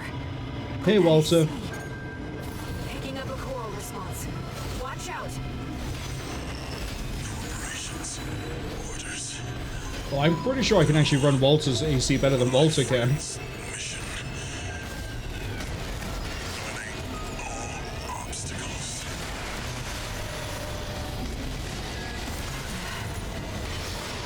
Whatever they did, you're in danger.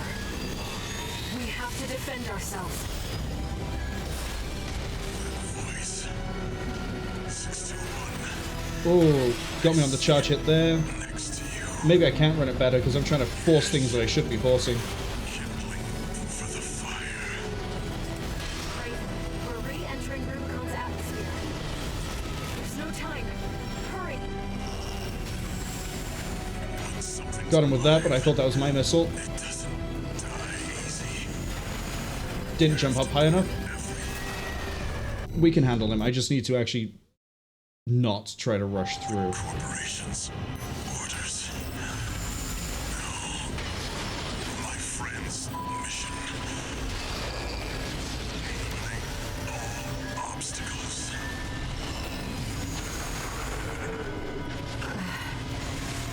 That was not anywhere near him. You're in danger. Yeah, I'm rushing it again. Relax, we got time. The Breathe. corporations. Enjoy the best song in the game. My friend's mission. Eliminate all obstacles.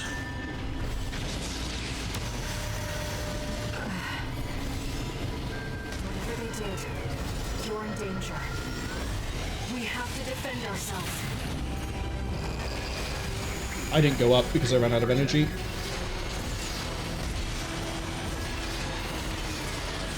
Voice. 621. I see it next to you. Yes. Kindling for the fire. Oh, too far away and got caught by his blade. There's no time. Hurry. BP at 50%. Honestly, I'm also sort of not playing as best as I can because I love this fight so much. But I really do want to just hear the music. It doesn't die easy. You have to burn every Oh, you don't really have a lot of thrust on your attack. That's why we're sort of landing short. At 30%.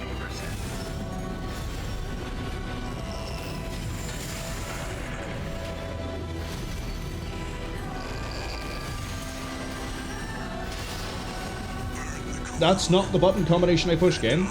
I went for an explosion.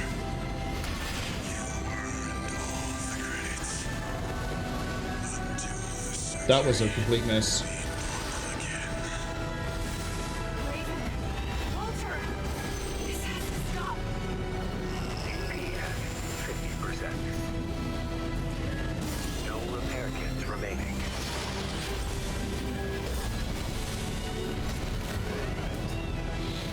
I need to use the charge hit because he's gonna keep outrunning me otherwise.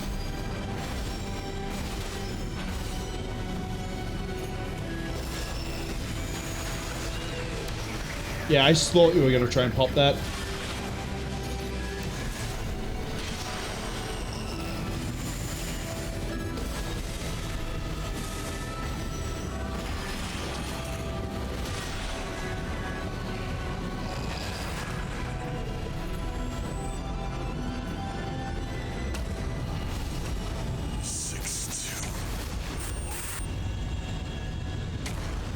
Little bit of boost cancelling to make sure we land that hit, but down he goes.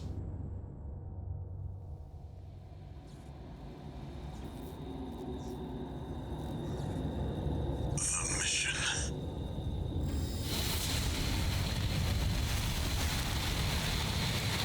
My friend's wishes.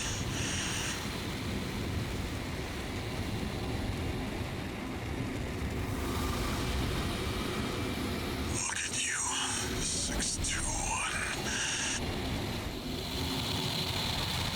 You found a friend.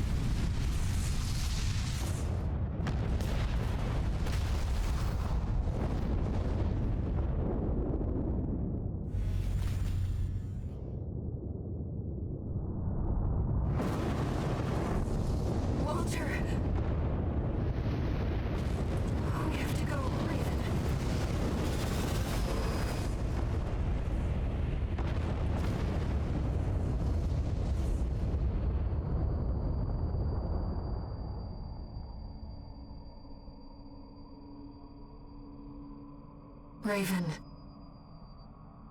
One day, humanity and Coral will thrive together. You kept our potential safe.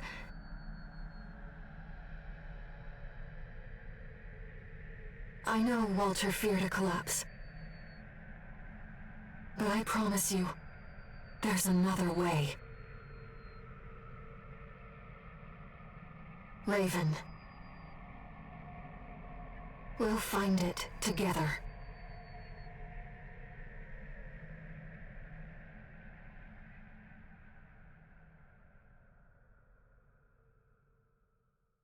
I was kind of hoping it would do the full ending, but... oh well. So, that's it for Armor Core 6. There's nothing left. There's nothing left! Until they eventually release a second one, in which case we'll hit that one when it comes out. So, what next?